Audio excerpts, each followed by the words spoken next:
Welcome back to another episode of Stardust Rhapsody Anthem. We would absolutely love it if you would like this video, subscribe to our channel, and check that bell so you never miss an episode. And of course, while you do that, I'm gonna read some comments from last month's episode right now. Quote number 1, I have to say, this was hands down the best D&D I ever watched. Everything was perfect. Don't get me wrong, I loved season 1, still one of my favorite campaigns of all time. But in just 2 episodes, season 2 has already blown it out of the water. The chemistry at the table is insanely perfect. Everything was just right. I can't wait for more. Thank you. Quote number 2. Holy crap, I was almost in tears by the time they rolled the intro. So well put together and executed. Hats off to you. Thank you. Quote number 3. You're gonna grow to love these characters. Sure, give it a few sessions. So, death battle, guys? And lastly, I was told that you actually have to sing this last quote. It starts right there from the quote. Oh my god. I got mad at the stream for doing such a total retcon. But my feelings were something I slept on, and I woke up giddy, cause that means Kavir is not dead, Kavir is not dead. I'm so glad Kavir is not dead, Kavir is not dead. I'm so glad Kavir is not dead. Thank you, Richie. Thank you, Richie. Well done. Well done. It's my favorite YouTube comment we've ever gotten. Yeah, so, as always, make sure you leave a comment below, and maybe next month yours will be read. In the meantime, there's a few different ways that you can support the stream. Number 1 is by becoming a channel member right here on YouTube. Number 2, go check out all the awesome merch that we have at adventures.com/shop. Number 3, become a patron over on Patreon. You get a lot of really awesome stuff in return. And number 4, make sure you go check out thecrookedmoon.com and pre-order your copy of The Crooked Moon today. Thank you. Thank you. Thank you. And with that, it is time to don your sunglasses, grab your instruments, and lend your cosmic chorus to our Stardust Rhapsody.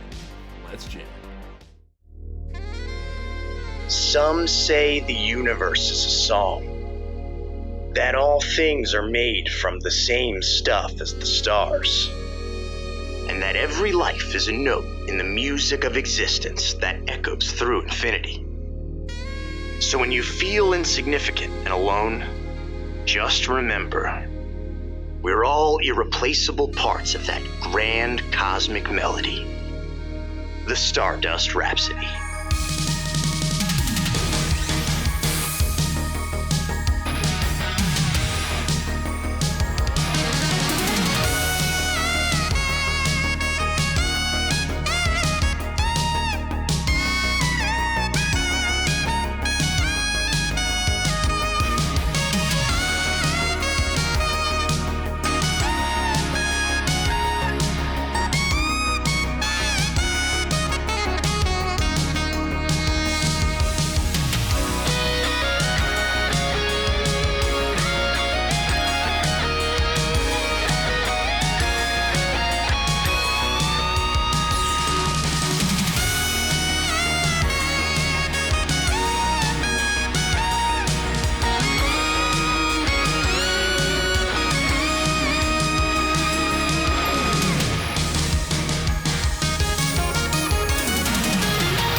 Space. It's not always easy to trust the things around you, especially when those things are brain-consuming nematoans you let sleep on your ship. The party, joined by Quibbly and Glupbondo, hunted down Haxor in an abandoned bot factory on Pillion.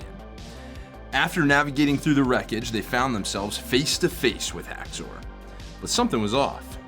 He didn't strike the imposing figure described in the bounty. Turns out Haxor had gotten himself stuck in the control room, and his real name was Ziggy. This didn't come as a surprise to all, however, as Glup and Quibbly turned on Pyke and Rett, revealing they were here to kill, not capture, a senator's son. Glup consumed Quibbly's mind, his last thought tasting of sweet petunias. Ascending into a mental storm, Glup unleashed his devastating power. Rett frees Ziggy and he joins the fight. Together they take Glup down and make it out. His erupting power levels what was left of the derelict factory. Thinking about what they do with him now, Ziggy mentions he's hacked the Scarlet Eye, a long-held bounty of Pyke and Rett before, and could be of some help. Together, they fly off through the warp gates, once again on the hunt.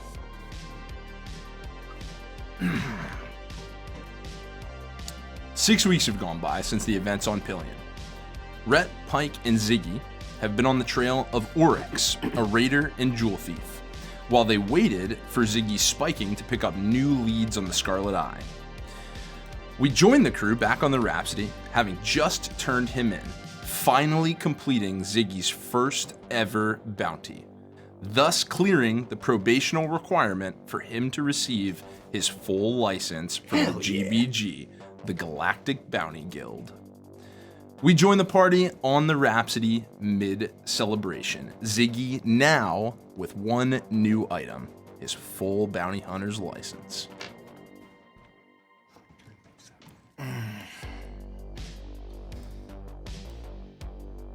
Well done, kid. Thanks. I knew I had it in me. I mean, it's fucking incredible having a damn fucking grid runner. Man, I gotta say, when we found you, I'd have not. Yeah, you could have given me 1,000 guesses, and I never would have guessed that we'd be fucking sitting right here.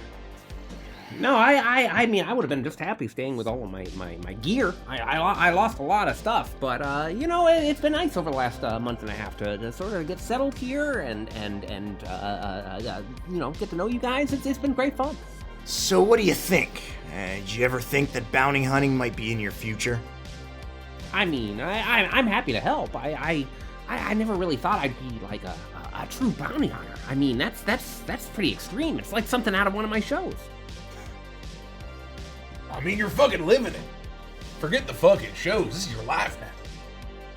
Well, I mean, yeah, I'm happy to you know contribute where I can. I've already helped rewrite the entire ship's code and I've rewired a bunch of stuff and made sure that we're all connected with Hank and Silica and basically just a complete revamp from top to bottom.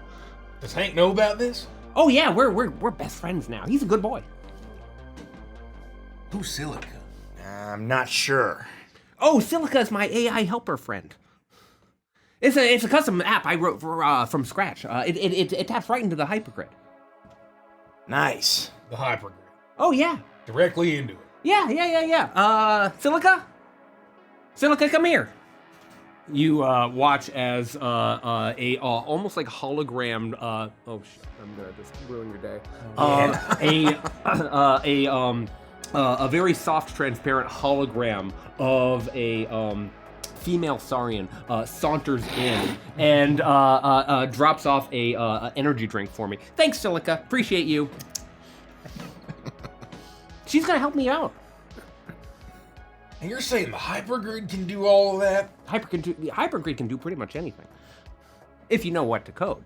It's very specific. You have to know what scripts in what order. You have to know where your servers are. You have to have the right connection. You have to make sure that your chips are all set. I mean, I'm doing my best with all of the equipment that we have here, but we need more. I can't do very much with what limited technology we have on here. As soon as we have the opportunity, we need to be able to buy a few more monitors, buy a few more connections, buy as quickly as we can. I mean, think about what I was able to do when you found me. I can't do any of that stuff right now. None of that sounds cheap at all. Oh no, it's very expensive. And look, I mean, that Oryx fella that we just turned in, good job, kid. You got your license, but he was just a space raider and jewelry thief. So, I mean, you gotta think with the bounty, you gotta consider the ammunition, fuel, the energy sales, the collateral damage. Had to pay off a few law enforcement officials. There's not a whole lot left, all right? So, I don't want to fucking shatter your dreams here, but I want to get your hopes up about heading down to the equivalent of Micro Center just yet. Well, I mean, surely we have a few million notes left, right? Are you kidding me? Maybe like 500,000? Not even close. Wait, 100? I'm not gonna tell you how much fucking notes we have. All right, that's between me and Hank. You understand? Well, I helped with Oryx. I mean, we have to afford all this fucking cool gear that I want to buy. well, I'm not saying we can't, and I want to prioritize it, but we have a strict fucking budget. The point is, you need to make sure that you're spending your portion wisely. You look around the ship as all these new lines have been routed all along the walkways that run straight to the bridge. There's cabling that now nestles over the couch that comes up right against where Ziggy's made himself comfortable. There's almost a Ziggy-shaped indentation in the couch from where he's been, his favored seat over the last 6 weeks. And he has definitely made slight adjustments to the ship. I take a drag on my cigarette and I set it down the ashtray and I swirl a bit of dark liquor in some ice in a cup and I look at you and I say, now I'm not one to judge a man for his vices, but I point to the energy drink and I say, I'm sure those aren't cheap. Oh, these? I mean, these I pull right from the hypergrid. We don't have to worry about snacks and stuff. I got that. I'm just talking about like chips and processors and filters and matrices and all of the stuff that we need to do the really good stuff, the really cool stuff. Well, it seems like you already got fucking started spending our notes. Well, I mean, that's not all that I have spent our notes on. I mean, I might have bought a few more, chips and memory units, and I might have a server. Nothing crazy. Wait, Hank. I immediately pull up on my ARM computer. I haven't looked at the budget in a while. I mean, it just sort of manages itself. And I look, and I see.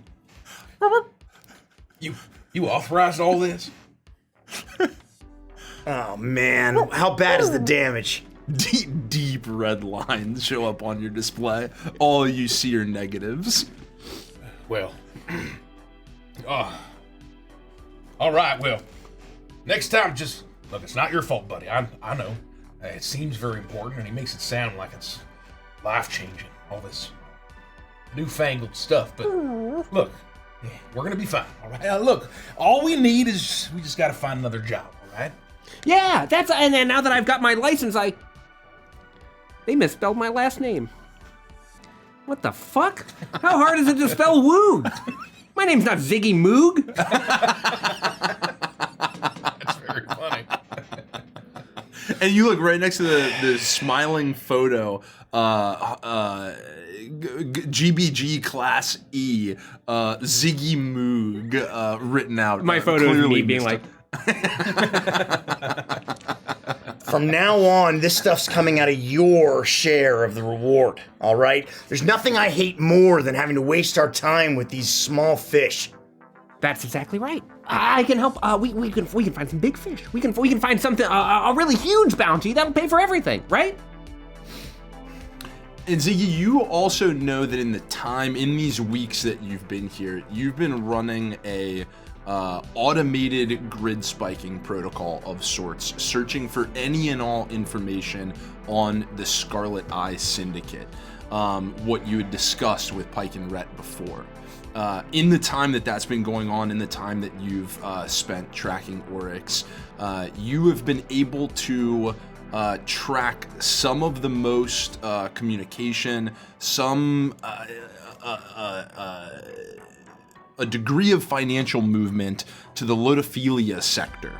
And that's where you all have traveled, the Lotophilia sector, and that's where you all have traveled in the time that you've passed now.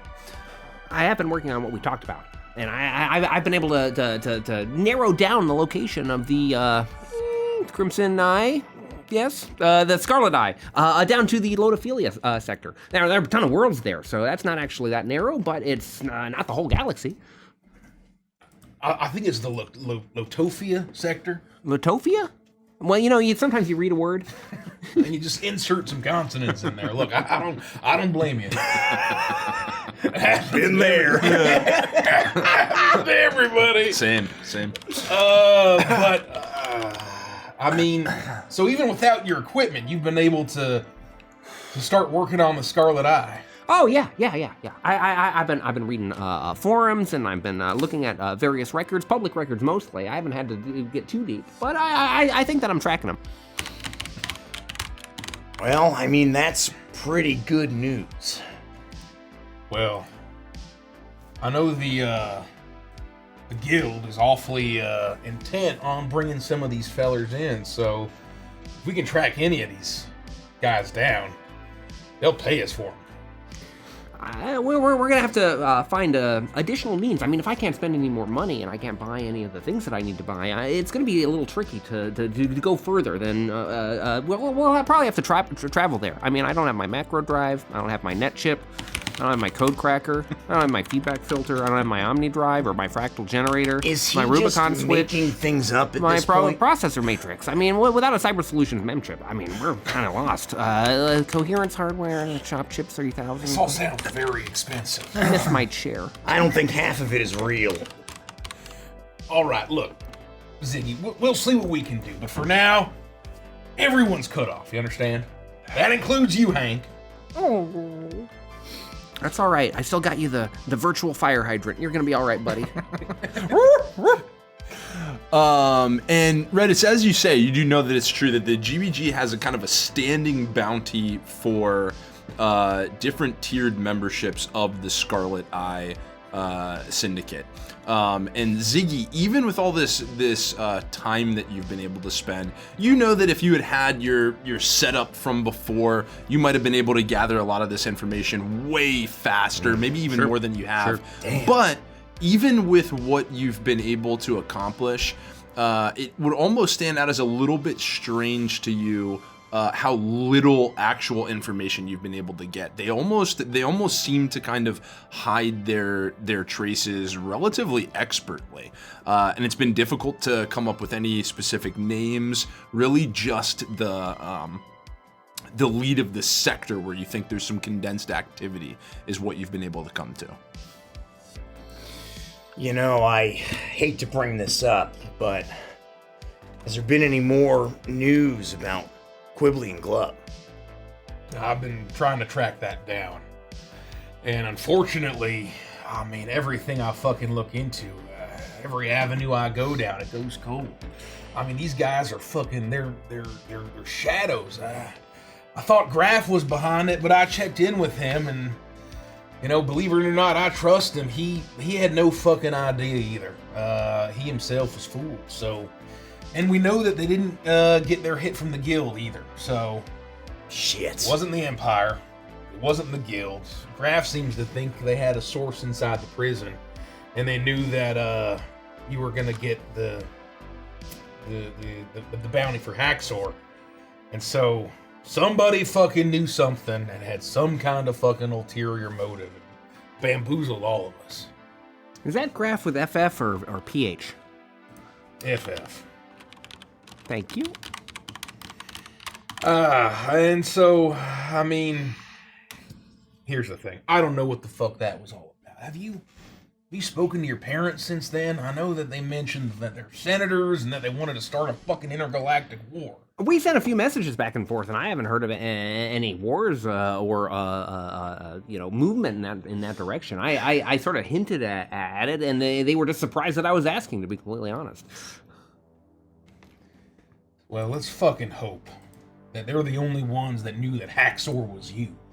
No, the system of Janix seems safe, seems peaceful, seems like whatever they were driving towards. I don't think that there's going to be any violence there anytime soon. At least as far as my parents are concerned.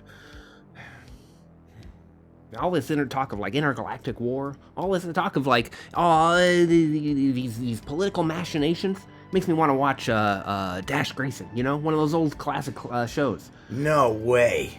You know Dash Grayson? Dash Grayson? Yeah, you know Josh Grayson? Finally, a fucking show you know! Yeah, I've watched every season multiple times. Well, I was more into the comics, but I got the print run in my room. I mean, you know what Josh Grayson says, there's no law in the stars, just guts. You know, kid, you're all right. Thanks. I think I might still have some of the discs for that. It's jetpacks and swashbuckling, laser operas, ray guns. We could watch the whole series. Well, now that you mention it, what about Leo, the first Khan, champion of the universe? You love Leo too? Big fan. Oh man! Oh shit! Let me see if I can download one. I'll see if I can find a free server. I don't have a disc for it, but First Con, huh? Yeah. You know, Pyke, I know you love your stories, but I want to keep us focused, all right? On the task at hand. And one thing to you. If we're fucking going after the Scarlet Eye again, now that we have maybe a lead, just make sure that you don't fucking pick up any of that shit. We cannot be caught carrying Redline again, you understand? Yes, I understand. Look, it was reckless, but I thought that the evidence might behoove us. All right? I understand. You were doing the right thing at the time. It's just, you know how the fucking Empire is. Any kind of these new fucking drugs, and they think it's, something fucking cosmic. Trust me, none of us are gonna make the same mistake twice. All of this was a massive security risk, left and right, between the people we hired, the leaks, all of this. We're in over our heads here. We just have to be more careful. I agree. I'm so glad that I'm here. I'm so glad that we trust each other and that you brought me on to be a bounty hunter, and I'm gonna do my very best. But we have to be careful who we trust moving forward. Otherwise, we could get into another Quibbly, Bondo, whatever his name was. That was serious shit. I almost died. We all almost died. I want you to understand that you almost fucking died. This ain't a fucking joke. That's what I'm saying. You almost died. I know. Do you understand? I'm trying. Well, yeah. He was seconds away from popping your head like a fucking balloon. I know, and then I would have been dead, and I wouldn't have been able to watch season 4 of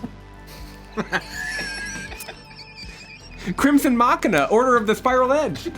I've been waiting for weeks for that. How many of these shows have the word order in them? It's been at least 3. 3? I mean, there's probably a dozen. Listen, what Rett's trying to say is that this is serious business. It's dangerous. This life is not for everybody. Well, I mean, maybe for you guys. I'm gonna stay in the shadows. That's my whole value here. Is that I'll stay on the ship and just do one of these, and then your problems will be solved. I'll keep you guys safe, and you guys can keep me safe by not involving me in the physical way. I'll stay here. Just know that it might not always be that way. Well, what am I gonna do otherwise? Give people my fucking tusks? No, I don't want you punching the anyone. Horns? All right, just. I can't do much with these. I'm not asking you to. This frill is mostly for show. Here's the thing, all right? Look, I agree with your point that if there's fucking danger, let Pyke and I handle it, all right? Yeah. But if you're gonna be a bounty hunter, that means sometimes not just sitting in the fucking comfort of the ship. But what if I get into scrap? I can't really do much. I mean, I got my hypergrid tricks, but like, all I can do, like, if someone punches me in the stomach, I'm just gonna throw up. Well, that's what I'm saying. Stick with us. Just don't get punched in the stomach. And he'll punch them in the stomach. You punch people in the stomach. I'm not gonna do that. I can't. Again, I'm not asking you stop to, doing kid. that. Jeez. But here's the thing. You're a fucking Saurian. If it gets down to it, you fucking give him the horns. You understand? Fucking charge at him. Look at the fucking size of you in terms of width. I mean, hey. Nothing wrong with that. Look at how wide I am. You of course have this concern, Ziggy, because you think to the bounty of Oryx, where you finally caught up to him, and in your excitement, you went to bring him in yourself, and he punched you in the stomach, and you threw up. And then I threw up. You remember? It was very embarrassing. I can't do that again. Okay, Rett? I mean, look, that Oryx was a small fry. We might be dealing with a lot bigger shit than you fucking realize. I just want you to be prepared, and you need to fucking understand how dangerous business this is, you understand? We're responsible for your safety. All right. So just be aware. That's all I'm asking. And you have the fucking hypergrid at your disposal. I'm gonna do my best. I'm gonna show real bravery. I'm gonna be like Kazuma Lightforge, the last son. Have you heard of that one? No, all of this new age crap, it's all garbage. Could you maybe explain to me, too, how you fucking get energy drinks and cheese curlies from the fucking hypergrid? Well, I mean, it's really pretty empty calories, but it'll fill you up. All I have to do is run this script, executable, a few of these, and then you see as scan lines suddenly appear and bags and sodas suddenly drop down and fall onto the table before us. See? Easy. I cast Goodberry for those of you paying attention. What about, like, meat or water? Meat? Water? No. Just crispy barbecue flavored chip snacks. Not chips as in like technology. They share the same name, but it really is quite good. You want one? No, I don't want one, Ziggy. Thank you. Shoot yourself. But I mean the hypergrid, right? Like, not for my understanding, but for Pyke's. Maybe you could explain a little bit about what the fuck it is. Yeah, enlighten me. Oh, the hypergrid is like it's part of the universe. It's like any other effect. It's like gravity. It's like light. It permeates things. It goes through things. It's a whole other plane of existence. And by tapping into it, the easiest way to think about it is like the whole universe came with Wi-Fi, right? And I can just log in right here and access it. If you've got the right tools, if you've got the right deck, if you've got the right knowledge, you can do pretty much anything. How they explained it to me at Grimcorp is that basically it interweaves with the fabric of reality. And that's why, a lot of tech runs directly through it. But I mean, for grid runners that are especially savvy, they can manipulate fucking reality as we see before us. Fair enough. I can do all kinds of stuff, and I'm still rewriting a lot of the old scripts that I had on my servers. But with some additional work, I could rebuild my entire program list. How much time you need to do that? Oh, probably another 6 weeks at least. Well, I mean, a lot of that stuff I was writing since I was a kid, so it's gonna take some time. But it'll be fun to rewrite them. I can optimize the code, I can make it more efficient, refactor it. Well, I definitely know what all that means, but Pyke doesn't. So maybe at some point, if you want to explain that to us, you can. I'll explain in great detail over the next however many sessions this campaign is. All right, let's get down to brass tacks. Scarlet Eye. We know that there's activity in the Lotofia sector. Is that correct? Lotofia, yeah. I actually realized I had a misspelling. Fucking autocorrect. And these guys aren't just some jewelry thieves, all right? This is serious stuff. No, they seem to have a whole crew, a gang. They're all over the place, and they seem sophisticated. The stuff they're peddling got me locked up for 6 months, and it should have been much longer than that. Do you guys know anything about this drug, Redline? I haven't been able to find too much information other than that it is a drug. I don't, to be honest with you. I mean, I know that it's relatively new, and I know that people are crazy for it. And I know that the powers that be are inclined to either spread it through the fucking galaxy or shut it down. And so, if we can get a jump on this, I mean, I think that there's a pretty penny to be made. I'll keep searching the hypergrid web, so to speak, and I'll see if I can find any clues as to where they might actually specifically be. But it might take another 6 weeks. I can't honestly say. Rett, right. Roll a history check.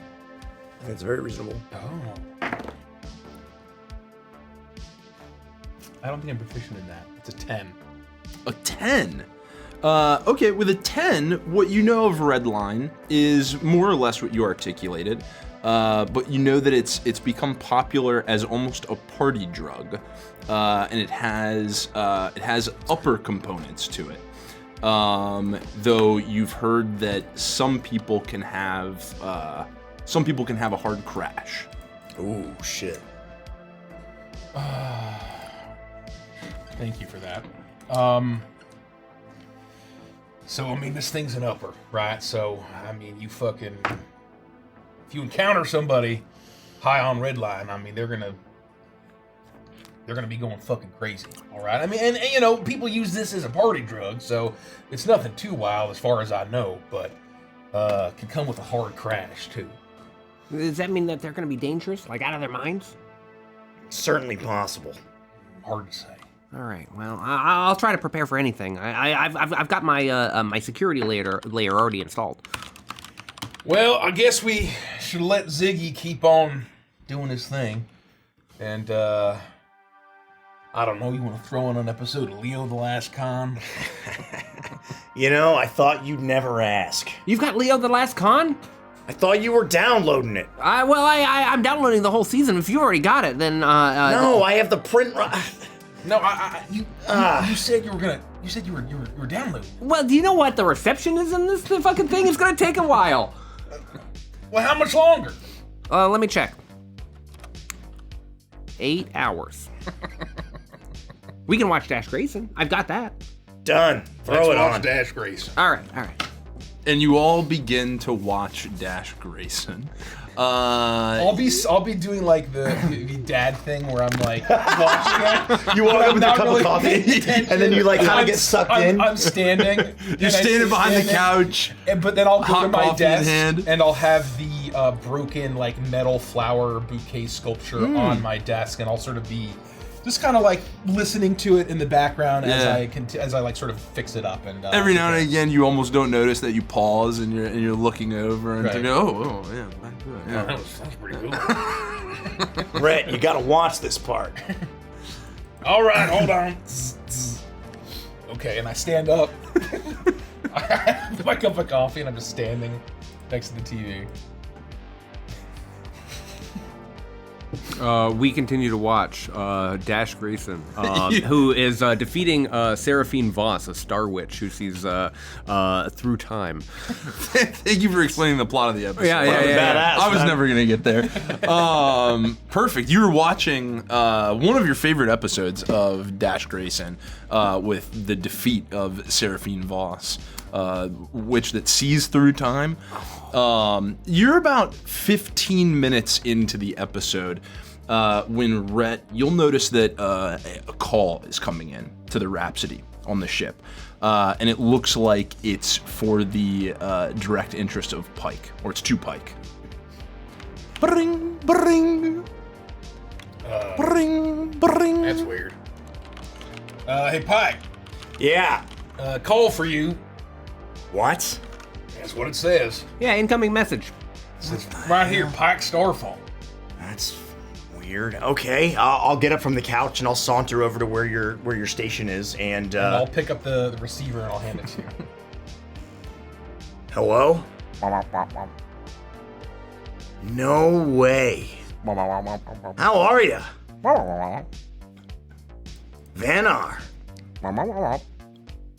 Okay, all right. Big Thunder. Okay, all right. Wait, you're saying it's the Helion? All right. You got a piece of paper I can write down? Oh yeah. Give me a second. Here you go. And I begin to take some notes while I'm listening, and then I'll say, "Hey, listen, I'm glad to hear you're all right. Oh, by the way, did Pinky ever recover all right? I really did a number on him on that first day." Awesome. Well, we'll see you as soon as we can. Take care of yourself. And I'll hang up the phone. Listen, guys, you're never gonna believe this, but that chick from prison. You're kidding me. No. She fucking found your number, huh? Good for her. What'd she say?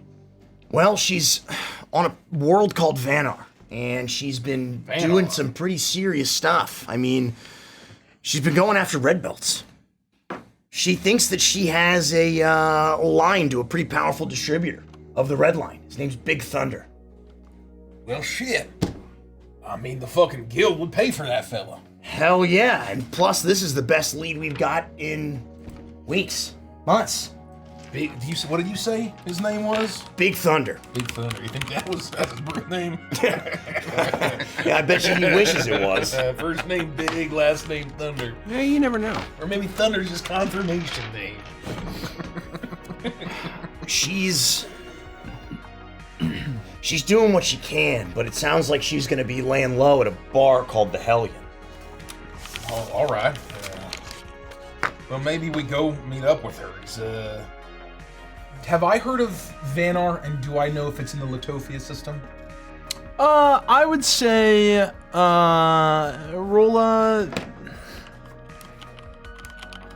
another history check. Beautiful.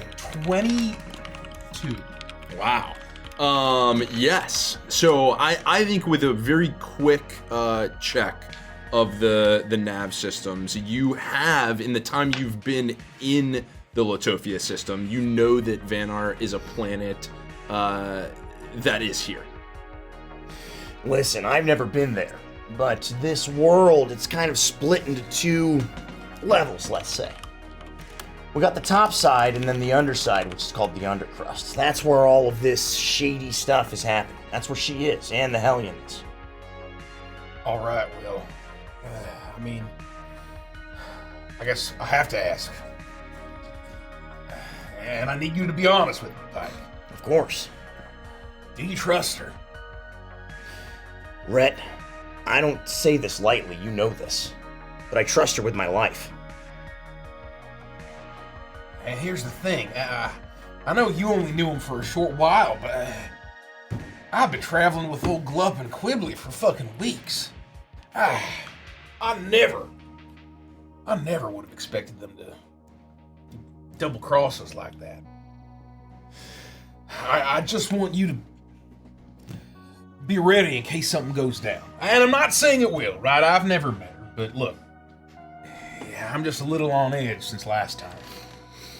I think I understand better than most that how well can you really know someone? But at the end of the day, things were pretty rough back there. In that prison, we looked out for each other. You know, I'm hoping that, given the circumstances, y'all were, bearing it all. Not like you can do anything else in fucking Empire prison. It came up that I was in there because when I got picked up, I had the red line on me. And we talked about it. I told her what we were up to. Our interests are aligned. All right.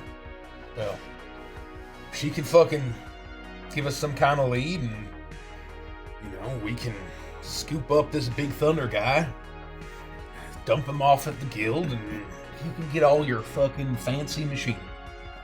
All right, I'm in. And I found the menu for the Helion. There's no way they have a menu. I mean, it was really hard to find. You know how difficult they make this? Why wouldn't you put menu fucking front and center on your website? It's horseshit. You're a restaurant. Why would I let them read anything else except for your menu? What's the over-under that Ziggy shits himself when he sees the undercrust? I think the odds of that are pretty damn good. The undercrust? I mean, it looks like that might be a pizza here. Oh, they got pizza. Oh, it's not a pizza. What the... It's a chili. With any luck, if all this goes well... Look, all I'm saying is, she's a real badass. All right. Well, I'm looking forward to meeting her.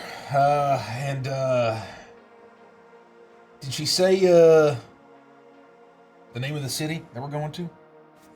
Good question. She did say the name of the city. It is Makoro. Thank you, Makoro. Oh. Thank you. Yes, I would have written that down on the notepad of little notes. You would say I would share that with you. It's just bullet notes of other right. important things that she had said. Makoro. Planet Vanar and Makoro City. Thank you. All right, Hank. Set a navigation course in the computers to Makoro City on Vanar. And have another digi-treat. On me. Oh, I'm sorry, I spent... Oh, sorry. That was they're like 4 notes a pop. It's fine. It's fine. It's only 4 notes. What could a digibone cost? 4 notes? You have zero clue. You have zero clue how much a digibone costs. Just so I understand, you can materialize drinks straight out of the hypergrid, but you can't make digitreats. Hank doesn't eat chips. That's right. Don't feed him that stuff. Okay. And then I will go to the bridge, and I will make sure that Hank has finished setting the nav computers. And I will sit down at the helm, and leaving them to watch their shows and do whatever. And I will turn on the thrusters, and we'll start heading there. You walk up the stairs from the lounge to the helm seat of the Rhapsody. You pass by the seat that Ziggy has erected for himself in your cockpit, stationed just behind you. You sit down, you feel the familiar push of the thrusters as you kick the Rhapsody into high gear, and you enter into these brilliant, slithering ether waves as you navigate from where you are in the Latofia sector, and you make your way with Hank's help, coordinating to the planet Vanar. It takes you, let's see.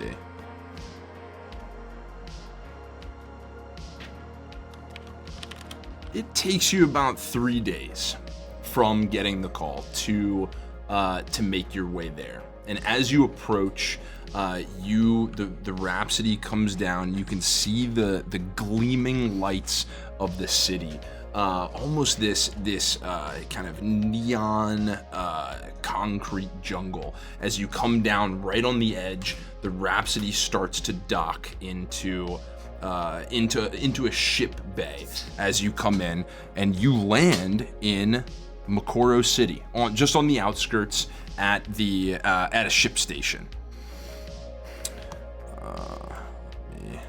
I would basically call in to whatever like Space Harbor or whatever they have, and try to arrange to land, get some kind of slip or mooring, right, to leave the Rhapsody as we explore the city.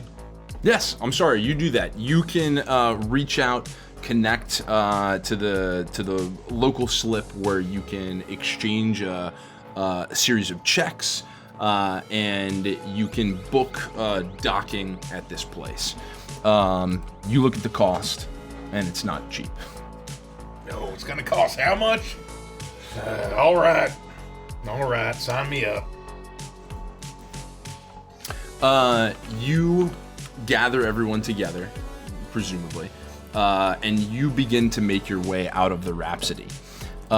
You walk down the hallways into the hangar bay, where the back door opens and the gangplank drops, and you're met with that neon concrete jungle as you walk out. Wow. You see these large, tall, sky-reaching buildings, the beautiful colorscape of the sky above you.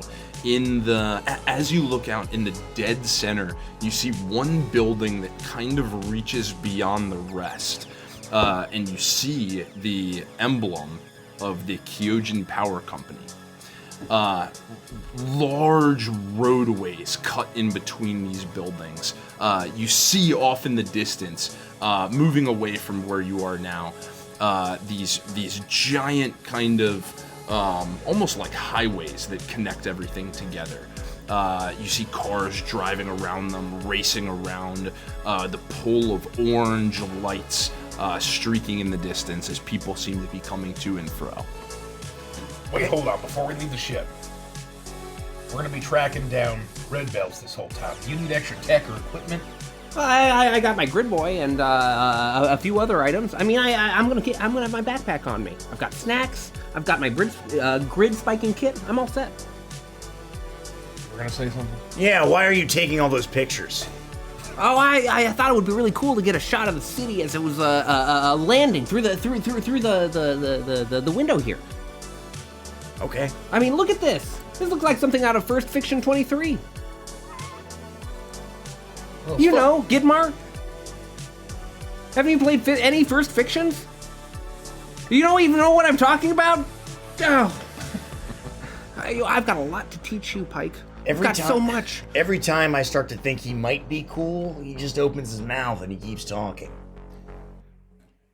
Look, it's right in front of you, right? You don't have to fucking take a picture. It's not like a video game. It's real fucking live. So just fucking enjoy it. You don't want to get a selfie? Well, I guess it would be an ussy if it's all of us.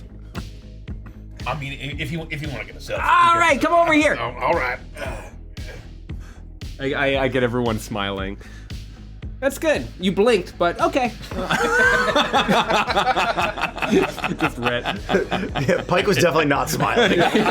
His cigarette's just like hanging from his mouth, the corner of his mouth. He's like, I've got a huge shitty ring. Yeah. All right. Is this like a massive city? Yes. This is a pretty large, expansive city. You can't see in between the buildings through to the other side. It's tightly packed, and it's pretty sizably large. Well, there's no way in hell we're gonna do all this traversing on foot, so I think we rent a truck. Yeah, we're gonna be here a while. I want to like walk up to if there's any kind of office or anything at the port. I'll walk in and I'll knock and I'll inquire about car truck rentals. Yeah, I do it, but I'm 25. 24. You're 1 year off the legal age. I'm 1 year off the You're 1 year off the legal age to rent a car. Yes, you're at kind of like what would equate to like you just landed at the airport. Right. And there's your car rental station, right, as you walk out. And you see a wide selection of vehicles. You see some speeder bikes. You see these kind of cruiser cars ranging from what looks practical to what looks extremely luxurious, with these kind of really tight lines, bright colors. And you see a couple things that are also just kind of like your average truck, these massive wheels. Some you can kind of from your like knowing glances, you can get a sense of which ones you think operate a little bit better. But there are a couple that you think would hold the whole party comfortably, and you'd seek out, and you can. Yeah, I would want to look for something that's relatively like an inconspicuous truck, almost like a surveillance van, right, where there would be enough cargo space in the back for us to like. Yep. You know, if A work vehicle. Exactly right. Yep. Where if we need to sort of load stuff, store stuff inconspicuously, right? If we grab stuff and Kidnap people. You kidnap people and beat them up in the back. Throw them in the trunk. Yeah. If Ziggy wants to do any like surveillance, Breaking Bad style in the back, right? Yeah. Basically, like where there aren't any windows in, Yeah. outside of like the front windows, but that we can maybe, you know, like if we or maybe if there's like a window that we can cover in the back, or if there's like a bay doors in the back that we can then open. Roll a investigation check. Well, that's where I'm a Viking. Nice. 21.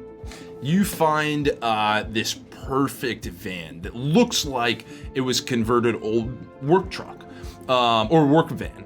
It's windowless on the sides, and it has it has a door that swings open vertically on the back, and you go over, you open it, you give it a little inspection, and you think that this truck would work perfectly for you. It's gray, it has these large tires, you think it might be able to handle kind of whatever terrain you may or may not encounter, but certainly you'll be able to fit anything in it that you'd need to, including one or more people that you want to kidnap.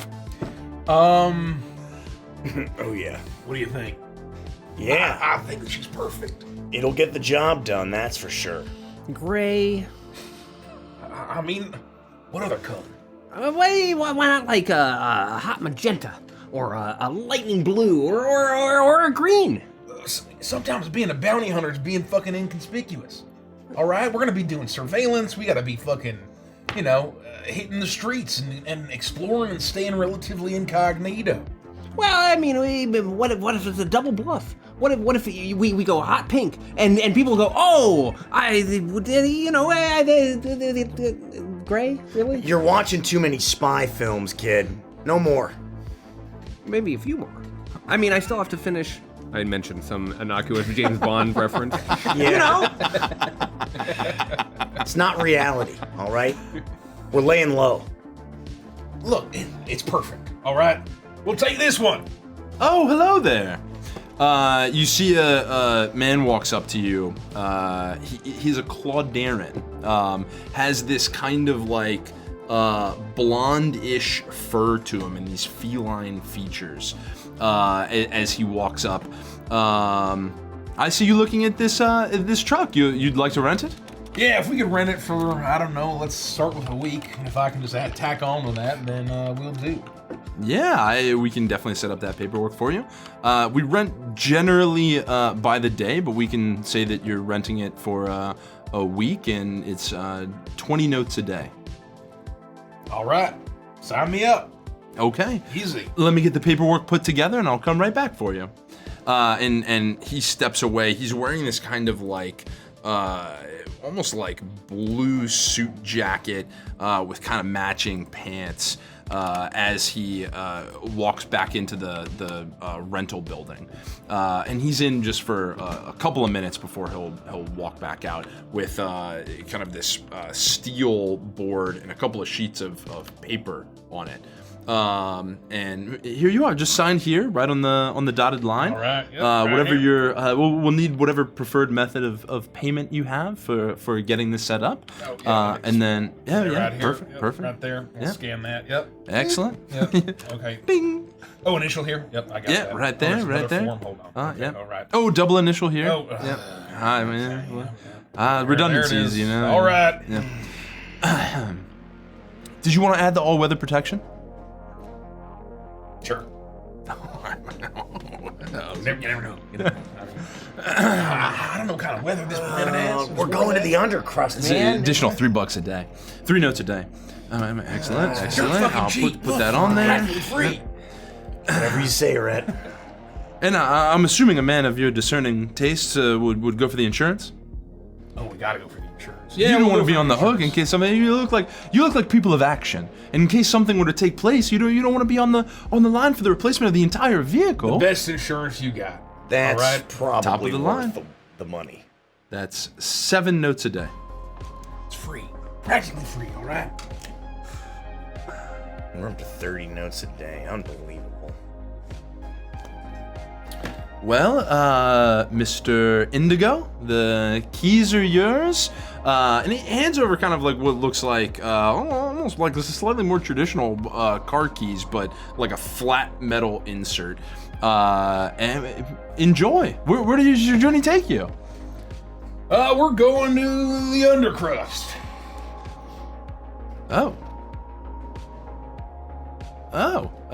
Okay. Well, I hope you enjoy your stay. See you later. All right. He's a nice feller. He was. Have you seen this meme? No. All right, bye. A nice fella. He probably could have told us a lot of information about the undercrust. Anyways, are you ready? I'll get in the driver's seat. I'm riding shotgun. I have to pull out one of those like really crappy seats from the side of the wall that like are way too small, and there's like barely military van. Yeah. It's Like, golly. Yeah, you do that. And everybody straps in. The truck hums to life. It gets that kind of like almost rumble to it as you pull off the lot. Yeah, exactly. It's not not the finest controls. But Rett, you feel comfortable behind this. This is your speed. This is your kind of vehicle. Yeah. Built Ain't for my first purpose. Built for purpose. Simple. You Does know, what it says on the it tin. does what it says on the tin. It's not all the bells and whistles. It's not all the crazy stuff. But you know that this feels like a reliable vehicle. You pull out of the parking spot that you got it from, and you take out of this rental area, and you drive for a little bit around a crescent turn as you kind of pull away from this spaceport. You see this line of larger ships kind of in the distance, in the rear view as things start to get smaller. You see the Rhapsody shrinking away behind you. As this crescent pull turns onto one of these major highways where people are zooming down the road, and as you slow down, fucking jackasses. As you calmly merge on with your giant truck, driving at an extremely reasonable speed, while probably about 60% of the people are passing you and blowing past, you're able to navigate relatively well. I would be kind of just like taking in the sights of Makoro City and looking for signs that would say the undercrust. Yeah, absolutely. Or any ramps down.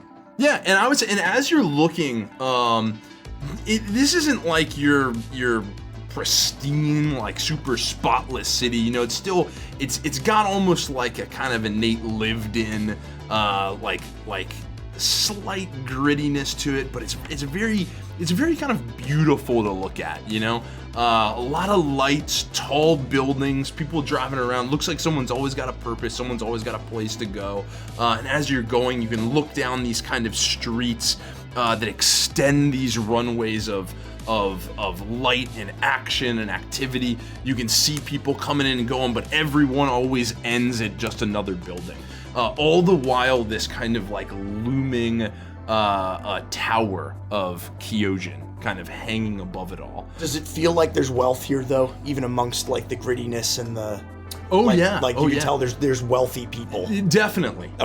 This feels. I mean, you're seeing like cars drive past you on the road. There are these beautiful, like what seem like luxury cars. Okay. You know, it's like you have plenty of people that are driving in, more standard cruisers, what would look like casual fare, nothing too flashy or fancy.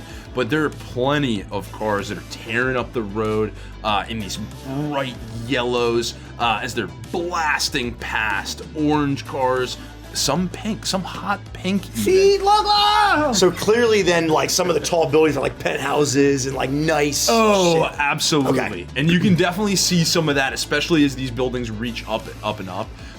You see kind of like your classic experience of like maybe even a couple of what looks like, if you glance up on some of the flatter sections, like greenery of what maybe rooftop party areas. I would have 5 minutes into the drive realizing that no one's going to put on any music. Gotten out of my seatbelt and like straddled into the actual space between the two seats. What are you doing? Ziggy, sit down. I push a cassette tape into the tape deck that connects to my grid boy, and I immediately start playing like Night Call by Kavinsky. Just immediately like, come on, we need some jams. Let's go.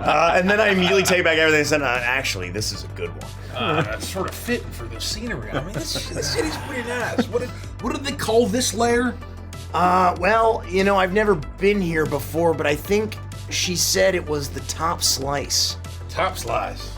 Ain't too bad up here. Hopefully the undercrust isn't much worse. Everything here is fucking pizza themed. What the ass? This is why the only food item on the menu you saw at the Helion was pizza and chili. Chili pizza. You drive for a little bit, and we'll say that the conveyed an address to you of the Helion. Yeah. And you're able to punch that into like a nav system. You're following your Space Garmin directions as you are heading on this highway. You eventually do see a turnoff on this highway that takes you into kind of what looks like a tunnel. And as you enter it, the kind of the lights fade back behind you, and you get these just like single, almost like white lights on the sides of this tunnel as you go down a little bit. Not crazy deep, but you definitely are coming off the highway, and you're now going down. It's as you. Oh, there it is. Hold on, let me signal. Wait. Oh God, they're not letting me over. God, these fucking assholes. God, every world's full of jackasses. I finally merge over and I go down the... Yeah, you hear a series of honking behind you as somebody's trying to get past, but eventually... I got their license plate. That's very funny. They are now in crippling debt. You make your way across the highway down this tunnel, and it's maybe 5 minutes. You find yourself driving through this kind of dark tunnel, and you can feel the pull as you go deeper and deeper. You think that maybe you've traveled a couple stories underground. Damn. And as you break out, you see a similar but very different side of this city. Those same kind of like bits of neon light as you look out, but everything above you as you look up is shrouded by those overpasses that just cut all throughout the top slice, getting people to and from. Here you can almost nowhere see the sky above you. It casts this dim, dark glow over the city, and the only light are the darker neon of signs and shops that you can see throughout this underground. You see these some of these dark greens, these dark purples, as you see different things around you. And you make your way. Is there any does it look like there's any kind of like checkpoint or people watching the comings and goings of these tunnels? Make a perception check. Oh shit. How could you? That's a good question. Yikes. I got an 11. I'll say as you exited the tunnel, it looked kind of like you were exiting out a checkpoint, but you're kind of like caught up in this view of what this like city looks like. Okay. You're not really quite like looking around to see Sure. exact the mechanics of maybe how this is working. Okay. But you exited kind of what you exited kind of what looked like not necessarily a gate, but like a porthole. Yeah. Okay. So it wasn't like we didn't get stopped. It wasn't super. There's nothing super official. No. And I'm just smoking a cigarette and enjoying Kavinsky. You did not get stopped coming down. You did not get stopped coming down from to the. Well, I'm sure this is fun. I don't like the way the god of this world just said that. You've been able to move unhindered so far. I cast instant message on Pyke, and you see a little window appear in your vision. Literally a hypergrid, like a HUD? image, and even though you're moving around, it seems stationary in front of you. More Only like you a can pop-up see ad. this message as a little PFP of Ziggy animated doing like some sort of ridiculous dance shows up, and next to it the message: "Do you want anything from the Helion? I'm ordering food." I try to like inadvertently like swipe it with my hand almost, like with my cigarette hand. I'm like waving the smoke and this message, trying to get it out of my. You can dismiss it by hitting the X, but you can also reply in only a way that I can see if you want to. I don't. You dismiss it, and then seconds later, ear, another pop up. Seriously, I'm ordering food. Don't tell Rett.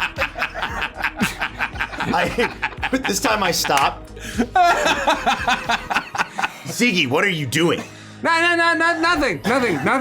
I'm working back here. I'm working Rett, real the kid's hard. trying to order food from the Helion. Well, how the fuck do you know that? He's sending me messages. I can't stop seeing them. You're sending him secret messages about food? He specifically told me not to. It was tell gonna be you. a surprise. What did I say about a budget? I'm hungry. Look, I first dismissed the other We gotta message. find the fucking place, and we don't even know when we're gonna get there. It might be fucking all the way across the city for all we fucking know. How about those guys? And I actually lean out the window and I point with my cigarette fingers. We're kind of like rolling along, and I see what I think to be like official. They look like they're a little official, and I'd like to ask them for directions to the Helion.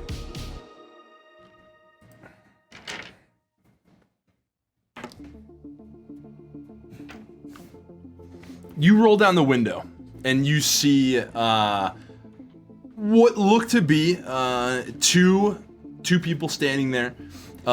They have almost this like faded like bronze kind of helmet on, and they have these similar blue to the kind of colorscape you saw from the person you rented the truck from.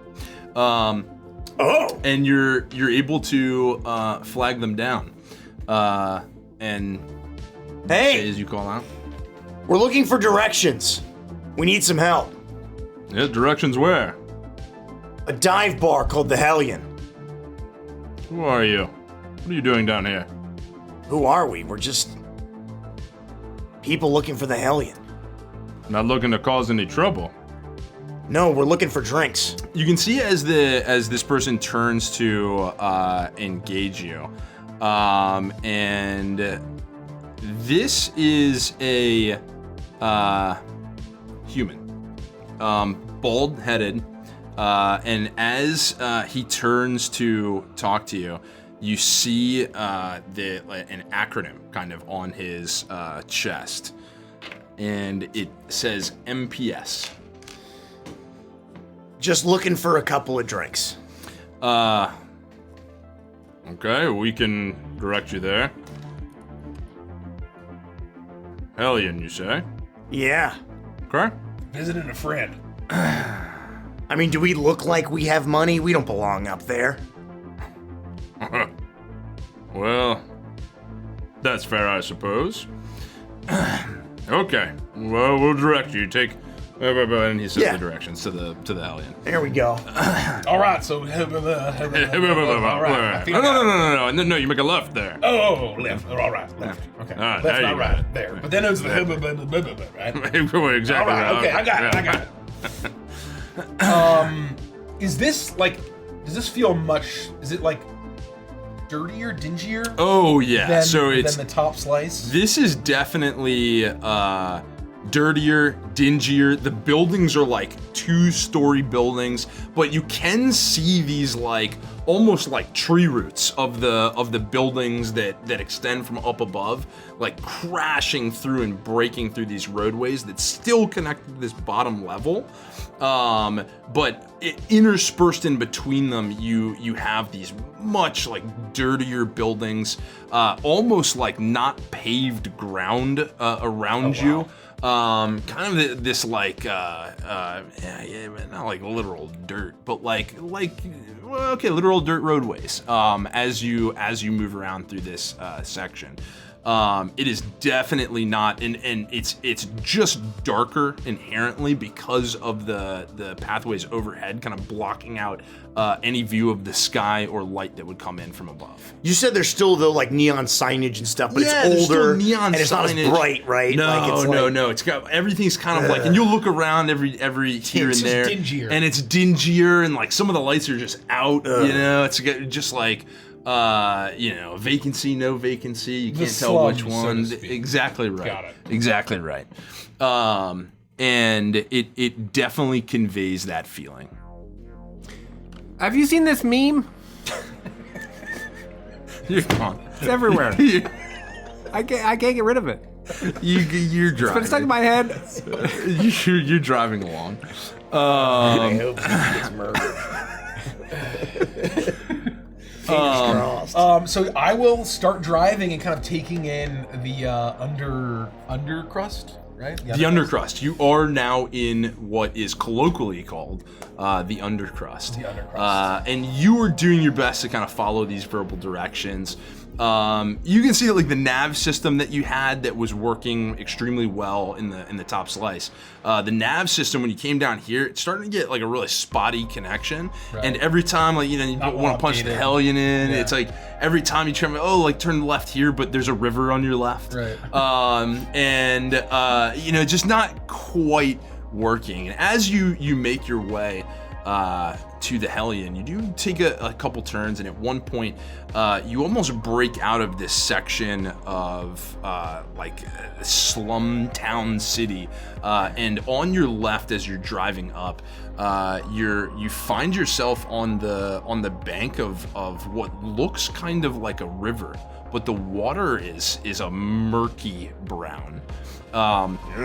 As you make your way down the road, you take another turn kind of back into the heart of it, and you navigate for a little while longer until eventually in the distance you see a neon sign moving back and forth, and it's this little caricature of a devil creature with a pitchfork, and on it is a big slice of pizza, because it's the only food that they serve, because Ziggy hacked the menu.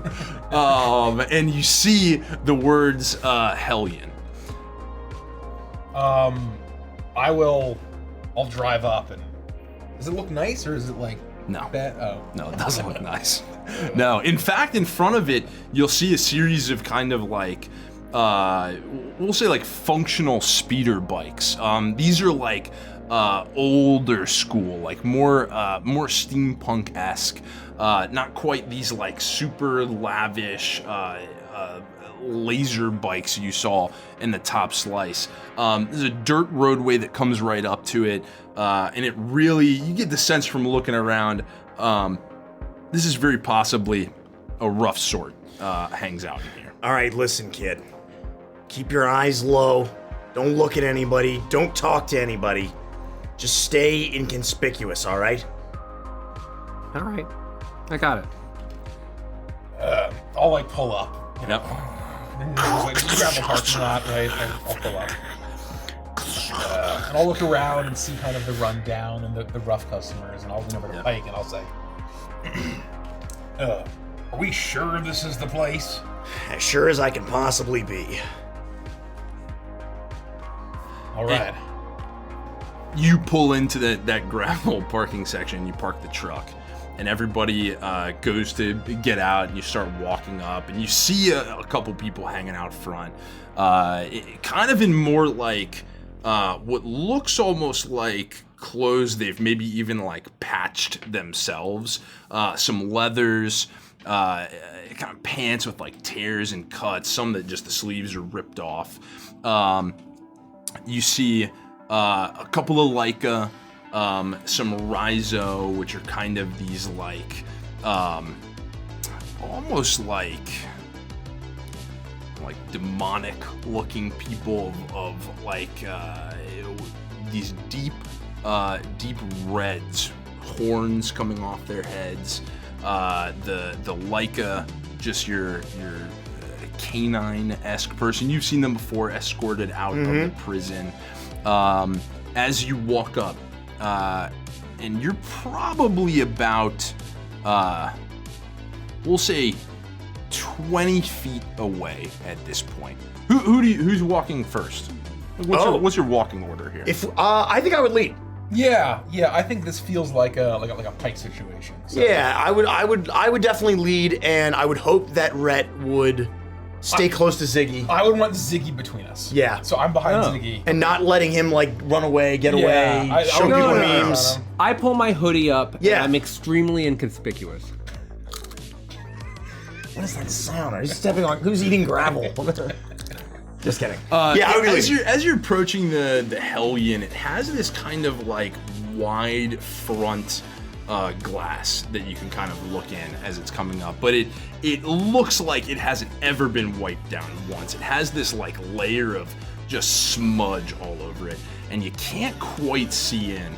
And Pyke, I would love for you to make a perception check. 17. 17. With a 17, I'll say a split second before this happens, you see it coming, so you may roll a dex saving throw at advantage. Oh shit, thank God. At advantage, you say? 21. 21. You're able to just move out of the way as... Look alive! And I jump out of the way and I try to warn everybody. The glass in front of you of the Helion shatters and bursts open. Whoa! This Zorbrak, this bug person with these giant blade arms, as well as these kind of like mandible arms that come off, is flung through, shattering, blasting this glass out at you. The first thing you see wrapped around the waist is a red sash. As I get, like, I shout this warning and I jump out of the way and make sure that my friends are out of the way. I notice this as he's hitting the ground and I stop and I say, oh fuck, he's a red belt. Get ready. Came to the right place. Is he on the ground? Oh yeah, he's like knocked out. He's unconscious. Well, you can inspect him. He's knocked out. He's on the ground. He's been thrown out. You can see like almost blood running from his arms and his back as he was crashed through the glass. If you're checking him out, I would look through the window to see where he came from and try to see what's going on the inside.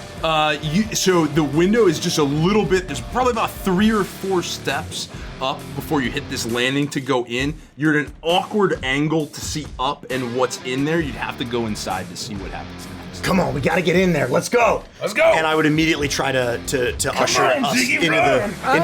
I'm going. I don't know if you knew this, but this is a really rough joint.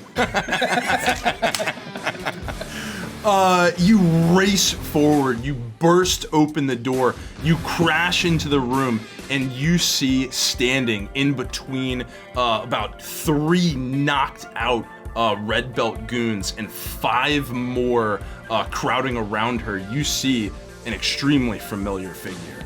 I basically quickly survey the area that I'm looking at, and I take one last drag of my cigarette as I knock it to the floor.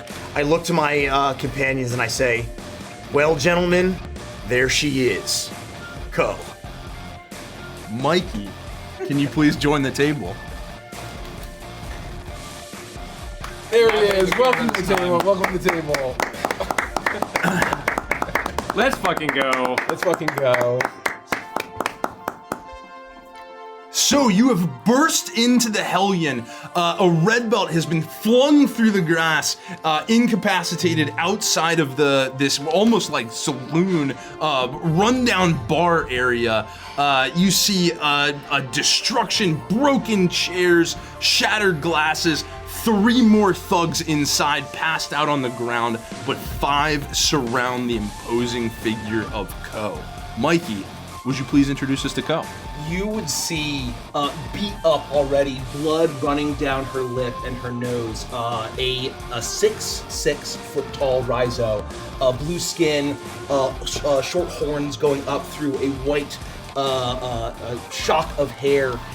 She is wearing a white tank top with an electric blue vest, spikes all along it. She has tiger stripe pants and combat boots that add probably another 2 inches. And so with her horn, she's probably like pushing 7 feet tall, as she is very muscular.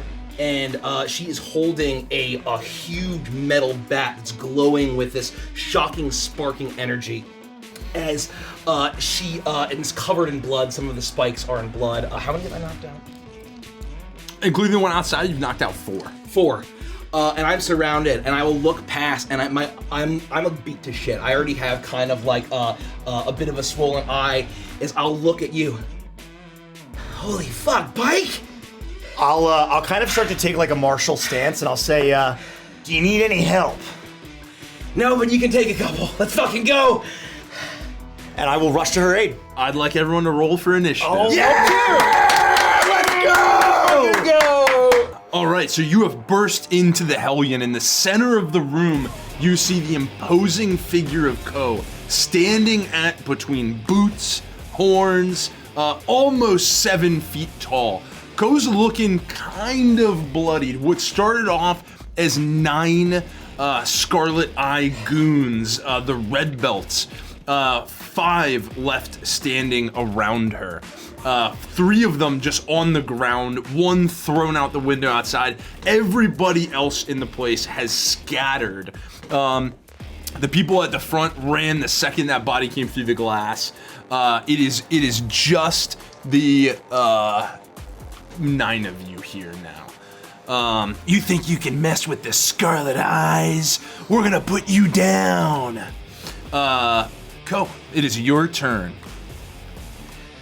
I'll look at Pyke and I'll say, "You got good timing." And I'll look at the other guy and says, "Why are you wearing such stupid fucking red belts?" As I am going to come in with my club and make an attack roll on this one. Everything I do is non-lethal. Just, ow. Okay, we'll say that's 5, just from where I am in the arc. Could we rotate go. 90 degrees, 45 degrees? Because I did. It's impossible to see through that for the DM. Yeah. Oh, yeah. Welcome to this side of the Got table. Yeah. Is that better? This is the bar. And these are the tables. Yeah, so I'm gonna say from me left people. up and then to the right, just 1, 2, 3, 4, 5. So the one you're hitting is 5, non-lethal. Go for it, roll attack. I get a 23. Nice. And as I do that, I use my level 3 Enforcer feature, Rage of the Streets.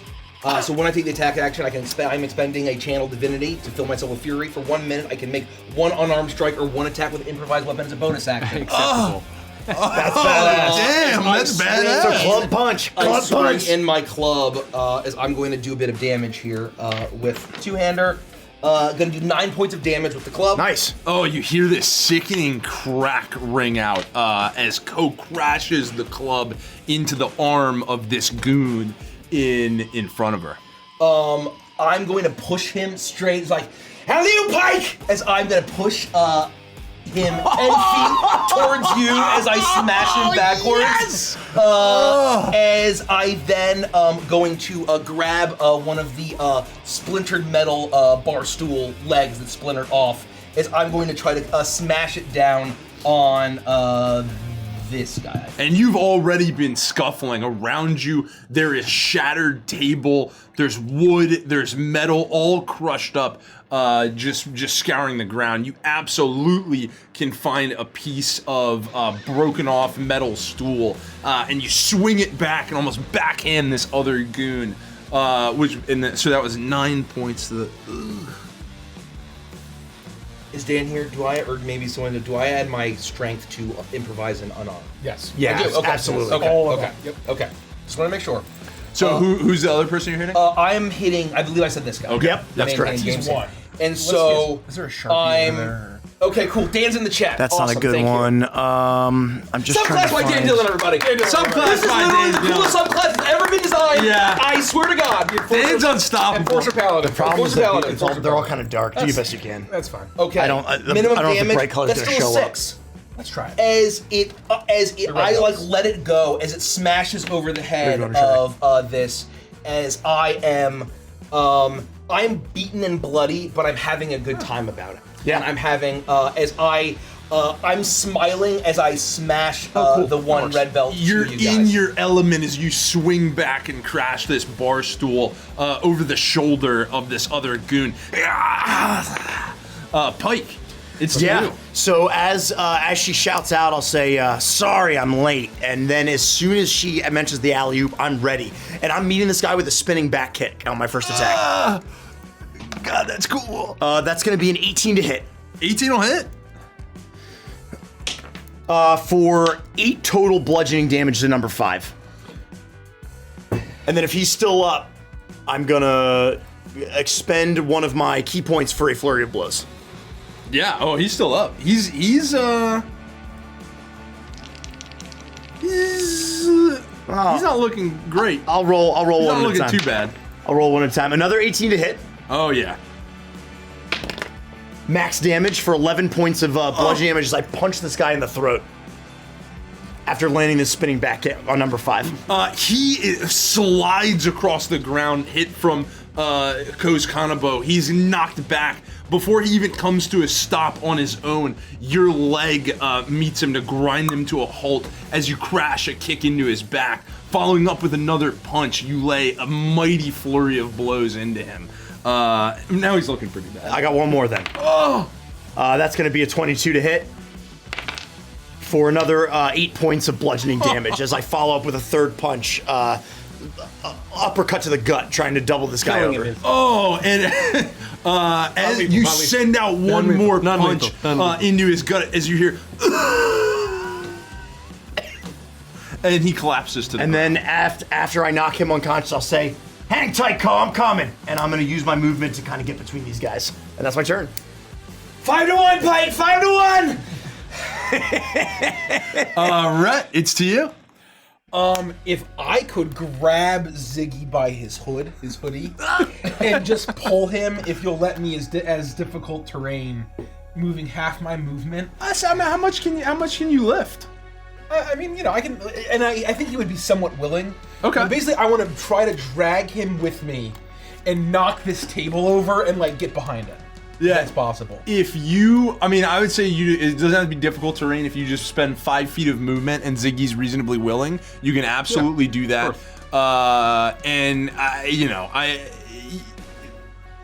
You can knock the table over easily and kind of for cover as you straighten it up. I love that. All right, kid, get the fuck down. We don't know how this is gonna go, and so basically, I want to like just get us set up where Ziggy's protected. He is behind me. The table's knocked over, and from like inside my suit, I don't have my grav cannon on me, right? That's this giant fucking thing. I want to be inconspicuous. Yeah. But I I take my sidearm that I keep on me for when when I'm just want to be inconspicuous. When shit pops off. Stay strapped.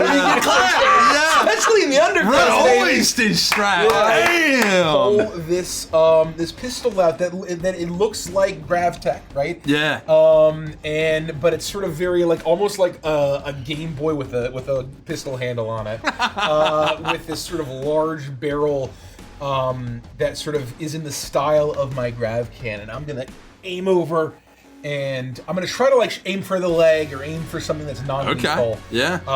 As I shoot number 1 in the back. As dishonorably as possible. Yes. Because this is the undercrust. Golly. Red belts get the belt.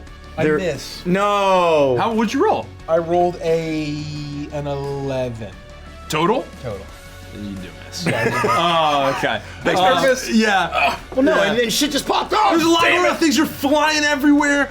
People are flying through glass. You draw and fire just a little too quick, and your first shot goes off before you level your Careful, Red, target. you almost shot Ko in the back of the head. I also want to set the canon here. Is that I don't know if it was mentioned, but diegetically there is heavy metal music blaring. I have set the jukebox Absolutely. to be playing.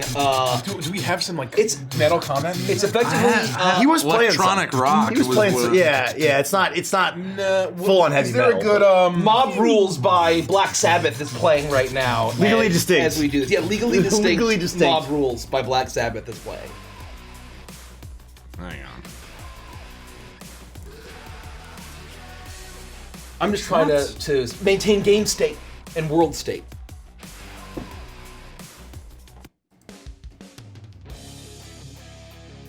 It's pretty good. And then it goes to Live and Learn by Crush 40. No, we saved that for way later in the campaign. Yeah. All right, better? Oh, this is awesome. Okay. This is fucking great. So you level out your first shot as it goes just a little wide. The goons now all turn, and seeing that this situation has dramatically changed from 9-on-1 to now what looks like bad odds for them. You'll see several of them, 1 and 3, will draw from their waist also these heavy laser pistols. Look almost like heavy to hold, and they'll kind of like split for a second as this glow will kick out as What the fuck? as they whir up their guns, and they're not playing non-lethally. 2 and 3 will. Okay, 2 and 3 will both attack. Well, actually, 3 and 3 and 4 will attack Ko. Yeah. 1 is gonna level straight at you, right in your face, a laser pistol. As he does that, I'll say, "What are you gonna do? Shoot me?" That's the plan. And where did I put all my dice? Oh, under this thing. Ooh. 17 AC. Even though my D&D Beyond, I believe, is 12. That misses. The laser pistol misses. The second, however, with the bar stool leg. Use the bar stool leg and just kind of like, just as you're swinging back, are able to knock it up, and the first blast goes into the ceiling. The second uses this like energy baton as it punches down and strikes at you with an 18. That'll hit. You shit. will. Let's see.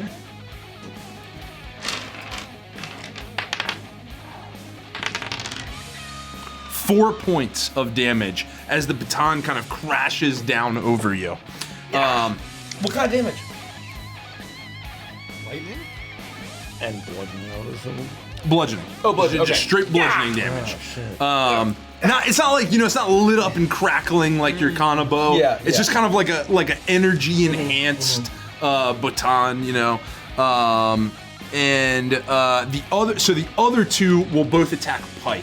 One with a baton and one also with a heavy pistol. Okay. Let me know which one's first and what they get. The baton, I'm assuming will miss. That was like an 11. Fuck, yeah, it misses. I'm never gonna get to deflect anything in this fucking game. The pistol, however, 19 to hit. That hits me, I have a 19. Okay. Nothing I can do about that one. We have to have a daze since. It has to, I'm assuming it's not bludgeoning, piercing, or slashing damage. It has to include those. It is radiant damage. Yeah, which I'm resistant to, so get fucked come anyway. on. But Days since you've been able to deflect missiles. it's been years. Never once. Never once. Years. I got you. Don't you worry. Begging for. Don't you worry. Why do monks never get shot What at? do you get me with? Why? 8 points of radiant damage. I'll so take you'll 4. enjoy half. It kind of like Oh shit, they are gonna shoot us. burns my coat. Your friends can't save you, Ko. You're dying here. Ziggy, it's you. Rett! Oh fuck! The real bar fight! My first bar fight! This is Fucking good. This is just like High Moon! I'm gonna skip over here. And I'm going to. Ziggy's gonna be the first to die. I'm gonna quickly. I'm gonna hack the jukebox, and then I'm gonna turn the volume all the way to the top as it starts to scream and blare with the sound, and then I will use my action. I'm gonna look at number 1 here. Maybe I can. Let's see if I can. Scan lines. Let's try that script. And I will. You will watch as all of a sudden his form goes. And I attempt to make a ranged spell attack. That's gotta be good. I need to figure out all of my shit here. Just Caramel one moment. Dancing starts playing. What is my? It's my? Hamu. Hold on. Oh, that's absolutely enough. 21 to hit. For sure. And that's going to be minimum damage. 1 radiant damage Oh, to shit. number 1. But if he, because I'm casting Starry Wisp, I'm just reflavoring it, he starts to emit dim light as all of a sudden these scan lines continue to like twitch and run all over his body as the hypergrid starts to infect him. He also cannot benefit from the invisible condition if he should. Do we get advantage? No, We don't get advantage. No, it's just, no. I really want it. Just give me advantage, baby. Oh, that wasn't very and you good, was you it? see this kind of like shimmering scan lines kind of appear, and this goon is now very easy to see. right. Ko. I'm just Can I use warming my up. reaction to be like, get the fuck back here? I'm like, just pull him warming behind up. the I'm just table. warming up. Yeah, that's fine. So that we have cover. Just the rest of his movement. He just steps out and steps back in. Yeah. Really, a laser? That's not really heavy metal of you. As I am going to my tattoos of storm clouds and lightning bolts is going to start crackling as my eyes crackle with lightning as it then surges down into my Kana bow. And then between them, I smash the my Kanabo down as the electricity shoots up, as I am going to attempt to electrocute both of them. Oh, which ones? Both of these guys, right? Nice. 3 and 4? Yeah, 3 and Let's 4. fucking go. Jeez. Oh, we're gonna make quick work of these guys. Golly. Because of that feature. Because That of this feature is so fucking good. From my Rhizo, a species feature that I have, I can use Shocking Grasp on Nice. 2 separate targets. Oh, that's cool as hell. So I'm gonna make the first spell attack on 3. Okay, I'm sorry, guys. Natural 1. Okay. Yep. Okay, this one's fine. This one's fine. That's that what you should think. be a 16 to hit. Oh, that is. That one's fine. As Nice. he's going to take 3 points of lightning damage. And then On which one? On number 4. As then I'm going to follow up. And which one had the gun? Was it 3? 3 had a gun. I am going to come in with my boot and try to stomp him and try to like kick him down. I presume I have a little bit of height on him. Oh, yeah. absolutely. I'm going to, everyone in the room, Cave his everyone chest in in. the room is like, noticeably shorter than you Kick a are. hole in his chest. Little guy needs a gun. As I'm going to try to crush him with my boot, as that is my bonus action. And I'm going to keep. That should be. Use different dice, dude. that don't die. have any. That 18? die always lies. 18 hit. I mean, 18 hits for sure. 18 Yeah. hits. That will be a That is a Nice. 9 points of bludgeoning damage. That's 3. I've 9 points to 3. Yep. Is I am going to. I believe I can activate a mastery. Oh shit. I'm still figuring out my subclass. I apologize here. This is the first time you piloted that. That Yeah. makes sense. No, this is my Yeah, it's my Rhizo. Still have to figure it all out. It's a lot of stuff. With my cheat shot feature, when I make an unarmed strike, I am going to basically just kick him back with the push feature. Kick him back 10 Nice. feet against the wall. Nice. Hell yeah. I do Does it the, go 10 feet or does it go further than that? It's only 10, I believe. If you want to kind of, cool, but it's up I mean, to you. If he was to stumble back over a bar stool and crash out a window or something. I mean, well, You know those I don't like know the really rules, I just play shallow it. shelves that they have at Just protect bars just to set your drink on? His back hits one of those. Oh, he Yeah, that takes would hurt like 12 shit. points of Like shit. damage. That would hurt like hell. You kick him, and your giant boot goes straight to his face.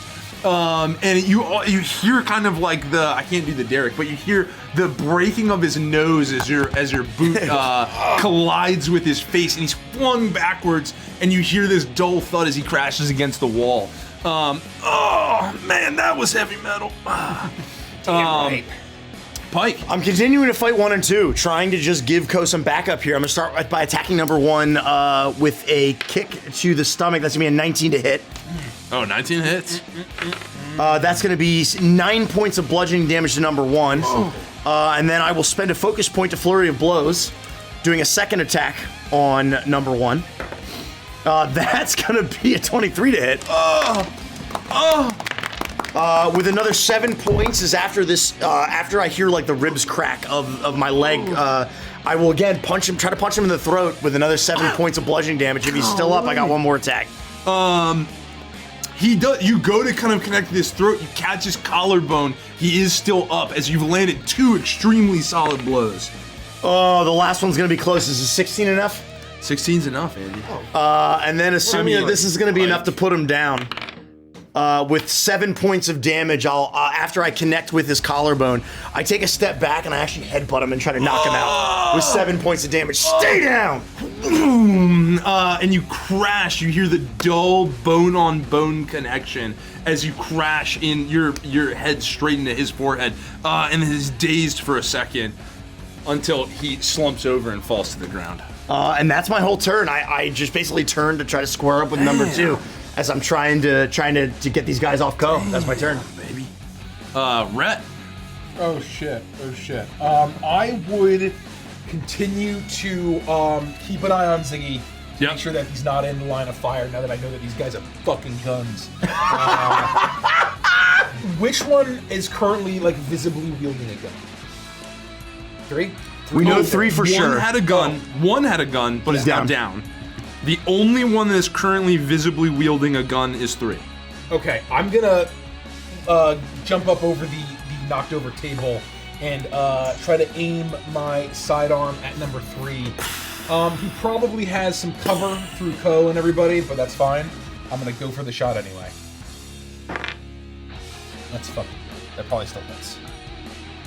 It's fucking awesome. Oh, for sure. That would be a plus 8. That would be a 25 to hit. Yeah. Oh, yeah. 25 hits.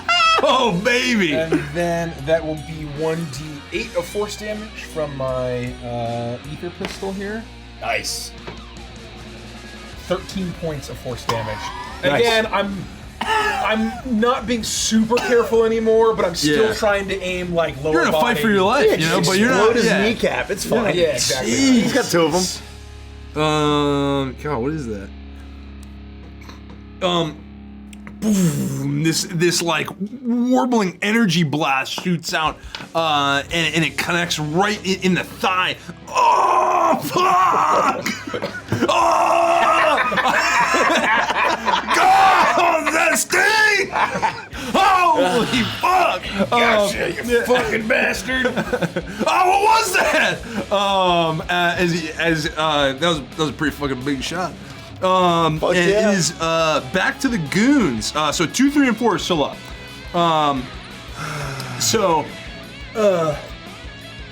They're good. Which ones? These guys were on So me. 2 is up, 4 is And I've up, been and 3 taunting is them. up. Okay, so I'm scored up with only 2. Is 3 at the back of the wall? Yes. yeah, 3 got Okay, knocked okay, back. perfect. And then shot in the kneecap. So three's the one with the pistol. So 3 is gonna level down right at Ko again and fire off a shot. Oh baby, 17. Oh, that hits. Oh, let's go. What are you gonna do? Try to shoot me again? Oh wow, pretty good, pretty good. 8 Pretty good. points of radiant damage. shit. As they Good shot. I'll give you that. I'll give you that. Good shot. as the laser flies out from the gun and lands true. 2. Whichever one's right next to Pyke is gonna take a big swing at Pyke, seeing Yeah. that he's like running around, dropping goons left and right. That's a 20. That'll hit. Is this just bludgeoning damage? This is bludgeoning damage. So he has a baton. He has like an energy baton, but Gotcha. it's just bludgeoning. It's just like an enhanced weapon. 6 points of damage. I'm definitely going to use my reaction to reduce the attack's total by 1d10 plus 8. Oh my god. So I'll reduce it by 7, so I, mean, don't take anything. But I can't redirect it to anyone because there's no enemy within 5 feet.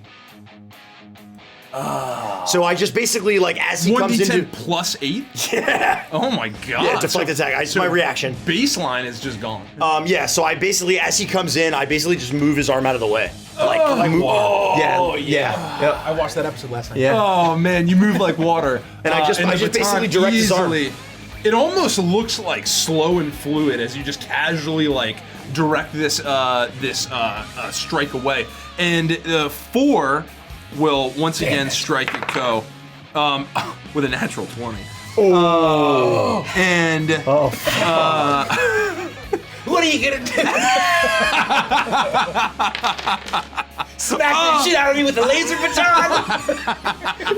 And I like do a complete spin around, blood is sprayed across the bar. and he'll swing up and hit you for 10 points of bludgeoning damage. As the sickening thud of the baton crashes into you. It's a crack. It's absolutely you hear a sickening crack.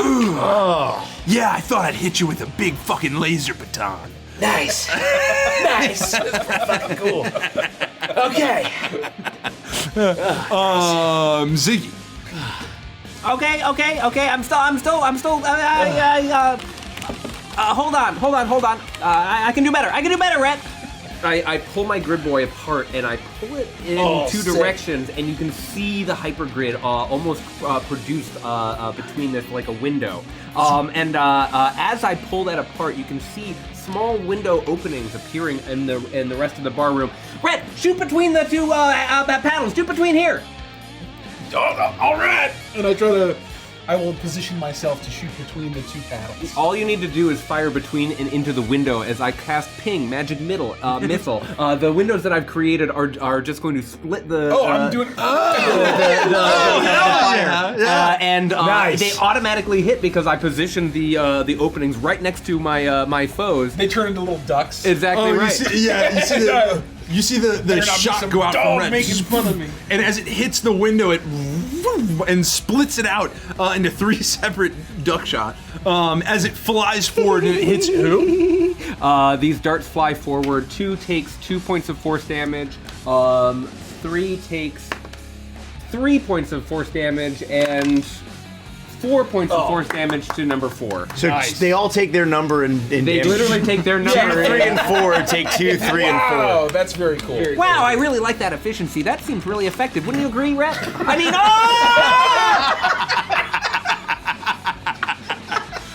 Ko, it's back to you. I am bleeding. My nose is probably a little bent at this point. I'm giving this this red belt a little bit of respect. It's like, okay, now it's my turn. Okay, as I swing down hard with my club. That is probably gonna miss. That is going to be a. Oh wait, no, I'm 14. 14. I don't know.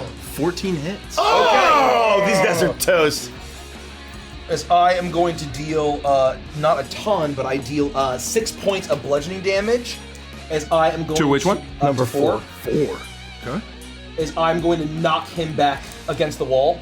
And then, as I look at Pyke, he's like, you don't mind, do you? Not at all. As I say, good, and I grab him and I smash my head against his forehead, against number 2, or try to. God, cool. Oh, that's going to be a 21 to hit. Damn. Yeah, that'll 21 to hit. hit. Yeah. As that is going to be dealing. That is going to be dealing 7 points of bludgeoning damage, and then also knocking him back against the wall. Oh, it's against this. Okay, it's against this wall. I was gonna say. My God. On the shelf again! Because I believe, correct me, I'm new to weapon masteries. I just knock them back 5 feet if they're large or smaller, and I can just keep pushing them. I got no problem with it. Okay. Yeah. Listen, it sounds good to me. I trust you. Yeah. Okay. You don't even save it throw or nothing. Pyke. It's back to you. I watch this Ko is just absolutely like slobber knocking these guys around. Line them up for you, buddy. I fucking just basically I follow up. It's like we're moving like we're one. We spent a lot of Almost time like we've done together. this before. Yeah. There's kind of like a. We're shoulder to shoulder now. There's like a dance element to it, you know? Like Ko throws the baton, you find the opening, you dash through, you follow up with a hook. This is old hat for the two of you. So moving like at the speed of light, I follow up on number 2, and that's going to be a 13 to hit. So that one might miss. It does not miss. 13 hits. Andy. Oh, these guys suck. I will So say then- that 13 is the AC. Yeah, that's perfect. Yep. I would So that's a I- very appropriate AC. I immediately follow up with an uppercut to this guy's chin for 7 points of bludgeoning damage. To which one? Number 2. Ooh, okay. Then you know I hit got the uppercut and he catches the chin. You know I and he had to snaps do it his to head him. back down and looks at I'll you. spend my last focus point to flurry of blows. Try to end this guy. 16 points, 16 to hit, sorry. Oh my God. And that's going to be 9 points of bludgeoning damage to number 2 as I follow up with another fist. Go down, you bastard. No, you hit him with another fist, and he is looking real right, bloody. He's last holding one. his side, but he's Last one. he's got a little bit left in the tank. That's going to finally be a miss with 10. So I try to follow up with a knee, and he kind of just rolls out of the way before I'm able to connect with a knee to his stomach. Yeah, exactly. Almost like flinching as you draw back. Now he anticipates kind of the movement as your last kick comes in. He's Stay able to still! dive it at the last moment. And that's my last, that's my move. That's my Rett. turn. He's still standing, Pyke. I'll sort of be in awe of Ko and Pyke and seeing them go through these motions. Yeah. I can definitely I see a flash of what I would expect like happened in prison. And Yeah. Oh, if this was filmed, we would cut to a flashback of us like in the break room with the fucking trays, and then Pyke leaps off of the tray and like fucking. And you've seen Pyke before. You've seen him in battle plenty of times. But something about the influence of Ko in this moment, in this bar brawl, this feels particularly brutal.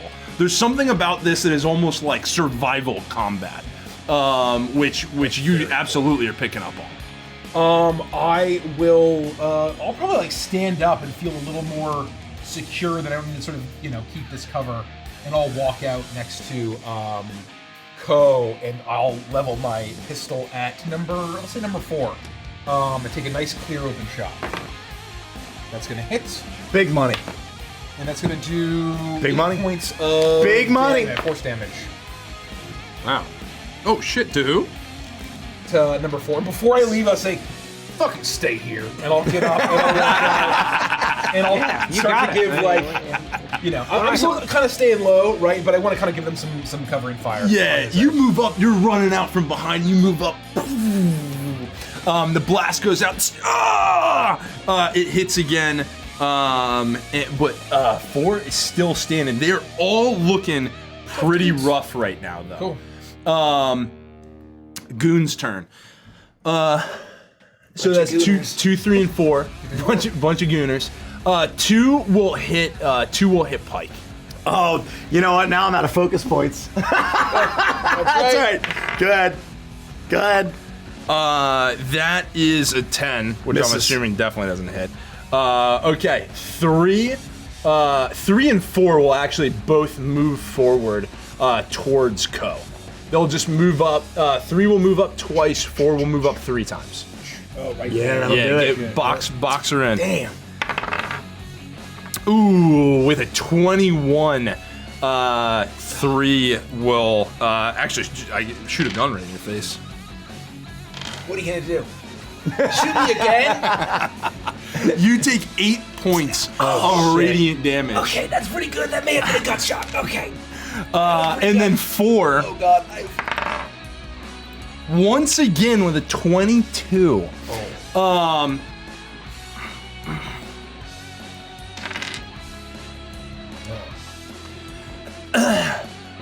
You'll see. What's everyone's passive perception? I love asking this. Mine's 14. Oh, 12. 15. Rett, you'll see it first as the goon 11. out of it, hidden in the red sash, is gonna say, "I got something pretty heavy metal for you," and is gonna take out a blade and is gonna slide very quickly. A blade into Ko's side. Scumbag! As you take 7 more points of damage. And Ko, as the blade slides into you, that it's not just metal, it's a poisoned blade. I feel it. I feel it burn. As I look at him and it's like, okay, I'll give you that. As my eyes roll back and I collapse onto the ground. Uh-oh. Shit. And that's their turn. I'm dying, folks. Ziggy. Oh, the shit! What the fuck? Oh, shit! Fucking goddamn! This is a real fight! I don't want to get punched in the stomach again! I immediately turn to my grid boy. I slap the paddles together and I start to type.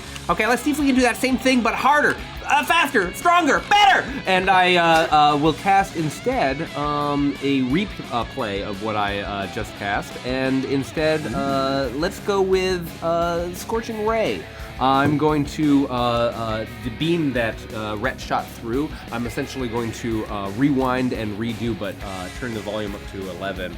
I need to roll against, I'll roll against 2. That's going to be a 15 natural 15, so that definitely hits. I'll roll that for hits. him in a moment. For 3, natural 20. Oh! These guys are fucked. Holy! 4 and 11, so I miss on the 4, but this is going to be... What did you roll for 4? I missed, I got an 11. Oh, okay. So that's going to be... max damage to number 2, he takes 12 points. Wow! That's going to be...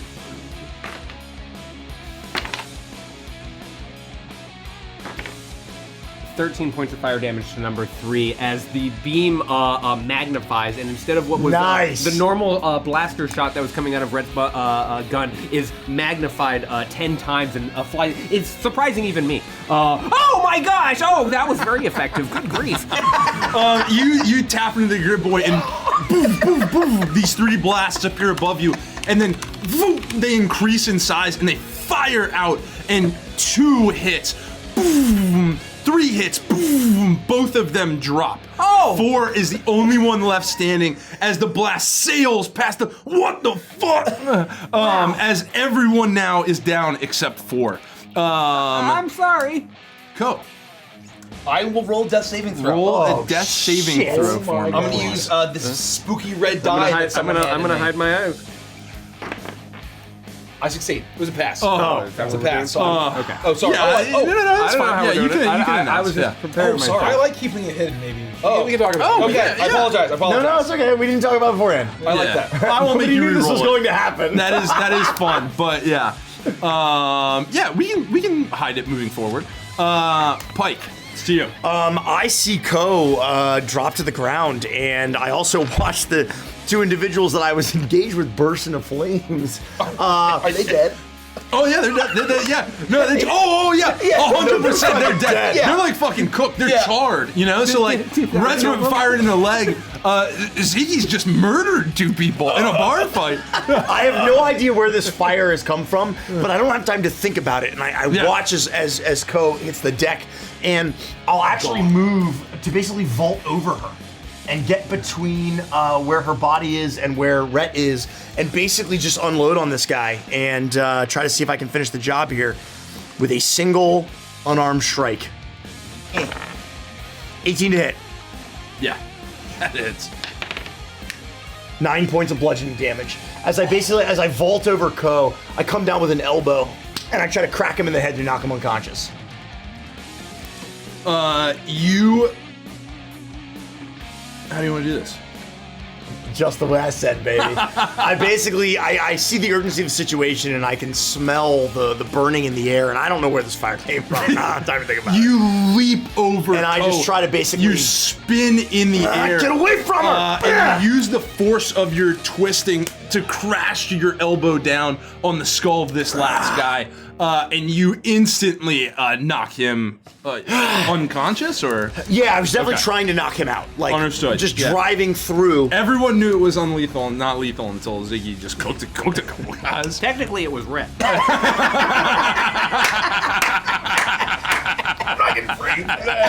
And I would basically just drive through, and as his body hits the ground, take a few deep breaths and then be, go, no, and rush to her side to see if she is okay or not. Roll a inspection or medicine. Medicine. I'm not attempting Roll a medicine check. I'm not attempting to stabilize her. Just understand. Yes. Oh shit, 23. Look at that. 20 with a 23. You've watched the whole fight go out. You walked in. Ko was not looking good. Ko was already bloodied.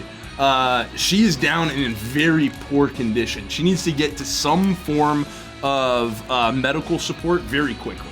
I quickly just survey to make sure that we're not in any current continual danger, and I turn to Rett and I say, Rett, get over here. She's in a bad way, man. Come on. So if we're still in initiative because of the death saving throws, I'm gonna be like, I'm bleeding out. I'm right here.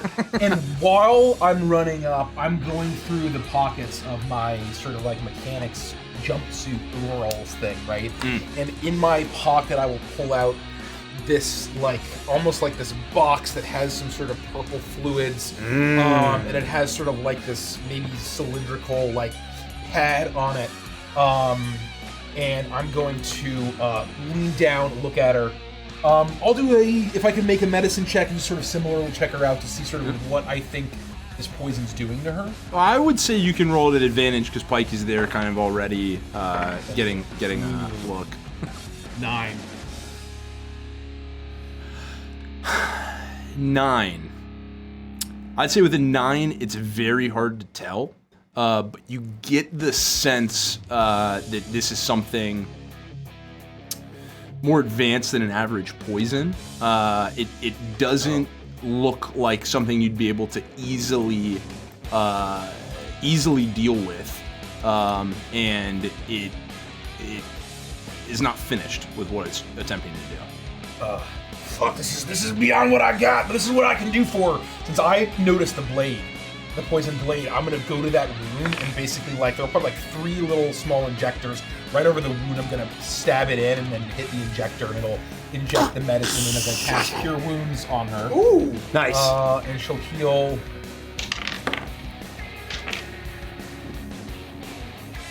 $12 points of healing. I would say that instead of you healing 12 points right now, that goes into almost like a holding state. As you can stabilize, but the health does not actually land on you. Am I stabilized? Or no? You're stabilized. You don't have to roll a death saving throw, but you're still on a clock. We'll say that what Rett has done has bought you an hour. Oh shit! Oh, so I don't even regain consciousness. I would say that you are in a very like a fugue state. Yeah, think of Gricko's popsicle. You're that's where you're at. What the fuck does that mean, Ko? I run forward. Yeah. Hey, stay with us, I got a Ko. popsicle. Hey, Ko, stay with us. Come on. You have a popsicle. Yeah. Fucking sick. What flavor? It's blue. Oh, I like that. You want it? Oh, sick. Yeah. Here.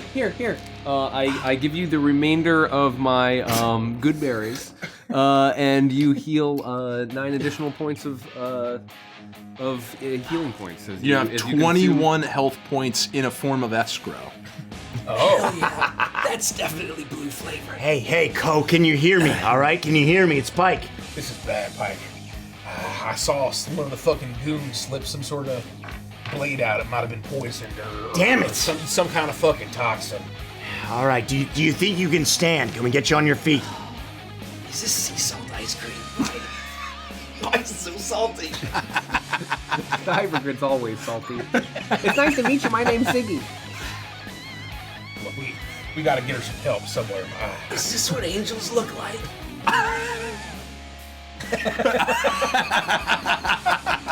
What? Holy fuck! What was on that blade? I don't know. How are you feeling? I don't know. It was poison. I don't know what the fuck it did. I can't. I'm basically in although I am. How many healing points did you did? I was too busy role playing. We said You have 21 points in total. In escrow. 12 from Rett, 9 from Ziggy. So- that are almost like you get it's kind of So I like have extreme exhaustion, yeah, more or less. yeah. Got it. Yeah. Got it. Okay. You're feeling. I won't make you roll for it. You're in tune with your own body. You are feeling extremely sapped. Got it. All right, Ko, listen to me. If you can hear me, we gotta talk, all right? We gotta get you somewhere safe. Where have you been staying? Where can we take you? Come on, talk to me. We can't go to the fucking hospitals. I don't have any fucking insurance. You guys would think, Rett, you would think that if you could get her back to the Rhapsody, you might be able to use your tech, things in the med bay, to at least try and stabilize her to buy more time. Look, all right. I don't have what I need on her, but there's might be some old med tech lying around on the Rhapsody that can do something. I mean, at least we can fucking scan her. Hank might be able to help out too. Unless you have anything that can fucking help her right now. I can help us move her. I can check the grid, but I don't know if I can save her or do anything like that. How much time does she have? The Rhapsody's far, man. I mean, hopefully at least an hour, 2 maybe. But if you can stand, we'll get you in the truck and we'll get the fuck out of here. Pyke, come here. Yeah, I'm right here. What? I'm listening. What's up? Come in close. I'm right here. Can you check the kitchen? Someone ordered in some pizzas before you guys got here. Oh. They might be ready. I'm so hungry. Oh, it's ready. Chili pizza. The bartender walks out. Oh, yeah, is there staff, right? Yeah. Did somebody order pizza? Silica. and instead of being fully formed like she would be in the projectors of the Rhapsody, a very, very thinly, like barely a hologram, twitching almost, picks up the pizza and lifts it and brings it over. Well, we got the pizzas. All right, come on, here we go. Put your arm around me. Come on. Add it to my tab. Add it to my tab, Johnny. I'm sorry. Don't move her. I got her. Just 1 minute. I'm gonna cast Tensor's floating disc. Let's go! I've never seen that used! This is the perfect opportunity for it! What is it? It's called Tensor's Floating Disc. I'm calling it Load Balancer, Ziggy's spell. And as a spell, I can create a circular horizontal plane of force. 3 feet in diameter and 1 inch thick that floats 3 feet above the ground in an unoccupied space of my choice. It can carry up to 500 pounds. I'd like to create a hypergrid Stretcher. stretcher. Yeah. And essentially lift, like have it like emerge from the ground Tron style and lift up Ko as I produce this, summoning it from the hypergrid. You did. Ko's form starts to lift off as you see this hypergrid, almost like hover stretcher lift off, and then Ko is bigger than this thing is. Yeah. So like the arms if are you like give me a few extra feet. It works, but definitely like it's kind of like arms and like legs are kind of the almost. prison cots. I know. Hang in there. A bed that's not quite too big enough is your arm, but you're able, and this you just carry this on for. I would give everyone the permission to essentially push it and move it. You'd be able to essentially move her almost like as a hovering speeder. As easy as something like that. I'll get the truck started. I want to rush ahead and basically open up the cargo bay door. Sort of get ready for her. I'll jump in the driver's seat and get the engine warmed up. Johnny, I'm sorry. Please don't ban me. I told the Red Bells they shouldn't fucking come around here anymore, and then they came around here. I was contractually obligated to kick their ass. I would basically, with Ziggy's help, push Ko on this makeshift magical stretcher to the back of the van once Rett has like pulled it around so you can get her in the back. Two of you rush out the front door of the Helion once again, the same way you came in. You start racing down the steps, pushing Ko as this thing kind of as you push it towards Rett, where he swings the truck back, backs up, gate wide open, ready for you to pop it in, and you just slide Ko straight into the back of the truck. While they're loading her in, I'm gonna jump out of the car. One thing I forgot. I'm gonna rush in and I run up to the bar if the guy's still there. Sorry about all that, and I'll take out like a large like cash clip that has like a money clip on it, and I'm gonna pull it out, and I'm gonna take some, I'll probably give him, a couple $100, right? Like, to sort of pay for all of this. Where it's like, Very sorry harmful. about the This is for the damage, mess, but we're getting out of your hair, and I'll rush back out. This should cover it, but what about your friend Tab? Just hoping that like he'll be chill about I it. would stay in the back of the van with Ziggy and Ko while you jump in the driver's seat to try to talk to her and see if I can figure out where we can go. If I think that whatever's gonna be fastest. I'll run back out, and if I see that they're all in, I'll slam the cargo bay door of the truck down. I'll jump in the driver's seat, and I'll try to fucking I don't like go crazy where I'm endangering everybody and breaking laws. We want to get the fuck out of here. But we want to get that. So I'm trying to trace my steps back to. I know that the tunnel we came down was sort of one way that way. So if I could find some way that was close, that was back up the other way. Roll a quick history check. That's probably memory, right? Advantage? Or no, I guess it's a 10. No, a 9. Rolling too hot. You're a space pilot. You know how to get back. You retrace your steps. You have a little bit of extra time, Yeah, it definitely takes a little bit extra time. Right or a left? Pyke, do you remember if it was a right or a left? Does anybody fucking remember? You're crashing through look these it up. dirt Hold on. streets of the undercrust as you see some of these faded neon lights sailing past you as you're driving with purpose. Ko's in the back. You go for about passed out, is moaning. You're driving for about 20 minutes, and everything starts to just kind of fade together. The moment's so tense. Just this weird lingering smell of pizza hits your nostrils as you're racing through the car. I'm typing on my grid boy, and I'm seeing if I can figure out the directions to get us out of here as fast as possible. But at the same time, an invisible hand is holding a slice of pizza, and I'm just like, roll a computer check. A computer check. A computer What check. does that do? Computer check. a computer check. I've got a +7 on those. It's a great thing that I rolled a 14, 21. Oh, with the Wow. 21, I'd say with that, you're able to kind of like pull up the maps easily of the area, and you plot a course from your current section to that same route that you came down, and you're able to feed it up to the display on the truck at the front, and you update Rett's nav, and now you have the direct path to get back there. Offlaying some of the maybe time you would have lost not remembering it yourself. You've been able to kind of pull it up from the... You're probably wondering why it took me so long for you to get this information, and it's because I waited for the Google Earth style animation where it started out as far as the planet, and it slowly zoomed in on the map, and then I immediately got you the information as soon as I was close. As you're driving and like swerving around, you're shooting slowly. The car is definitely like I would be careening. doing my best to like Oh, you're stabilize there it with for me. sure. Oh, okay, Absolutely. okay, got it. No, I did not okay. leave you back there by yourself. Got it. Okay. You'd definitely be moving a lot, Yeah, and I'd be yelling like, Rett, settle down, keep it steady, come on. There might be moments where the crate kind of like slides over and like pushes you up against the wall. Oh, absolutely, yeah. for sure. Sorry, man. Eventually, it's been about 30 minutes now. You're blasting through the truck, and you see the ramp as it starts to come into view. And just off to the side of it is the section of the tunnel that kind of exits, and you can see that there's a little gate there that kind of looks like it releases people out. And you're driving up, and as you get closer and closer to going up, you see two figures that look very similar to the figures you saw when you first got here, and you look for directions. And as you race up with the truck, you start to slow down a little bit.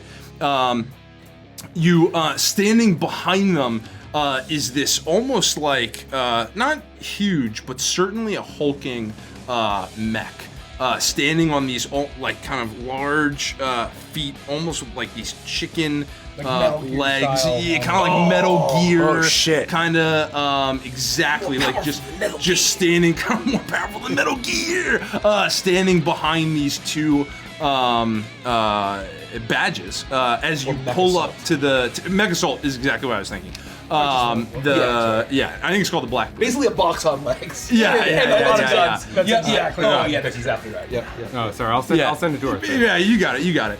And you drive up. One of the badges will hold up the hand and say, "Halt." I'll handle this. Officer, Yes. just need to get through. Just need to pass.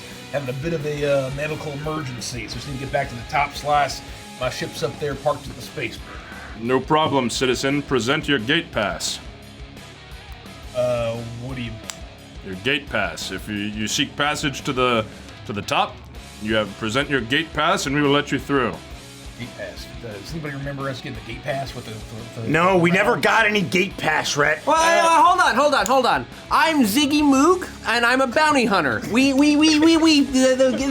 is satisfactory. This is a government Ziggy, issue. put that away.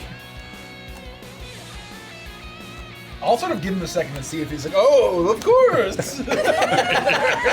Right? Of course. Come on. Shut up! Gate pass, or you stay down here. You're not getting any pizza. I'll handle this. Ziggy, just chill. All right, now I go into like the various glove compartments of this van, and I'm gonna go through. This is a rental, so I'm sure there's some sort of gate pass in here somewhere. And I tear this like the entire front of the truck apart to see if a gate pass came. Roll an investigation check. Natural 1 plus 7 is an 8. With an 8, you start rifling through all the paperwork, and you finally pull out one and you flip it. Look at gate pass, and you see a line that says gate pass rental, additional 40 notes a day, unchecked. Oh, fuck. Oh, God, we added the insurance. I didn't think about this. Looks like we don't have a gate pass, but I'm happy to pay you 40 notes a day for a week. No gate pass, no movement, citizen. Turn back. Look. There's a very serious medical event happening in the back of this truck, and I just need passage. Is there anything I can do? Something very serious is always happening. Turn back. And as he says it, the mech now will kind of start to turn towards you. All right, yes, sir. As it locks on to end. I back the fuck up.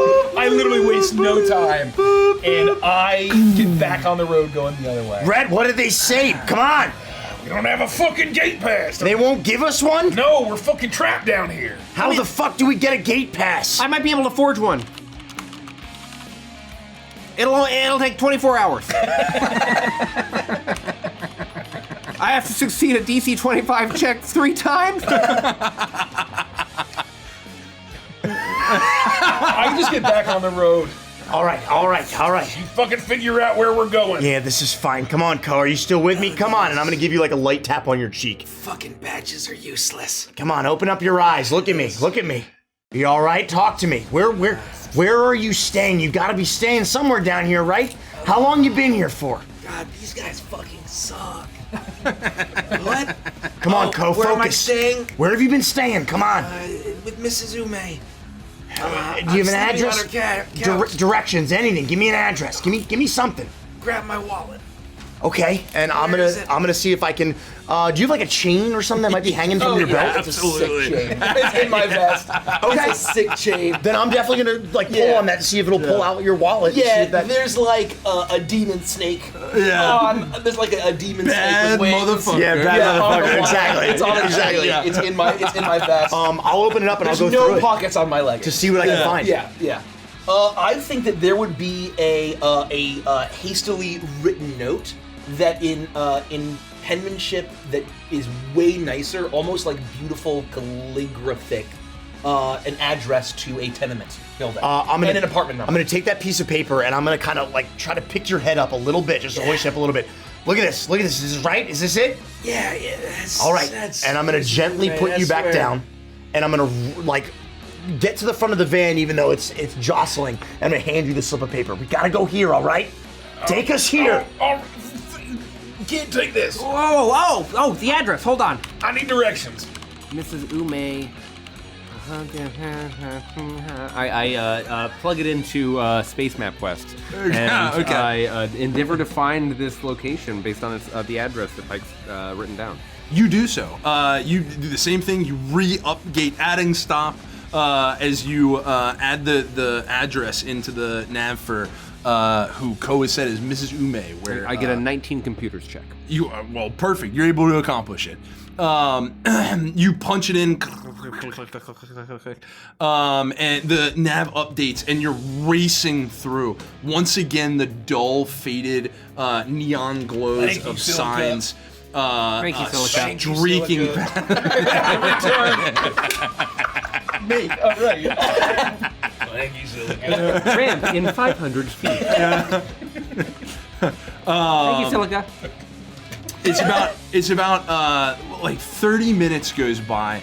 The tension rising as you know that every moment that passes, Ko is fading deeper and deeper in the back of this truck as you're tearing up these roads to get to your destination, and you start to see this kind of like 4-story like brown building with this kind of like almost rust degradation kind of climbing up the bottom of it, not in great shape. As you hear arriving at your destination, as you're able to pull the truck in, windows stretch up, kind of identifying every floor that you might be able to stay in here. as you screech to a halt, you've arrived at the building you've sought. All right, we gotta get her up. Come on. Okay. Just push. Yeah. Then I would basically, as soon as Rett Open the door. throws open the back of the van here, then Ziggy and I would try to push Ko out gently on this floating device and try to get her towards the front door of this apartment building. You do so. You are able to move through, you get her to the front door, you throw it open, and these dim hallways run the length of the room. On the other side, you see a sign hanging just crooked off to the side. Looks like stairs. And you're heading to the 3rd floor, I think. We've got the address. You have the address, you're heading up to the 3rd floor as you rush to make your way. Dim lights hang on either end of the wall in strips as you make your way down. You reach the staircase. You swing open the door, and this like rank smell hits you, just like stale air. As you look to take every turn in this like square rise of a staircase as you go up, you finally reach the 3rd floor. And you race down to the apartment number, and you find it. You find yourself standing in front of this door. Once we're at the door, I'd pound on it and say, Mrs. Zume, we're friends of Ko, let us in, come on! And the door slowly opens, and in front of you, you see another, like, much smaller. She's probably no more than, she's shorter than Ziggy. She's probably like 5'2". Kind of this, you would think at one point had this kind of like orangish fur, but the color is definitely faded. The white undertones have turned kind of to gray as this Shiba Inu inspired answers the door, and she says, "Oh, what's all this noise here?" Almost like squinting through glasses, and she has a little bit of a walking cane as she comes out, and she's wearing almost this like pink like nightgown.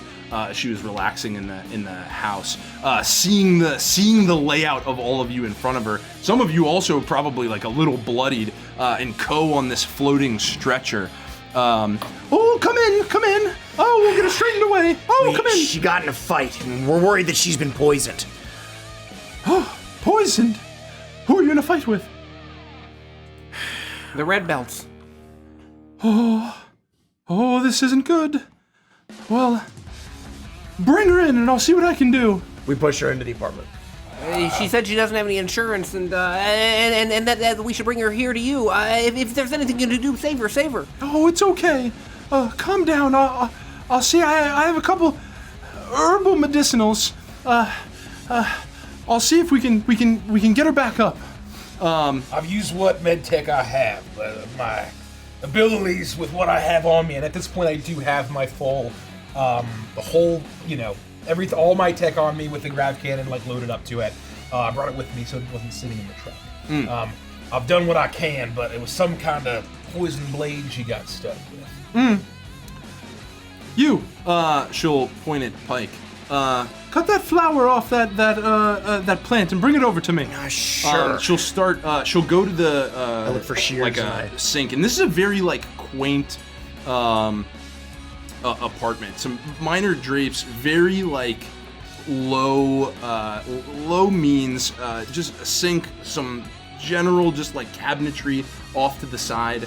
Nothing really flashy, but there are what it does add like a touch of hominess and niceness is around the room. There are these kind of like hanging potted plants that droop out with this greenery and have flowered into these like beautiful, almost like collection of like cherry blossom-esque kind of sections of flower, and that's what she directs you to cut off.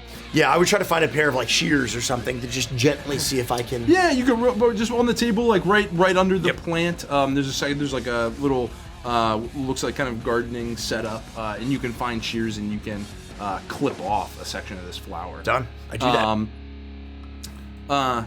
Quickly, over to me. And she'll be at the sink, and she'll turn on this water.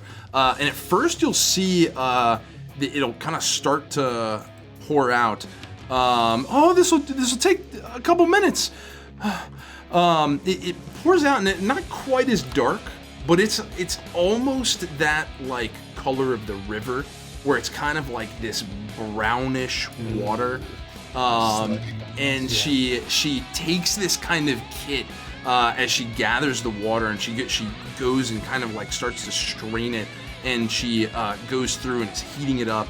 And is working to kind of like purify the water, you get the sense, before she goes through. She takes the flour from Pyke and starts to crush it into a little glass. She grinds it down. It's about 4 or 5 minutes before she's able to kind of purify this water, and she pours it in and starts to stir it together. Here. Give it to her. I would take it, and I'd hand it to Rett. I feel like Rett would be, most capable of delivering this. I don't know. I just trust him. Well, I think just about making her drink. I feel like you're probably better suited for this. I mean, you have that personal connection. Somebody give it to her, for goodness sakes! She's dying on the floor! Damn it, Rett! Pour a cup down her throat! And I'll try to, again, gently seems lift her inappropriate. the best that I can to try to sit you upright to the best of my ability and attempt to try to pour this down your throat. I will presumably take it quite easily. Yeah, you will.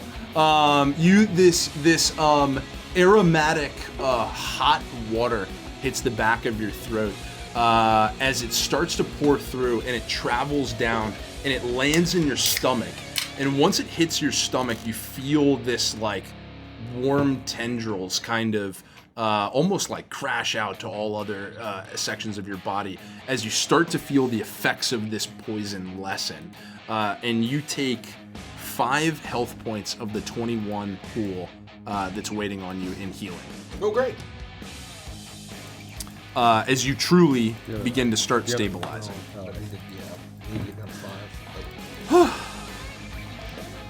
I'm gonna write that down. How do I feel? How are my senses? Am I kind of coming to? I was basically unconscious at the end there. Oh yeah, you were like effectively as you were coming up through the apartment, you were completely gone to the world. You weren't really gathering where you were or what was going on. You're starting to blink. Your eyes are dry. Your mouth tastes almost like metallic. Washed down a little bit better with the drink you've been provided, but everything about you feels extremely dry, almost like you don't even have blood in your veins. It's dust. As you start to kind of feel yourself to come back to the land of the living. And I would say mechanically at this point, we'll say you have 2 levels of exhaustion. That makes sense. I have 2 levels. Bam. D&D offense. Exhaustion in 2024 is so much better. It's nasty. actual madness. It's nasty. It's nasty, but it's also way easy. More gradual, right? Yeah. It's nice. Where am I? Am I like on the couch? Am I? Yeah, we'll say the group was able to pull you in, put you on this kind of like worn-in couch. As your kind of like hulking form lands onto it, you hear this kind of like squeaking as you bounce just a little bit as you settle in. I'll diminish the gurney, and it'll. You're one boot off the couch, one boot on. Your foot's up on one armrest, your head's on the other. You're taking up the full spread. Is she gonna be all right?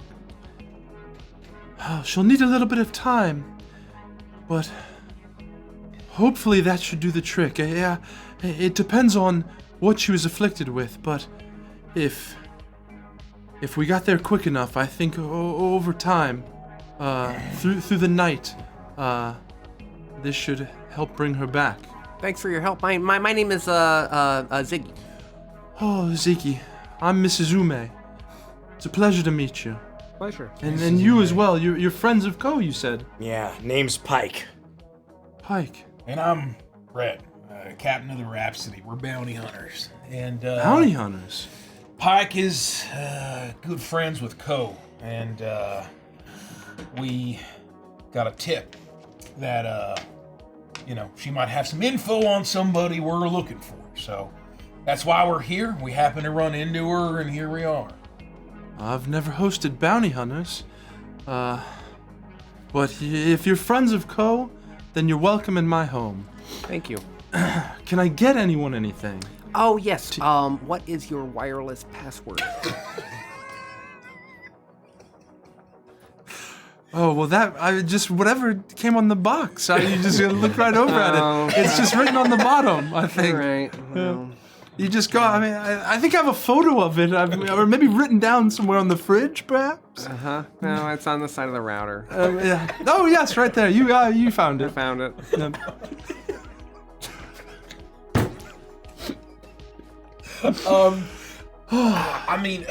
You've already done plenty. I hate to intrude like this, but if you have any kind of beverages, I don't know, Pyke. What do you think?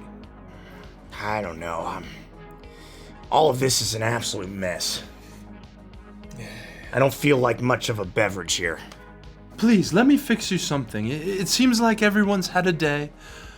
It looks like everyone needs to just take a moment, collect themselves. I'm happy to get you something to drink.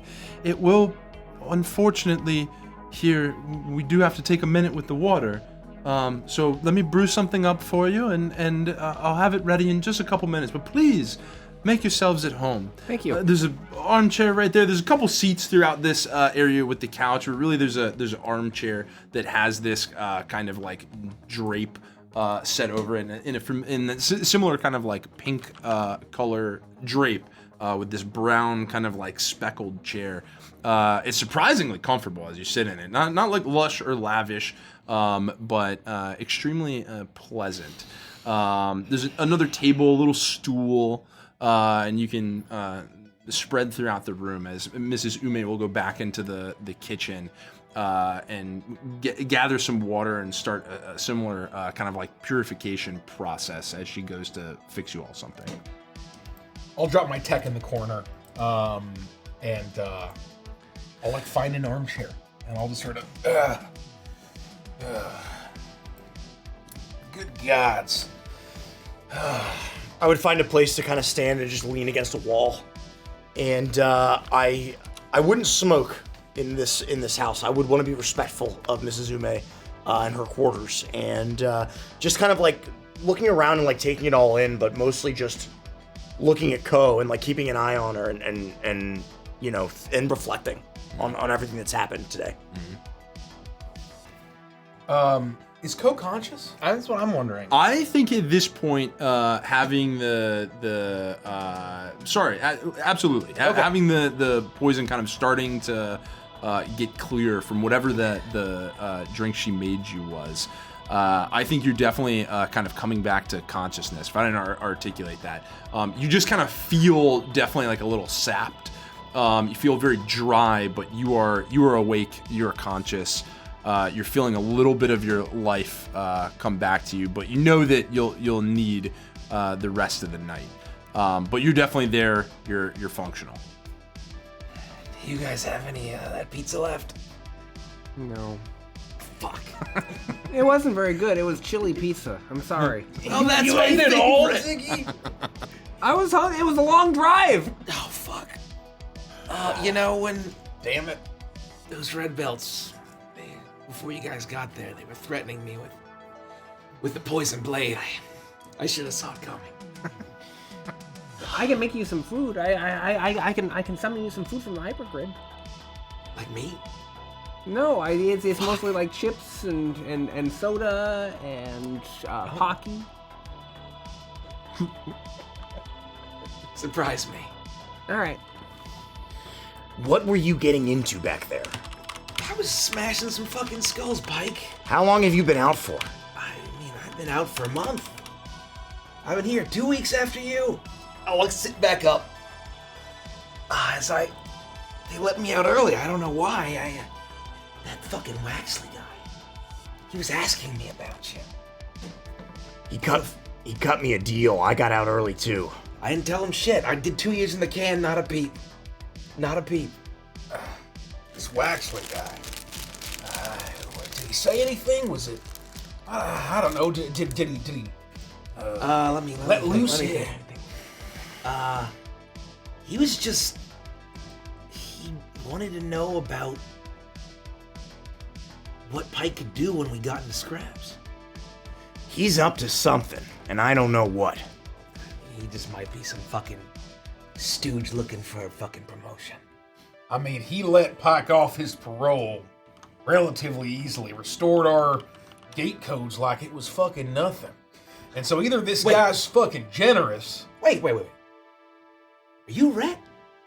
Oh, yeah, we should probably meet officially. I'm Rett. I have heard so much about you. I've heard a good bit about you too, and it's a pleasure to meet you. Ko Tetsutoro stands for knockout. Stands for knockout. That's right. Don't let anybody tell you anything fucking different. Rett Indigo, and it don't stand for nothing. And I'll look. I heard a lot about you, and I'll look at Ziggy. But what's his deal? Yeah, Waxley. That's how we found this one. To be fair, while it was relatively easy, we did almost die.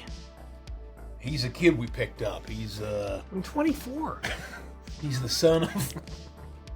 we shouldn't be fucking having this conversation here. This is a safe space. I've known Mrs. Ume my entire life. Back home, she had a shop down the street from my pops. Well, anyway, he's the son of some important people, and we got mixed up in a bounty that ended up being a hit. That it's a lot to explain. We can go down that path later if you're interested. But anyway, he's a member of the crew. Show him your badge. Oh, it says Ziggy Moog, but my last name is actually Wook. Need a license to take down bad guys? Well, you need a license in order to be rewarded for taking down bad guys in the Galactic Bounty, so whatever it is. The Galactic Bounty Guild, GBG. Yeah, let's The get GBG. let's get one thing right here. It's not about doing good. It's about the notes. And I got you your snacks. I got you some cheese crackers. I got you an Uncrustable, and some Nutty Nibbles. This is fucking sick. Thank you. You pulled that out of the internet? Yeah, I did. I downloaded them. I used ByteTorrent. Am I gonna get some disease for eating this? Is this edible? I don't think so. You're gonna find it's not very filling. It'll hold you over though. Yeah, and it might help. It's got hypergrin energy. It's not like real food. That's why I can't make meat.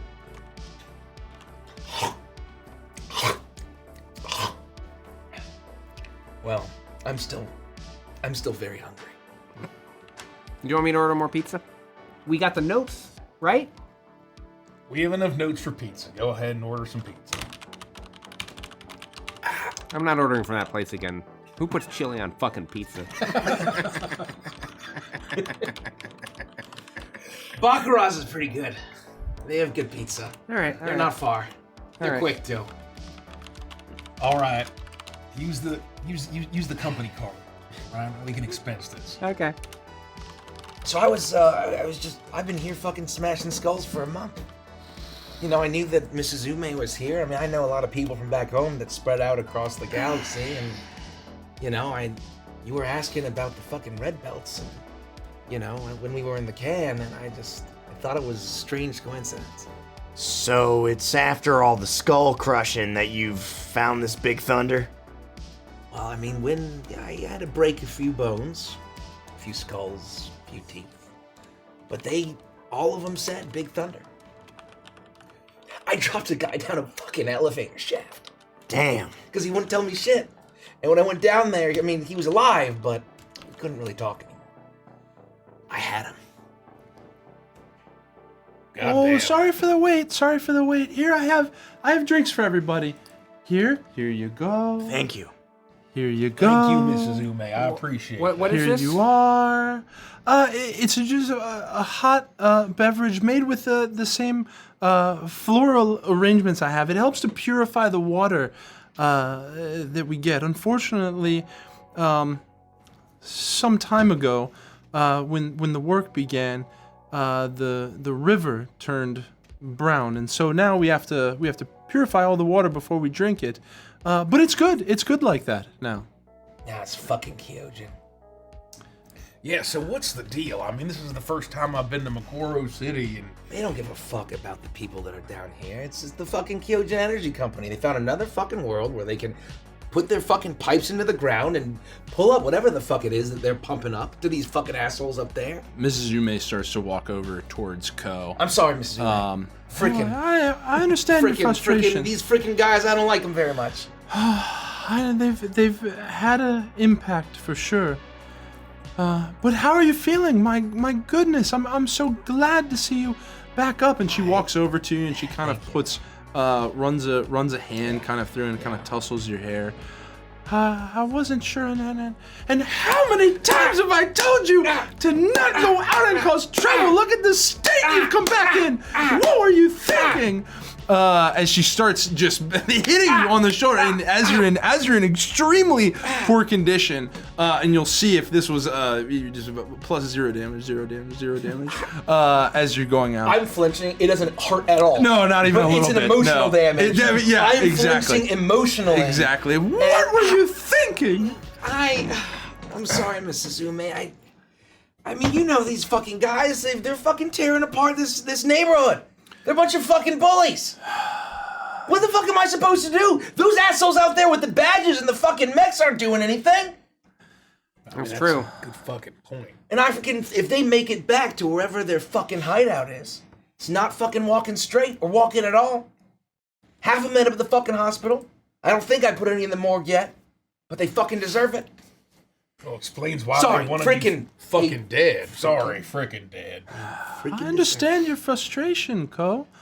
But what good is a couple thugs in the hospital gonna do if you end up dead? You have to be more careful out there.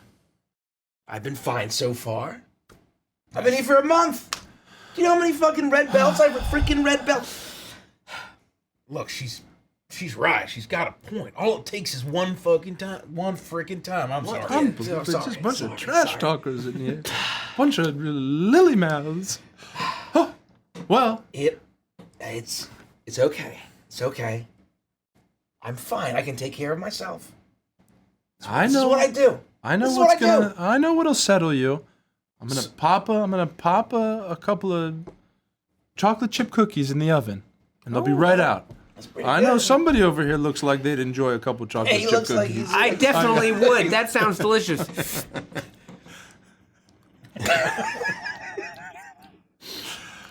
Well, thanks for the tea. You're welcome. And she'll turn around and go back into the kitchen and start shuffling around, and you'll hear the oven. The place will almost warm up, like noticeably a degree, as you hear her start to prep and continue on in the kitchen. So now what? We got a lead. We got to go after it, right? I mean, we got a lead, but I mean, what the fuck's the deal with this gate pass thing and getting to the top? What are the top crust? The top Shit, slice. I forgot about that.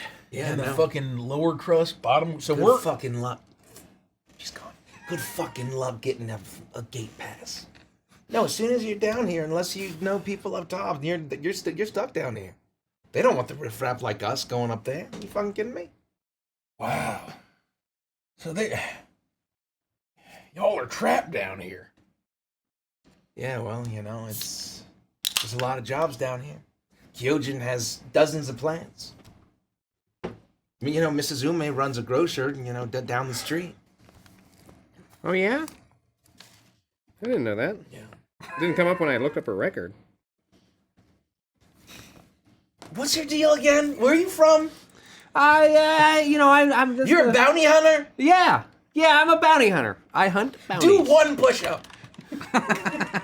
I'm sorry. I didn't know push-ups were required for bounty hunters. I don't know what the fuck was required for a bounty hunter. I would presume one push-up. Well, I ordered pizza. The pizza's on its way. I don't know what this delivery driver is doing. They've been waiting at the restaurant for like 20 minutes. What are they doing there? Is the pizza ready? Are they just sitting with the pizza? What's happening with the pizza? Look at this. Look, kid's got skills, right? He may not be able to do a single fucking push-up, but he's sharp as hell. Okay. You know, variety of skills. I've never found any kind of tech that takes down these people like this. Well, I can. But I I'm can happy find to out. be proven wrong. You're getting pizza. I will take that as a peace offering. Not only that, but the kid's been, I don't know, keeping a lookout for possible leads. He's checking things, he's monitoring things for us, and he's been able to find some stuff. I can look into the corporations. I can look into the people that we find out about behind things. There's all kinds of information out there if you just know where to look. Transactions and the like. All right. But here's the thing. Redline, they're keeping real fucking under wraps. I mean, there's not a whole lot on it. Not this guy. I mean, Big Thunder, he's sending it up to the fucking top slice.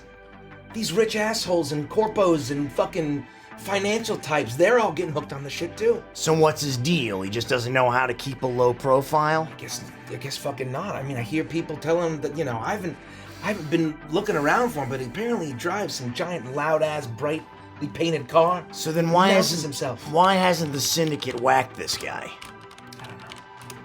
I don't know. I mean, I'm on the street level, Pyke. You know that.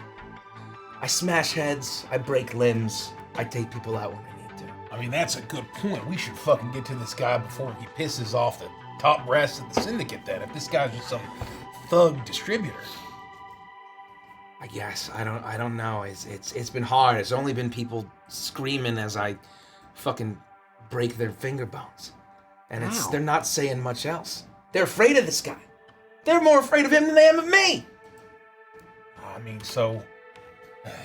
I mean, how do we get to him? I mean, I guess that's the question, right? We should probably, unless you've gotten anything, we have the truck, we all have our own skills, we can, as soon as you're feeling well, maybe while you recover, we can hit the streets and start doing some recon. Yeah, I don't know. They've taken over this entire neighborhood. Everything in the undercrust. I mean, half of the city is fucking decaying from this fucking red line. You know, it ups you up for a little bit, and then you just crash and wallow as your fucking veins turn to just this like a glowing glow stick. Yeah. Like a bright red. All these junkies and good people are getting on this stuff. Unfortunately, we've seen some of the fallout. And it's been quick. I mean, they haven't been in operation for that long. I mean, it's been a couple of years. And I mean, the pollution was always bad once Kyojin moved into this place. And once they moved in, it's like the fucking air is greasy. Yeah, I noticed that. Yeah. It's not just the pizza. It's like the air is like. Yeah, right? Yeah. Yeah, it's like... You know what I mean, Pyke? I do. You know what I mean? Look, at the end of the day, the guild's gonna pay good money for any of these jackasses we can bring in. I don't really care about the guild or licenses. You got a little license with your pretty face on that, Pyke? You know I do. Oh, cool. Let me see it. And I pull it out, and it's actually a very photogenic picture of me. Is your hair short? No, Okay. it's a really good picture. Yeah. Oh, fuck you. And I throw it back at you. I stick it in my jacket pocket. God, you had like the prettiest mugshot in this entire fucking prison. And meanwhile, I'm there like, Man's gotta make a living. yeah, well, frankly, I'm not sure how you survived. If you weren't so good at kicking ass, you would have been, yeah, you would not have survived. Oh yeah, your mugshot's hilarious. What? You fucking delete that. Delete that off of that thing right now. Permanently or off of my local? What? Get it up, get it down! All right. I don't know if it fucking works. Get it fucking down! Well, I mean... We need to figure out some way to get this guy. And... I mean, you know, these guys they're tough, but like, they're no more tough than the hammerheads that we fucking kick the shit out of in the can. No, it's not about how tough they are. What worries me is the organization. Yeah. I mean, you know, I've just been, you know, knocking skulls and asking questions, but you know, I'm not a detective, right? I just beat up bad people. He hasn't come out yet. He hasn't fought me yet. Interesting. So you haven't been able to lure him out at all. No, usually that works. I don't know why. You know, they're fucking stupid drug dealers. What the fuck else are they gonna do? Well, if he's a loudmouth, he shouldn't be that hard to find, right? Yeah, I know. It's weird. Why hasn't the all the officers? Why haven't they fucking taken care of this? I don't fucking know. They're useless.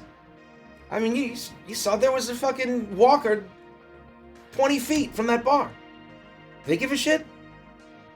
I knocked that bug face right off the fucking window.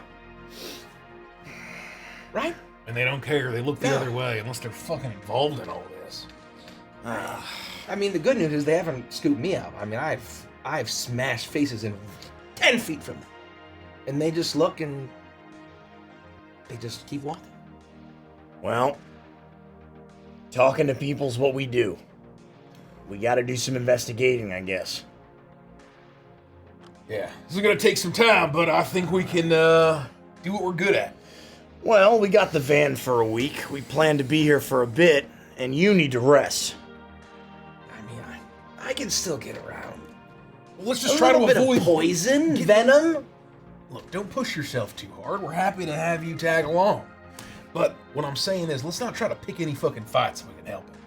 Let's try to keep a low profile, all right? Because I worry that, you know, the second this big thunder guy gets word of you and you got a fucking team behind you, then maybe they'll fucking take his attention. Isn't that what we want? Do we want to make a big fucking splash? I've never. I don't know, do we? And get fucking gunned down by 100 fucking goons?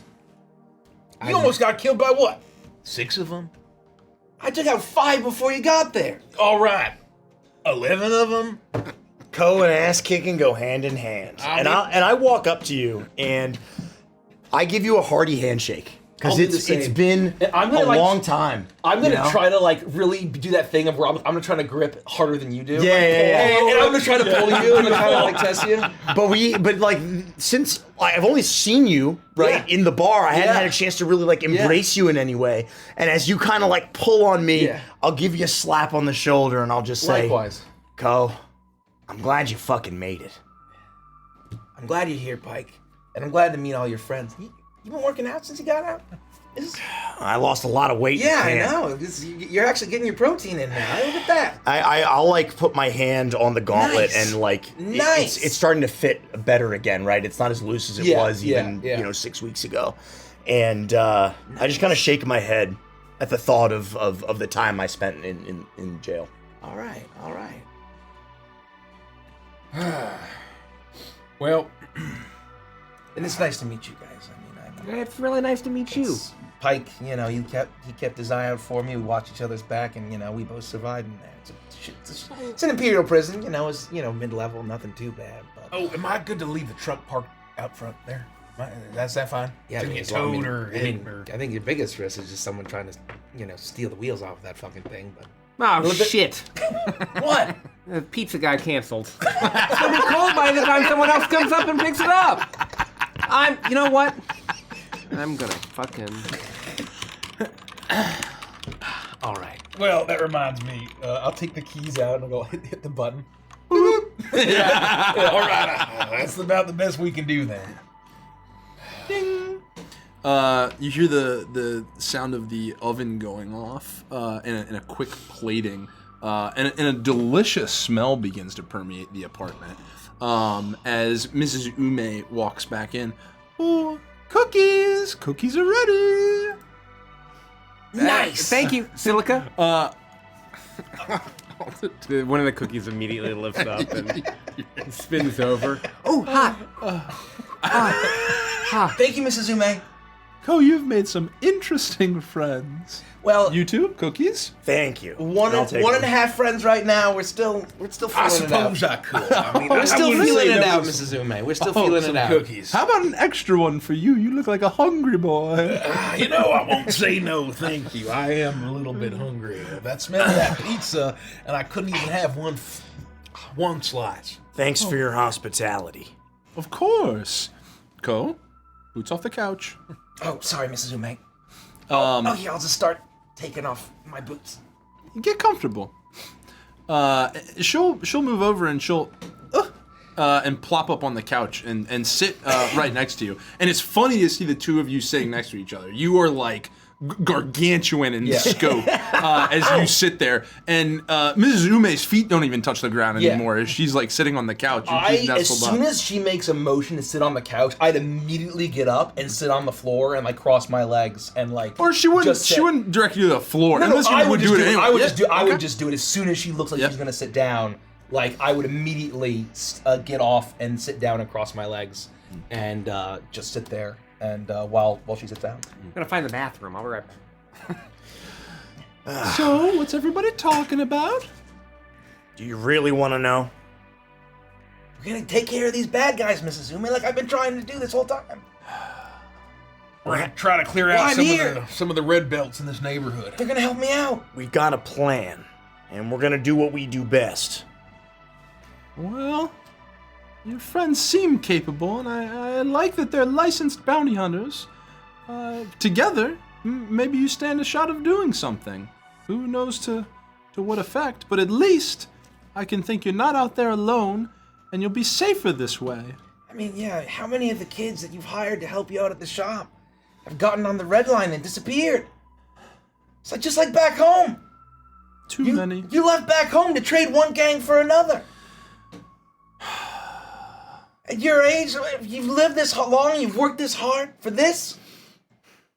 They're fucking bullies. They don't give a shit what happens to us. You're right. They deserve what's fucking coming.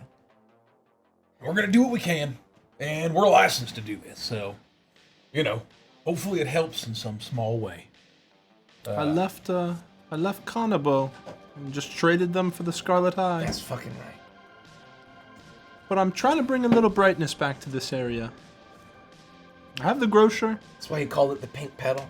There's Exactly right. There's no petals, there's no pink down here. I couldn't find it. It's not on the maps. Pink Petal Grocery? I've been trying to submit to the map services, but it's very complicated. Well, Why does it need to be on the computer? The nav system's down no, it's important that way. She's got flyers across the But anyone looking at the map would know that the grocery is there. That have you seen the flyers? Business. What do you think of the flyers? Have we seen them? Yeah, you've seen the flyers. They're lovely. Thank you. So what's it like to be a grocer? I want to hear all about it. And so yeah, basically I want to be able to ask her questions about what she does and how she does it, and kind of relate almost as like a business owner to business owner. Yeah, and really you can dynamic. all kind of go back and forth and you can go back and forth for an hour and just kind of like chat and talk and get to know her a little bit we'll deeper. Eat pizza and cookies. You eat pizza and cookies and drink tea, and you really just kind of start to make yourselves kind of at home. And she's very welcoming. She's happy to have you there. And the more you talk, the more she kind of gets to know about you all as well, and is appreciative for your presence. Where are you staying while you're down here? To be quite honest with you, we didn't know we were gonna be stuck here. Yeah, we were planning on sleeping on the ship. As it stands right now, we don't even have enough fuel to get off this world. You nowhere. You just have your truck outside. That's it. Truck and a ship that we can't get to. We're hoping if these bounties will pay for something, or we could float someplace and find a place to stay, but that's about it. Well, I won't hear of it. You'll stay here. With Co, I have plenty of room. We couldn't do that to you. No, I just stop right there. No, of course you'll stay here. There's nowhere else around here. I mean, I'd feel safer here than Like trying back in the to can. Yeah, we can all fit. find some, rundown motel and probably, half full of No, fucking... you don't want to stay at the motel. You don't. I mean, that's what we were gonna do. No. You don't want to stay. There's real sick fucks around here. Sick freaks. I'm sorry, Mrs. Ume. Real sickos. Oh yeah, you should Please. read these reviews. Oh my goodness. All right, well, in that case, I guess we'll stay here. We can all fit, it's very small. It's very small. It is very small. It's really, And you're I don't need much. Yeah. You would definitely, this is Spartan living here while you're here for sure. But you will feel it even though it's limited, it has that allure of a hominess to you. The cookies were fantastic, better than a lot of stuff you've had to eat in quite a while, almost like a real home cooked treat. Especially in this dirty, dilapidated undercity where there's almost this like oily like mouth feel, almost like humidity as you walk through this grime that kind of hangs in the air. It's disrupted by what she's able to offer you. I will have a thought, and I immediately perk up. Wait a minute. You told me Rett's like a master mechanic. Yeah, he's really good. Can you fix a bike? Well, I wouldn't say I'm a master or anything. You want to see it? I think he can You wanna fix see a it? bike. Yeah, let's go. I mean, but I can. I can't believe that we're finally out. We're both out. I promise you. I know you've been wanting to see it. I know you've been really into. I know you've been waiting. I mean, it's like a bike, like a motorcycle. Yeah, of course. It's not just any bike, though. It's my bike. I'll see what I can do. And I'll go to my large pack and I'll pull off just like a box of the tools that are that I keep in the bottom of it. I mean, lead the way. Okay. Oh, hold on one more. I gotta see this. Come on. Yeah, you're gonna love it. Mrs. Ume, we'll be right back. I gotta show him. He might be able to fix it. I'll be here. I'll get beds for everybody set up. And you make your way out of the building. You leave the apartment. You head down the familiar hallway. You go down the stairs. And instead of coming back down the hallway to go out the front, you instead find a door that leads out into the back, which is kind of this like alley between two buildings. The moment we get out into the alley, I'll take out a cigarette and I'll light it, and I'll offer the pack to Ko, and I'll say, "Cigarette?" Nah, I don't want to. I'll tuck it into my jacket pocket. Quit that a long time and continue ago. to follow her. And Ko, you lead everyone just down this section between these buildings.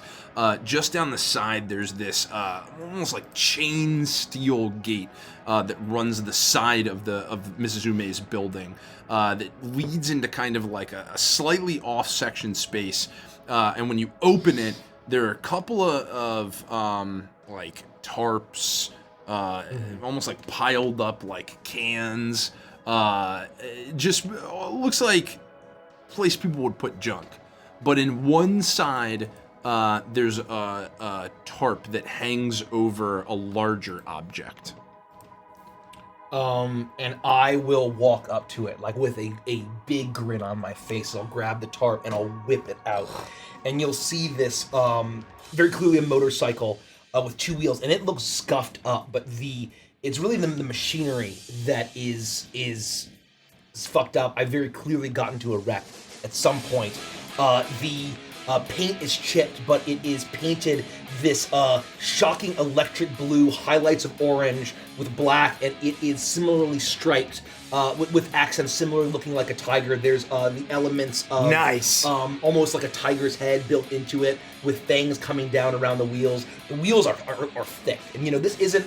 It's like a full crotch rocket, but it's not like a Harley. It's like somewhere in between. The huge exhaust ports, and it looks banged to shit. It is beat up, but I am still standing there beaming proudly. And like, there she is, just like I talked about, Pyke. That is quite the bike.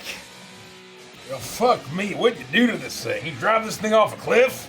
Well, I mean, it's been dilapidated. I got into a wreck before they picked me up after I beat the shit out of that finance bro, and then they're little scamps that have kind of pilfered most of the parts from it. But she's still there. She's still standing. I just haven't. And I dabble. I can make repairs, but nothing this major. This has been beyond me. Well, if anybody can fix it, it's Rett. This is awesome! It looks like throwing something right out of Recoil Delta! It's exactly like something out of Recoil Delta! Oh, you know Recoil Delta? Of course I know Recoil Delta! Because the lines... Oh, yeah, the lines... Oh, you have no idea how much this cost me. Everything that I had my entire life. It was worth it. Yeah, right. That's what I was saying. Oh, cool. I was telling Mrs. Ume. She said, if I don't start saving, I'm not gonna have a future. But if I don't have a bike, I'm not gonna have a future. Oh, it's so cool. I'll see what I fix it. can do. Yeah. I'm gonna help. Hell yeah. I'll Ziggy, do like you're all right. You're all right, I'll Ziggy. sort of walk around the bike and just sort of see, just sort of like look at it. Do I feel like I could fix this? Roll a what was it? Roll an engineering's check. What is it? Engineering check or Yeah. whatever. it Use is. your engineering tools. Rett. 14.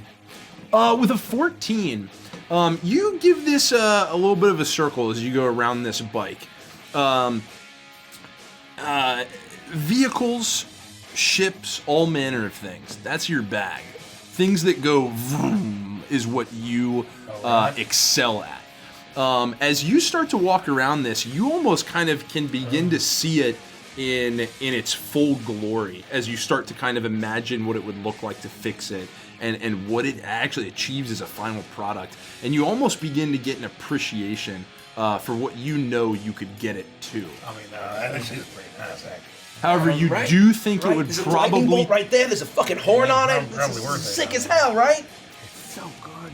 You think it would take you probably at least, depending on like tools, parts, components, probably at least a week to get it fixed up. I mean, it'll take some time, but I should be able to fix her up. Yeah, I think I can get her in rideable condition. She may, I'll do my best to make her look You pretty. mean it? too. I'll see what I can do. Rett, you are even smarter than Pyke said. And just as good of a man. Look, I'm not that smart. I'm just savvy on a couple things that I picked up along the way. I will do anything. Just don't mention it. Just, Don't let I'll him. do it for You free. need money, I'll give you money. No, I don't need your Don't You need let him someone fool beaten you. up, I'll fucking beat him up. I'll kill for you. He's being modest. He's gonna have this thing fixed up like it's brand new. You hear me, Ziggy. You hear Ziggy say, "Yeah, I'm gonna help too." And you see, I'm going through your toolbox, and I'm slowly pulling all of the tools out. What are you? No, stop. No, Put that down. I got it. I First got it. 11 misplace tools this. he takes out would never be used to work on a bike. You have no idea what you're doing. Put that back there. No, that goes in the other drawer. No, I need those parts. Stop it. What are you? It's about provision. It's about efficiency. The hypergrid can help. I type a few commands in, and I'm going to enhance your tools. I make sure that they are perfect in every single way to spec. So even if I pick the wrong tool, I am still going to give you 1d4 plus bonus Nice. on any tool check. Thank you. that That's you amazing. Basically guidance, right? This is not guidance. It is part of my subclass. I'm using a bonus action to enjoy a grid runner benefit. You turn them into smart tools. Yeah, they're Wi-Fi. Yeah, they all have the letter I all over them. An eye wrench, an eye spanner. Those an eye- Ziggy grabbed tools at first that would not be used to work on a bike. He ensured that you went through every tool you had in your toolbox. It turns out the eye is plus 1d4 benefit. You Why know? does a wrench need a touch screen? Why wouldn't it? I'll like gesture over to like a bucket. It's a bucket near the. If you need any of my tools, you can take a look. You look like you got it covered, and it is like it is a terrible set of mechanics tools that I've been using for probably many years. I appreciate the offer. I think I'm all set, but Okay, I'll let you know. okay. I'll let you know. Okay. Wait. Is the sparrow here on world? Well, I mean, in the most technical sense, yes. Can I see it? Not unless we can get topside. Fuck. Yeah, it's nowhere Well, close. when all this is done and we can figure out how to get a gate pass, I want to look at it before you guys leave. Listen, I don't know what's gonna happen, but just know, as long as we're both out of prison, you've always got friends in us, all right? No matter where you end up, no matter where we are. I'm sure Rett will give you a spot on the Rhapsody anytime you need it. I don't think I really do well in space. I'm more of a bright lights, big city kind of gal. But you guys can. I'm always zipping around all across the galaxy, from one mega city to the next. Regardless, we'll get you in the Sparrow. There's always assholes that need to get a fucking lesson. A real hard fucking lesson. Well, no, the offer does stand. I got a couple extra crew quarters that are currently empty, and I haven't taken the time to clean it out. One's sort of covered in suspicious palm scum, and the other one's covered in, that like brown shit that's all over mushrooms? What's that? And don't ask.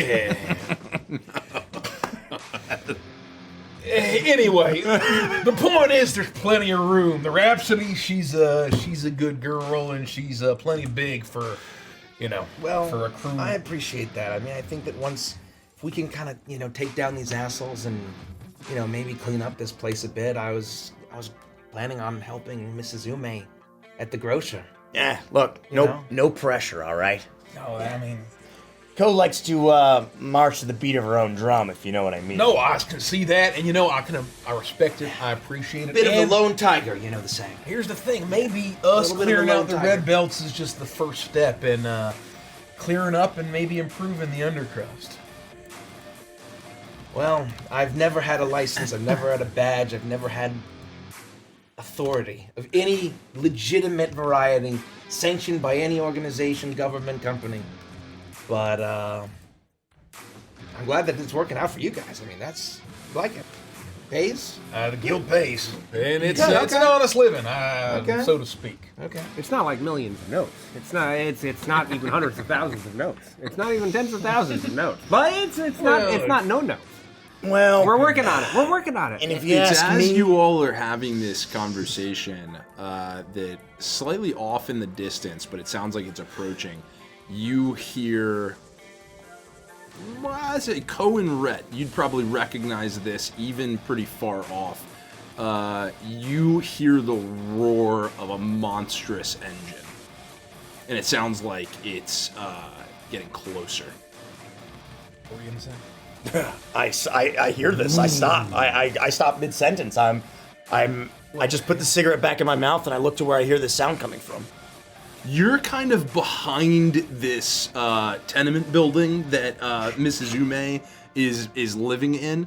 It sounds like it's coming down the street in front of the building, or it sounds more accurately as though it will be blazing past the front of this building. Oh. Interesting. You fucking hear that?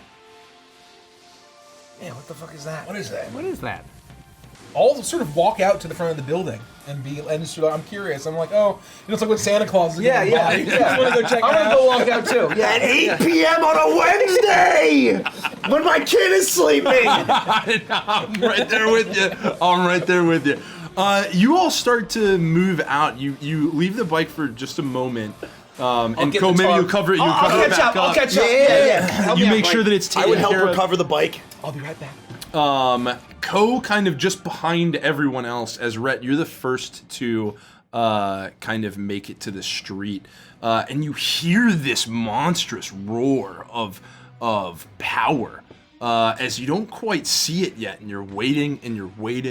What is this? Where is this coming from?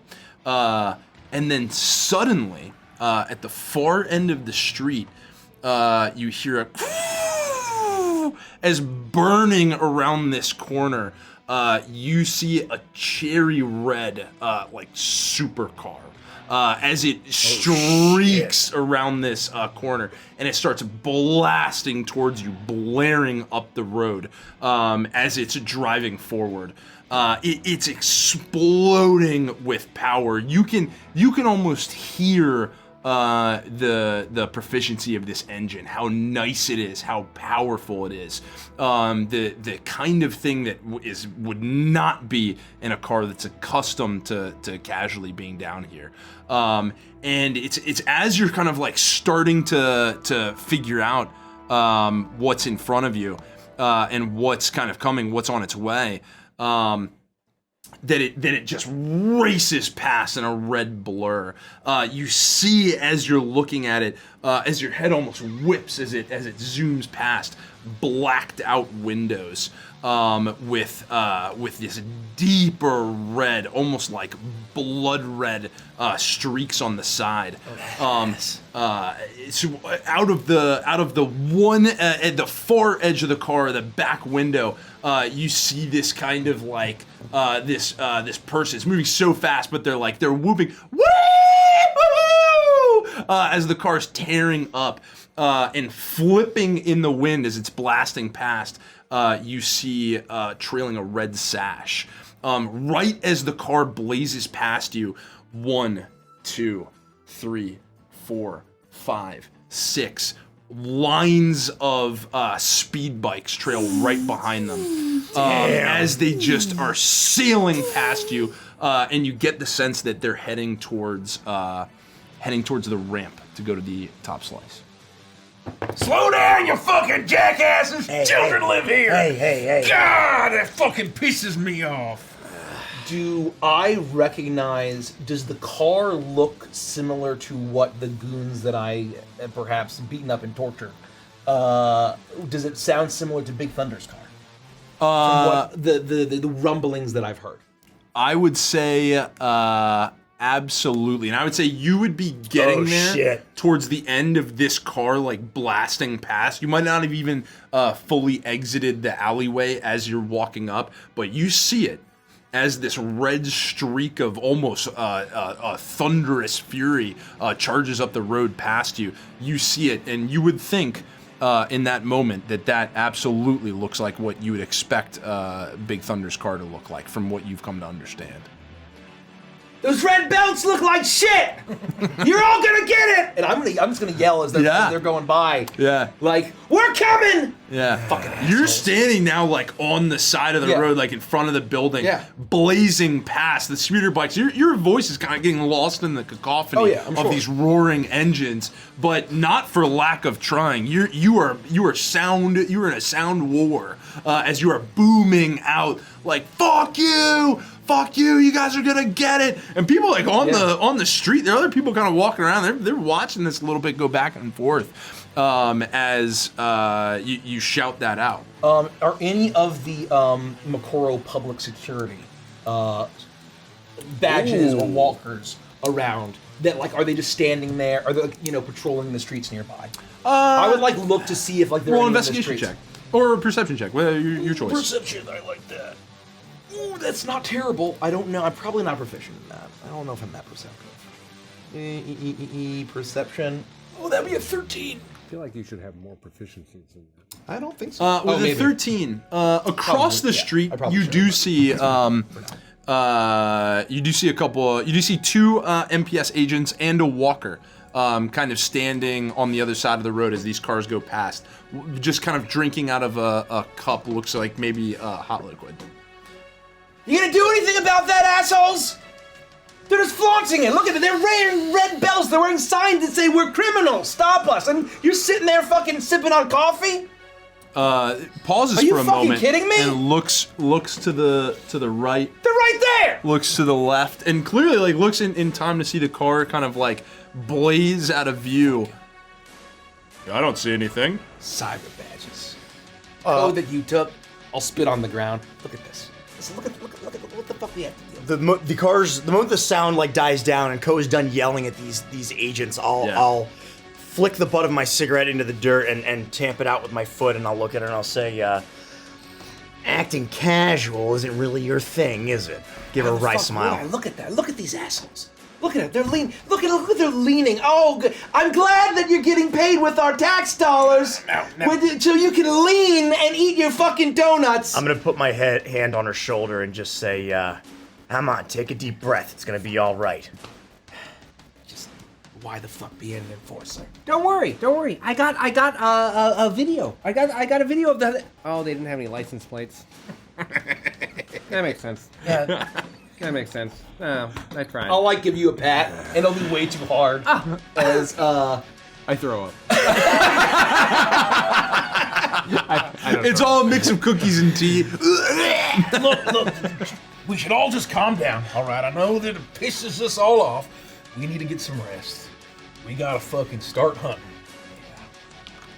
Yeah, I'm a little winded, actually. Yeah, you need to Let's take get it you easy, upstairs. all right? Let's get you upstairs. Come on. I mean, not bad for getting stabbed by a poison blade today. I'm just gonna say. I want to say, okay. You're definitely feeling the exhaustion of the moment, though. You've spent a large portion of the energy you had left to shout after the Scarlet Eye Syndicate, and then antagonize the local police force. So you're winded. And even getting back up the stairs, you might need to slug your arm over somebody. If it's the evening, I think we would go up and we would settle in and probably try to get some rest. Yeah, and it's almost a little hard to tell the time of day down here because there's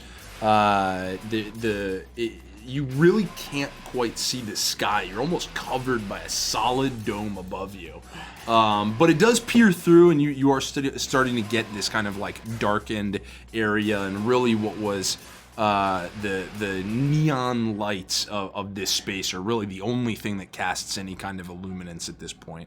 So it is definitely moving into evening time.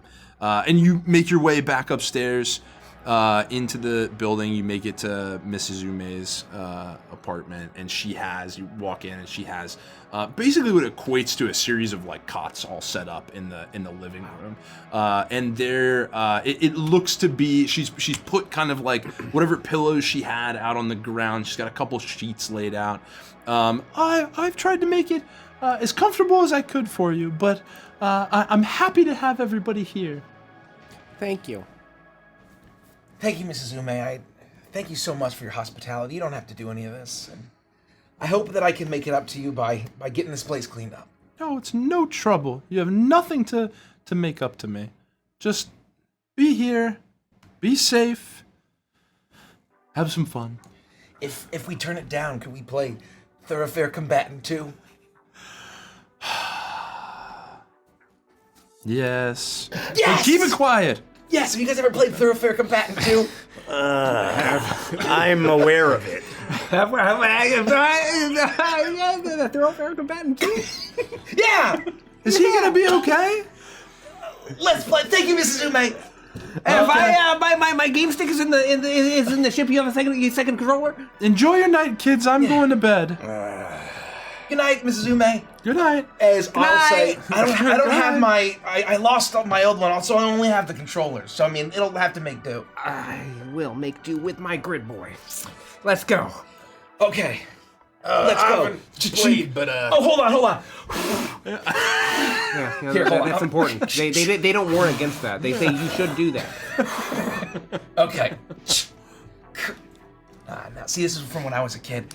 I used to play it at her shop. She had this thing. I mean, this was in their shop, and we had hundreds of people play. I can't believe it still fucking works. Let me take a look at it. Yeah, hold on. All right, it's just...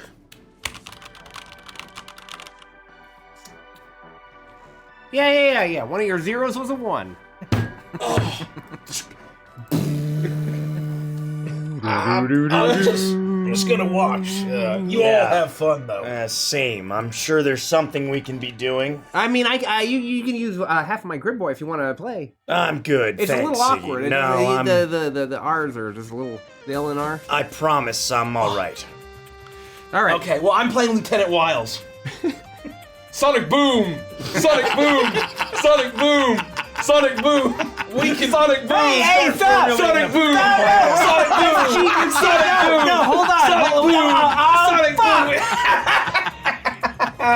You can't just play it. You're a little young for that. You gotta, Roll You just do the same move over and over. roll a dex contest. Oh! And No Johns, Ziggy, no Johns! you get Ko, you can roll straight dex. Ziggy, you can roll an int what am I thinking? An int dex contest. Like an Do sleight of I- hand or something. Sorry, not dex. Oh gosh.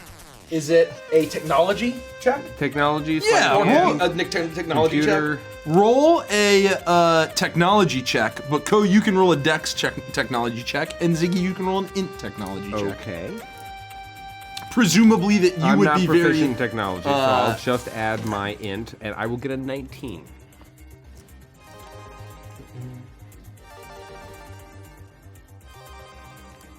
Hold on. So I am proficient in technology. So I get. And you can use what modifier you think you would be No using way. in this 18 moment. Plus 3. Is it? So 15 plus 3 is an 18. Plus 2 You beat me by 1. is a 20. Wow! Sonic boom! No, wait! Sonic boom! Wait, no! I got this combo. It's really Sonic cool. boom! No, hold on. Just stop. Sonic Come on. boom! No, fuck! God, no, fuck! Sonic boom! No John Ziggy! Why is this working? Sonic boom! This isn't Sonic boom! You got me. Shit! Good game, Ziggy. Yeah, good game. Well, you're a little young for While this is for a fair happening- combatant, Yeah, too. yeah. Well, it's good. I mean, you're impressed. The You're really cacophony young. of this is much louder than they probably intended. Yes, especially yeah, after so we're asking Mrs. Zume. Yeah. I didn't turn the volume Red down, has like I fallen said. asleep in a chair nearby watching. I will have trying to prepare for the day a week ahead of us. I will just stand near a window and try to survey if there is one. Survey the neighborhood from this 3rd floor to see what I can just see and watch while they're having fun and Rett is resting. I'm just trying to take it all in and just kind of get a feel for what this place is like. She has a street-facing apartment. Perfect. So as you can move to the window and you hear this, you hear the sonic boom call of Lieutenant Wiles. You hear Ziggy is shouting. Mrs. Zume has to come out every probably 20 to 45 minutes, depending on how the matches are going, and say, "What did I tell you? Keep it Sorry, down." Mrs. Zume. Sorry, Mrs. Zume. Sorry, you want to play? Mostly directed at Ziggy. No, these old balls couldn't possibly. Maybe just one. Oh, wow. Yeah. No, she's really good. She's really good. Yeah, go ahead. Oh, did I tell you about the time I won the 100-man melee? Oh, yeah. She was a legend in her day. Gods, I was strong then. Mrs. Zume, I love you. That's to you, Sakurai. And so you go to the window and you can look out, and you see kind of this undercity spread. I'm trying to take in the people and what action there might be and what are these? Yeah. What is this place like? Yeah, and it is kind of lively for how downtrodden it is, right? And as you look out over the week, many nights as you spend like this, Rett will devote time to kind of fixing up the bike. The sounds of uproarious gaming will happen back and forth. As it at some point I'll ask you all what you've done to kind of pass this time, but you'll be able to spend moments to kind of look out, get a sense of the town, and you'll see a lot of the frustrations that Ko has been kind of venting this entire time, right? You'll see movements of these badges, the MPS. You'll see the Scarlet Goons even right outside of this building, peddling what looks like Redline, taking money. I would maybe try to make back- note of faces even and just try to remember the things people that I'm seeing, especially if I see them more than once. Yeah. Roll a perception check. See how good you are at or investigation, either one. Perception for sure. Okay. Oh, natural 20. So it's gonna be a total of a 24. You were very good. You were very good at tracking down. This is my first rodeo. You're starting to get a really good sense of a lot of these different goons, a lot of the common players in this area you're hanging out in. Some of the movements even, where they're going, you're starting to track certain patterns. Where most of them are, the direction they head in most commonly, and as the game is being played in the background behind you, as you'll see, even sometimes you'll see deals directly with these red belts in front of what looks like MPS. Damn. And they'll just kind of turn briefly to the side as something happens, clearly turning a blind eye. Yes, everyone else, as well as if anything else you'd like to do throughout this time, a week will come to pass in the time that Ko is recovering from this poison, is healing up. Ko, you may also at this juncture clear your exhaustion, and everyone can benefit from a full rest. Let's go! Oh, yeah. Just in addition to watching people from the window, I would say I would spend my evenings maybe Rett would join me at one point, maybe not anybody, maybe Co would join me at one point. Yeah. I would spend my evenings like going to different pool halls, maybe places where they might shoot pool, dive bars, grab a drink, like listening to people, eavesdropping, trying to talk to people, trying to see what I can do to gather information in a nonchalant way as a patron of these different places. And, maybe try to like shoot pool with somebody who I think might be a user or even a dealer. Maybe I try to do some impersonation of somebody who's looking to score and just try to see if I can talk to people who might potentially be, dealers and gather as much information as I can over the course of the week for sure. Roll either a deception or performance check. Deception for sure. That's gonna be not as good. I'm gonna get a 14. I'd say combined with your knowledge of the players that you rolled from your perception check, what you've been able to do is you've been able to kind of almost ingratiate yourself with this community. You understand who these people are. You've spent some time, you've been able to kind of shoot pool with a couple of goons. At this point, probably not taking Co with you at this stage. And you are able to glean the location of something they refer to as a red den. Shit. Somewhere that you've come to know is kind of like a more secure location that they will invite people in and actually almost like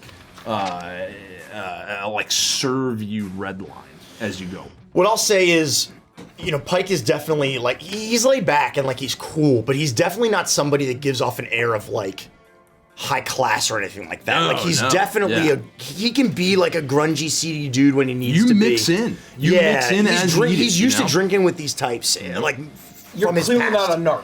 Right. Yeah. Exactly. And but heeding Rhett's warning and knowing what I just went through, the only reason I even feel safe doing this is I've seen the way that the NPS acts, and I have a feeling that I'm not going to get picked up for being involved in these activities. Yep.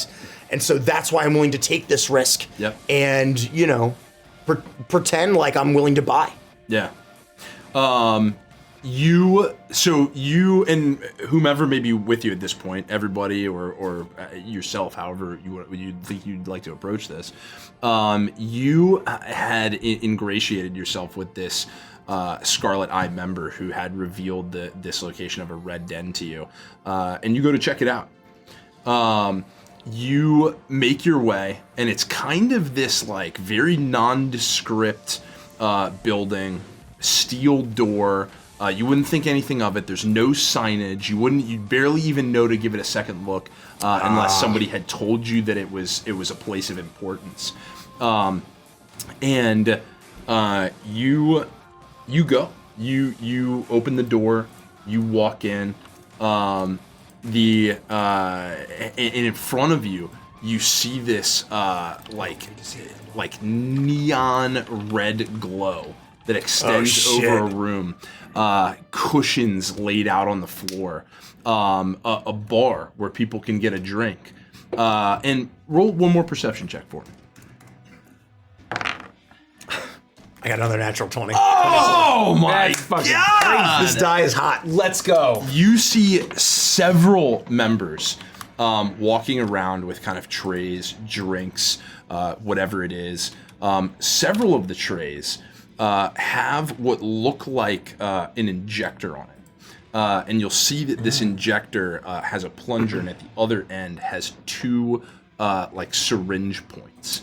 And as you give a quick scan of the room, you'll also notice that you see someone off to the side. And you'll take quick stock of this person is wearing a uniform. And you'll actually see that same logo that you saw from the top slice. You'll see a Kyojin Energy employee laid out on one of these cushions, takes the injector, plunges it into the neck, and as you see the plunger go in, you see this pulsing, and then just these like red bright lines will shoot throughout the course of the body as he'll go, "Ooh, yeah!"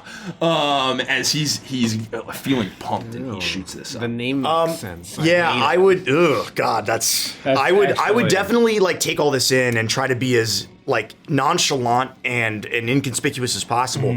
Definitely order a drink from the bar, so that way I look like I'm doing something, right? Yeah, you're not just kind of like walking through. You're definitely kind of making yourself a little bit at home, but Yeah. kind of staying out of the way. Definitely be drinking a little Yeah. bit, and I might not really actually be consuming, right? I'd be trying to stay sharp as best I can. And I would do my best to try to talk to some of the people who all look like they're partaking in this, and maybe are like off to the side and not a part of the action, right? I would try to talk to some of these people as nonchalantly as possible, and just try to question them about, like, I don't know, maybe where they're getting it or what's going on. Like, I just talk to them. Try to like talk to them as nonchalantly as possible. I'd say that you're able to find. I think that same Kyojin Energy Company employee off to the side.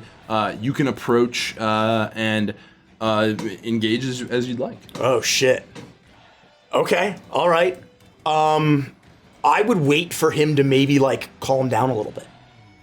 You know what I mean? Like, so he's You not give like a little bit of time. like not just like still amped up and going crazy. Yeah, he definitely has this kind of air of almost like, pumped energy, but there's definitely a moment where it kind of starts to settle. And you can tell that he's leveled out a little bit. But he's still up, he's still feeling good. He looks energetic, but he's not, like crazy. And you think you'd be able to talk to him? I would just kind of casually walk over and just say, look like you're having a good time. Oh, baby. Oh, I'm having a great time. You want to hit? Yeah, maybe in a bit. Right now, I'm just getting warmed up, and I'll lift the glass up and almost like cheers him in the air as I take a sip from my whiskey. Oh, yeah, friend. Yeah. Oh, first one of the night, nothing's like it. Ooh. Come here often? Every chance I get. Every time I can afford the next ejection. This is my first time in this den. Oh yeah. Well, this is one of the best spots. They do great work. They take good care of you here. Best looking servers. Just, passing through this portion of the undercrust. Well, welcome. Listen, you want to take a hit? Your first one's on me. A little hospitality. That's a pretty generous offer. Can I buy you a drink? Sure, I don't see why not. We'll wash down a little bit of this red line with a little drink. And you flag somebody down, they walk over. Oh, yes. Ms. Ume doesn't show up, but... What are you doing here? She works 2 jobs. Yeah, exactly. Life is hard, okay? The grocer doesn't cover the bills. What can I get you? I would order another whiskey, ask him what his poison is, and just get him whatever he wants. Red line. But I'll take a whiskey. Yep, 2 whiskeys, please. Yep, and they show up and you start drinking.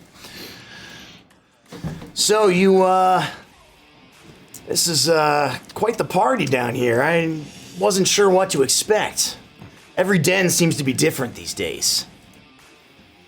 Oh yeah, well, that Big Thunder, he really gets the red line around. So these places are popping up. You want any corner you want to hit, you can fly right in somewhere and grab a little touch. I've heard of this guy. Sounds like he's doing the God's work. Something like that. Party drug, eh? I'm having fun, aren't you? Never better. Listen, you ever meet this guy, this Big Thunder? I hear lots of stories, but nobody's ever seen the guy. No, nobody meets Big Thunder. He just runs everything, or so I'm told, so I hear. But so you see him get around, kind of flashy. But you don't deal with Big Thunder, not unless you're one of those.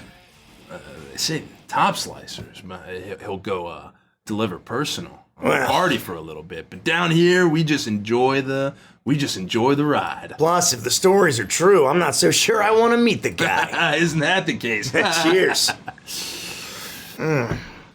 Listen, man, this has been good. Am I gonna see you here later in the week? Oh, I mean, if it's a day that ends in the equivalent of Y, then absolutely. That's fucking funny. Thank you. All right, man. Well, like I said, next one's on me, all right? All right. I just gotta make sure Coral's not riding my ass, but yeah, if I can sneak away, you just, next time I see you, I'll hold you to that. All right. Cheers. Cheers. And I'll kind of meander around and, maybe talk to a few more people to make it not look suspicious. Sure. And try to slip out when I can and just unnoticed and go on my way. Yeah, I'd say you're able to do so. And you can make it back to the apartment having had that experience. What's everybody else doing? I'm hungry. I'm hungry all the time. I'm gonna be honest. And so I am very frequently making trips to the Pink Petal Grocery and trying to figure out how much I can get Mrs. Ume to give me when she's working. When I'm not doing that, I'm playing Thoroughfare Combatant 2. When I'm not doing that, I realized that I didn't bring my VR helmet charger. I left it on the Rhapsody. I can't do so much. There's so many games. You have to check in daily in order to do that. A whole week is going by. I'm losing so many platinum points. So in order to pay for the various goods that Ume has gifted me in the first few days of going to the Pink Petal Grocery, I am going to go to a security terminal, and I'm going to see if I can produce some notes from that terminal. But just before I endeavor to steal, and I don't end up doing this. Instead, I'm reminded of our mission here, the thing that we're investigating. And I'm going to instead do a search through this terminal and see if I can find information about the Makoro Public Security and get a sense of their relationship. If I can find anything about them or Big Thunder or the Red Belts or literally anything, this is the place where I'd be able to get through the back door, I think. And so I'm going to pull out my grid spiking kit and I'm going to hook up to it. Roll a stealth check for me as you look around. Oh, and shit. You're attempting to do this and probably maybe even led there by one of your comrades. Or however you'd like to say. But we have no... How are we doing twists? We have 10, I think. Nobody's rolling twists yet. 10, but like... You can only add so many. You can only add... You can add 5. Right, Add 5. so I could burn half of them for 5. No, let's play some D&D. I'm going to roll for stealth. Over your head's at. That looks good from here. 4. Yikes! I clearly can't read the die. I've got my headphones on. So you have navigated to the MPS, and you are just like you're bumping. You're maybe even shouting. Nothing to see here. I'm just walking in the corner. I'm not doing clearly anything now sketchy. the hack is happening. I'm hacking into this security terminal. Forget the drugs. We have common criminal hacking.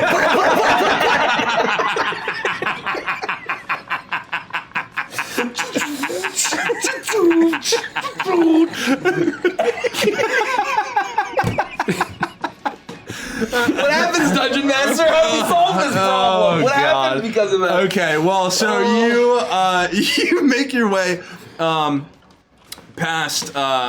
You make your way towards an MPS protection facility. Thinking back to when you were on the Rhapsody and you first heard the name Big Thunder, and you did your check, and similarly, you just could not find anything on the Scarlet Eye crew. But you thought, if I can get PlanetSide, if I can jack into a secure server, maybe behind like local firewalls. If anyone knows, it's going to be the MPS. You might be able to get it there. And you walk straight up to an MPS facility, and in front of you, you see two guards with those same kind of like bronzed helmets, the blue outfit, and you're walking straight up to the facility. I'm wearing a hoodie. Yeah. Officers? What are you doing here? Nothing. I'm here to wink a withdrawal from this security terminal. Roll a deception check. 16. We haven't seen you around here before. That's because I am not from here. Okay. You may do so. Be quick about it. No Thank you. loitering around the MPS. I wouldn't consider it. I'm just here to withdraw a few notes. I am not going to do anything else illicit. I believe you. Thank you. Officer. Child. I'm 24. You are? Why does everyone keep thinking Just I'm the air you give off is like 14 at best. Officer? I will go over to the terminal, and as I am accessing this point, I may have blown my cover. They've seen me. You're loudly clacking. They've seen me. But can I maybe roll a second stealth check as I Don't ask for it. Just put a tape use your grid cassette in? spiking. Just I'm putting my I'm spiking. I'm gridding. I'm So you can roll a grid spiking check using your grid spiking tool set. Oh, okay. On the terminal in front of you, in front of this big MPS building. Still has that same kind of like general sense of dereliction, but this is definitely a little bit more upkept. This is a cleaner building.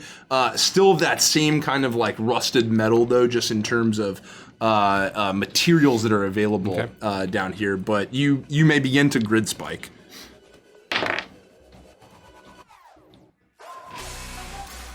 Pretty good.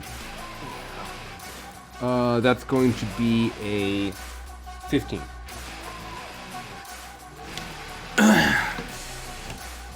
With a 15, you start to look through. You're punching in. You're quickly as you possibly can. You're looking down every avenue in the hypergrid as you connect to their behind their firewalls. You punch past their security system, and you finally find a file on Big Thunder. Oh, shit. Oh, yeah. Now I have less money in my account than I thought I did. Oh, no. And you're being as quick as you can, as they've already kind of been alerted to, but what you're able to glean very quickly is that Big Thunder is the code name for Redline Main Distributor, and there's a flag. Code name? There's a flag that has been input by the MPS that says "Do not engage." Oh, Do these fucking dicks! fucking pigs. Knew it. Checking savings. Ziggy's too cool. He's just too cool, man. He's too This ain't his first rodeo. This is his second rodeo. I download everything I can from the file. Or taught him everything. You do so. But I have to withdraw very quickly because I start to feel the heat, the pressure. Absolutely. They start to kind of look back and check to see what you're doing, why it's taking so long, and you disconnect and you start to shuffle away. 3 notes to withdraw? Why do I have to spend money to get my own money? This is ridiculous. I'm going to another terminal that doesn't have such outrageous... Goodbye. Oh, God. 3 notes! That's great. All right, you make it back to the apartment. That's how poor people feel, right? I was going to say, Ziggy's never used HM in his life. Yeah. I'll share what I learn about the Big Thunder code name, and specifically that the MPS has a strict requirement not to engage the rest of the gang at some point. I'll probably mention it like mid thoroughfare combat too, just to fuck you up and win a particular round. What? And that'll be how I spend my week, aside from like literally doing the laziest job ever. I'm hacking. You got your info. I'm doing stuff. What are you two guys doing? I would be getting up very... Or do you want to go first? What do you think? I mean, sure, whatever you, I can go first. If you want to, yeah. Yeah. I will have planned out the week, and I decide to, like, limit the number of shows that I would try to go to every night, or every week, every night. And so, like, just to keep it to Serpent Psalm, Witch Rot, Phantom Charger, and Blood Voltage. And trying to make sure I bring whoever I can drag to a variety of shows across the undercrust. Yeah. Of all of the metal shows. And that was sacrificing a lot of ones that I already wanted to go to. And so I'm like, oh, look at the poster, isn't that so cool? Like, we have to miss it, fine. And so what I would do across the thing is that I know that Rett is fixing up my bike. But I realize my lack of wheels is killing me. So the goons that perhaps Ziggy had killed terribly accidentally, they may have had bikes out in front of the Helion. Oh, absolutely. And so I would have tried to see if they were still there, if I could steal them. And then I would then want to, my intention is to try to steal a bike and then wait at the gate towards the top slice and wait for Big Thunder to come, for that fucking car. And then just try to tail him to wherever the fuck this asshole's hideout, where it is. Because, like, I don't know where it is. I've been here for a month. And I don't think I don't know where it is, right? No, you've not been able to glean at this point where the actual hideout, like where his main base of operations is. If I've even seen any goons going too fast, I'm fucking granted. I'm not gonna take the bus. Yeah. I'm like, well, the bus is the secret hideout, right? And so now I'm like, I need some fucking wheels. And if they have like a hover bike, I'll be like, Jesus Christ, like, what the fuck is this? But I will, if it's a hover bike, I will still take it. And so that's my attempt. That is my overall goal. Besides taking the metal shows, besides playing Thoroughfare Combatant 2, besides catching up with Pyke, getting to know Rett and Ziggy better, and also I'll also be working, like, staying up late, effectively not sleeping, or as sleeping as little as possible, so I can also help Mrs. Ume at the Pink Pedal Grocer too. So, and that's my plan. You're able to accomplish all those things. You go to the shows that you'd like, taking whomever you can drag along with you. There are moments where you do find yourself at the grocer, helping Mrs. Ume. You make your way back to the Helion, and you know exactly what it looks like when a bike has gone unused for a couple days. Directly in front of the bar. You see two bikes that look like they have not seen the road for a couple days. They're not hover bikes, but they're definitely more of that, like, crotch rocket, like, super cool, like, edgy style than you enjoy. But look almost like untouched, as if no one would have thought to kind of, like, mess with a bike from a Scarlet Eye goon before this moment right now. Man, Ziggy killed those guys in cold blood. That was awesome. And I'll say that to myself as I will then go and try to hotwire, or try to basically steal I'm not trying to, like, hack into it. I'm trying to mechanically do it with my limited understanding of my technology and with my mechanics tools, if that's possible. Yeah, roll a technology check for me as you go up. Come on.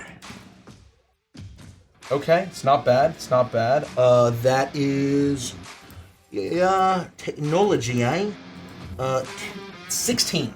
16. With a 16, that's all I got. You've not had to hotwire your bike before, but you have a very top level understanding of how these things work. And you go up to this bike and as the bike roars to life, and you can hop on, step back a little bit, and as you speed out towards the gate. Yeah. And I'll wait. Basically, if it takes a couple days, that's kind of my thing. Once I get the bike, I'm doing everything that I said. I want to see where this asshole's going. Staking it out for hours a day, right? Yeah. Until you find them. And I'll have a helmet on. Like, that's way more incognito. Yep. But given what Rett and Pyke and Ziggy have been talking about, mostly Rett and Pyke, like, I am trying to improve and get better about that, even though all I want to do is just be like, screaming loud. Bombastic. Yeah. You make your way to the ramps, the side coming down and the one going up, and you're able to kind of find a spot that's just out of the sight of the MPS that's looking at that gate. You're there for probably 2 days before you hear a familiar roar of an engine as it approaches. The terrible charge of this thundering red car pulls up and comes to a screeching stop right before it reaches the gate.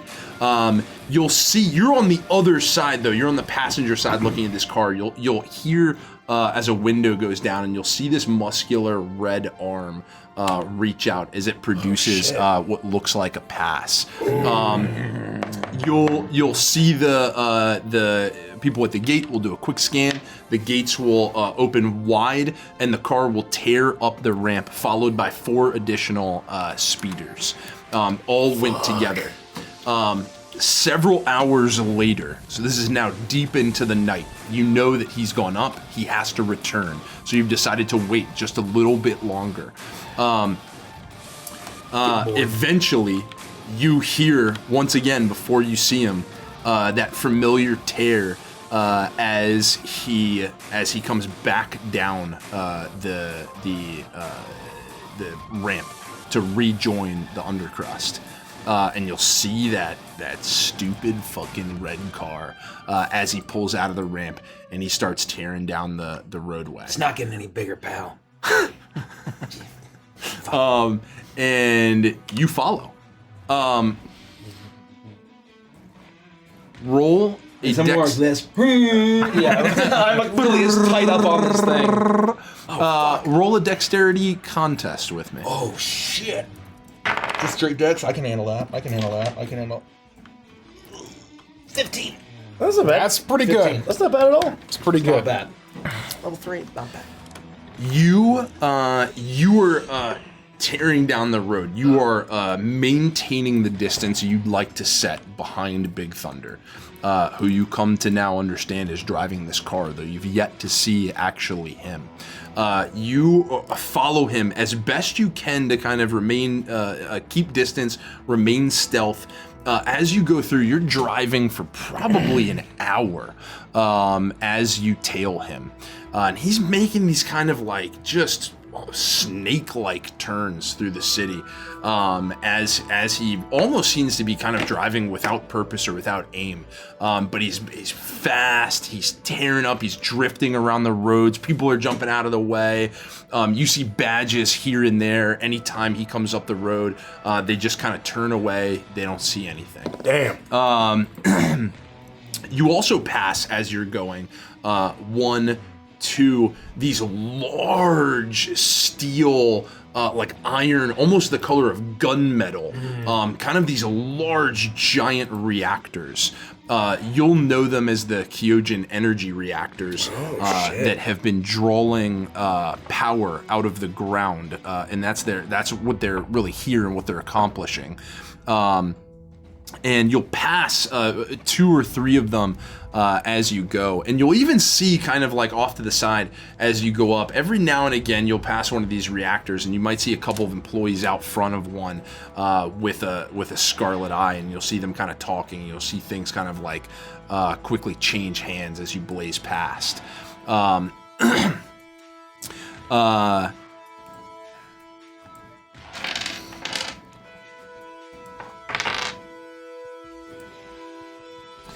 You're following him for about an hour before eventually his car starts to slow.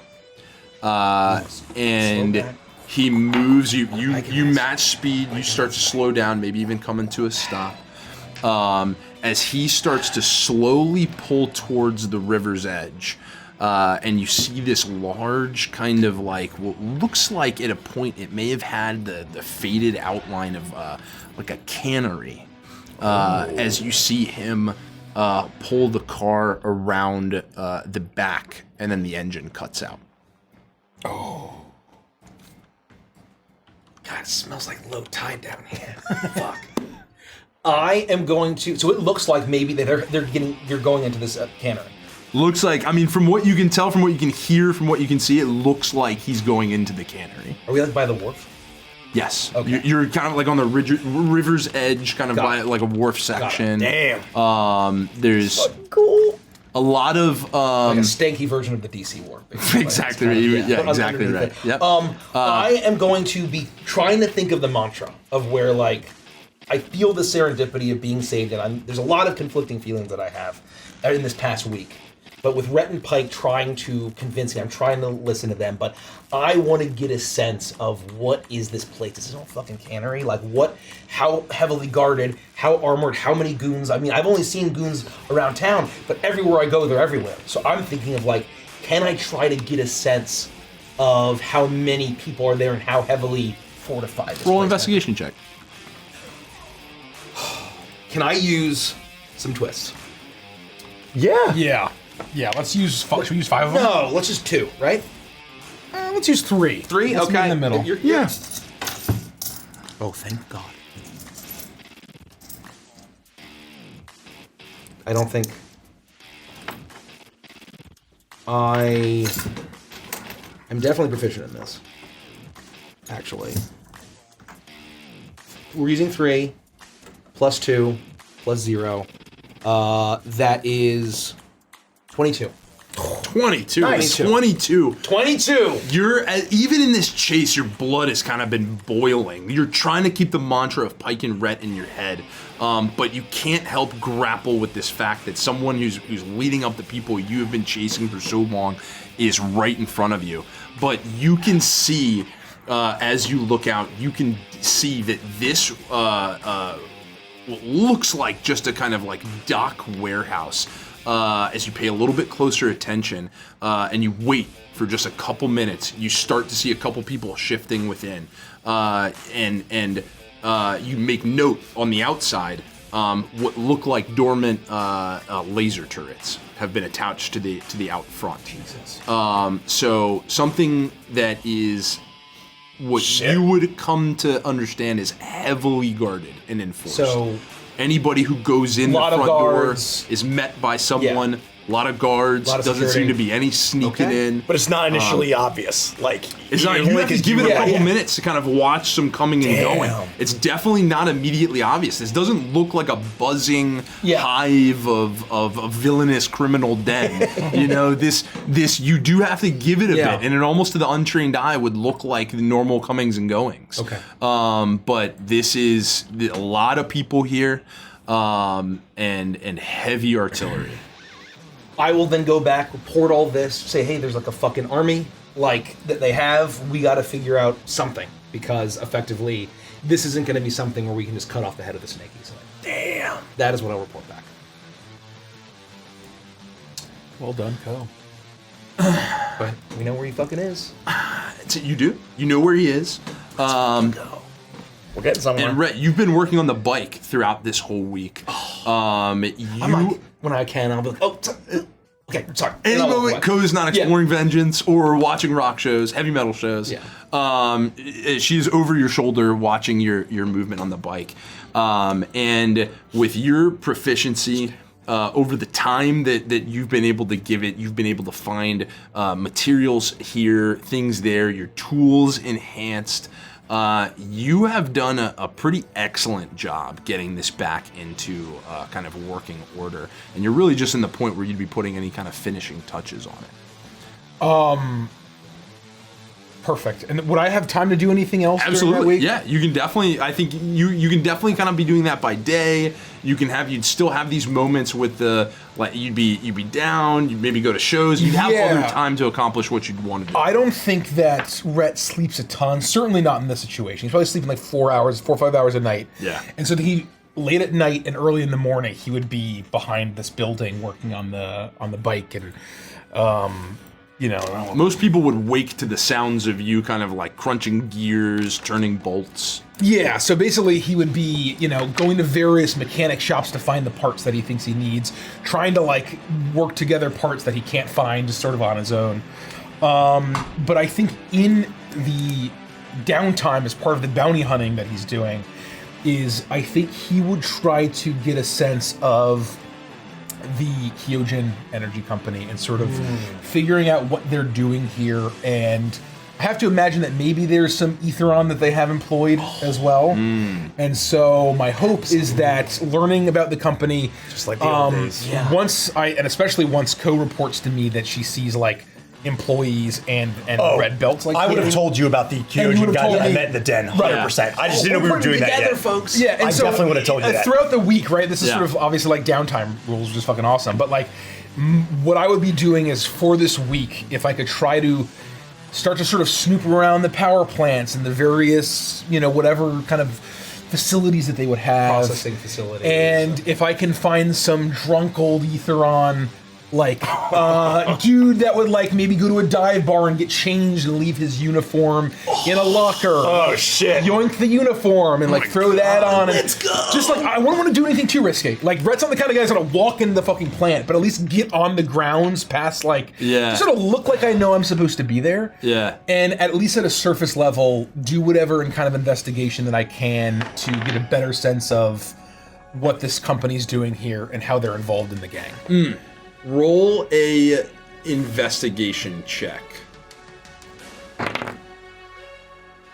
19, 21. Oh, hell 21. yeah.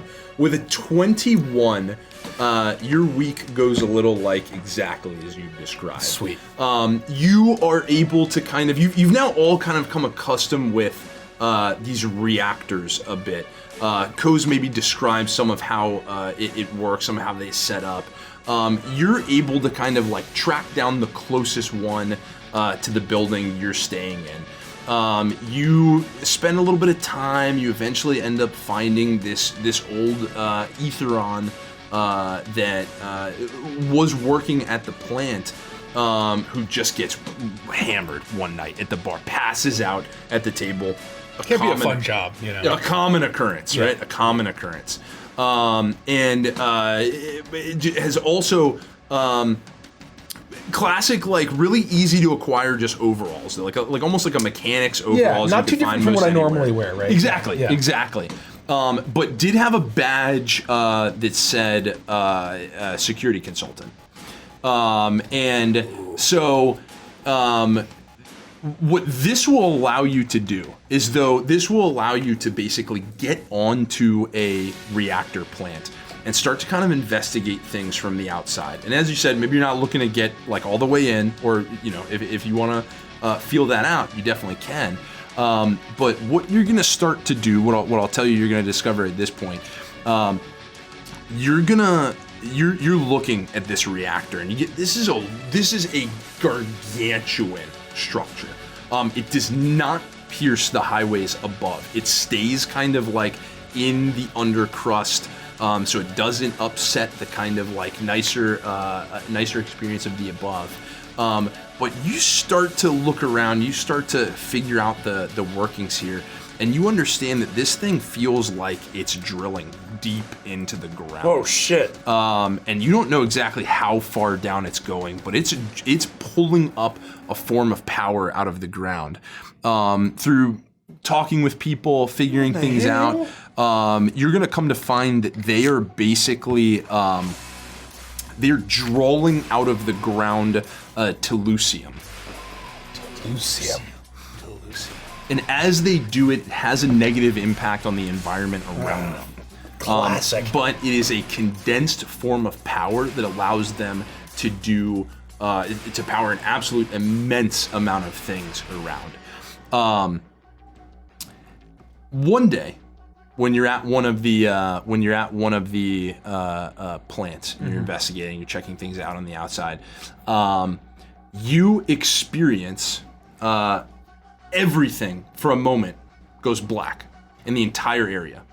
all the lights cut out. Everything goes dark.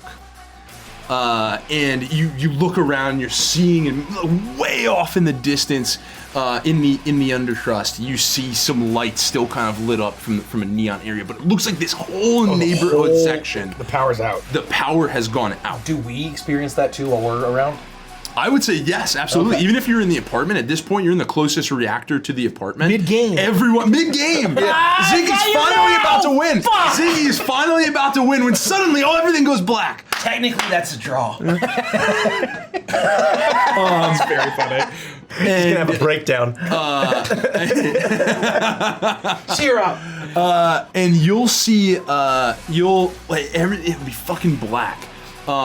Off to the side, just kind of off to the side of the reactor, you'd seen a couple of other Kyojin employees, look like maybe engineers, talking with what you at this point is easily discernible to you as a Scarlet Eye goon.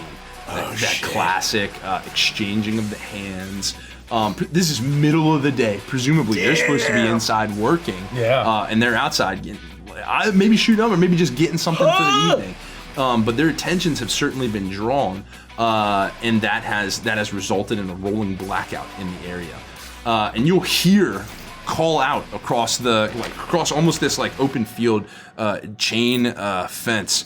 What the fuck are you doing out there? As this guy will walk out, bald-headed, same kind of overalls, but he'll walk out.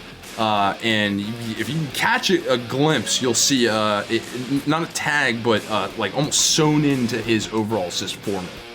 And he's making his way beeline, furious, towards the Kyojin employees that is talking to the Scarlet Goon. And you'll hear him say, you all need to get the fuck back to work right now. What do you think we're paying you for? So rolling blackouts can run through the fucking town? Get inside.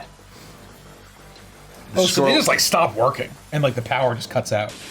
Wow. Well, it's like presumably, like Right. the fact that you've seen these Kyojin employees in red dens, you don't know how many people across how many spaces have been pulled away from work at what time.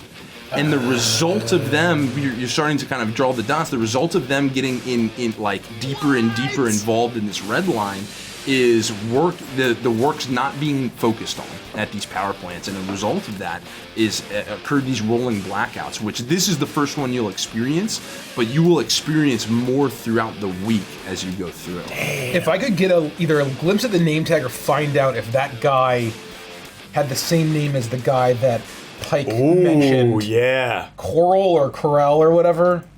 I would say you do see the name Foreman Corral Corral, okay. on Corral. his jumper. Because Since I've been here a month, do I know anything about the rolling blackouts? Do I know if it's just the undercrust, or do I know if it's affecting the top slice as well? Oh. Yes, I would say that Would I be pissed off about this as well? you would be pissed off about this as well.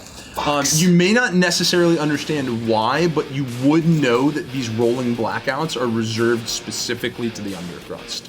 Damn. Almost as if it's something that would just be impacting power, but they're diverting all reserve energy to ensure that the top slice is never impacted, and that's almost causing more frequent rolling blackouts. These in the guys suck. This is a fucked up situation. But it sounds like this Corral guy is like a no nonsense like. Yeah, so and you'll hear the goon. Listen, old man, you don't want to fuck with us.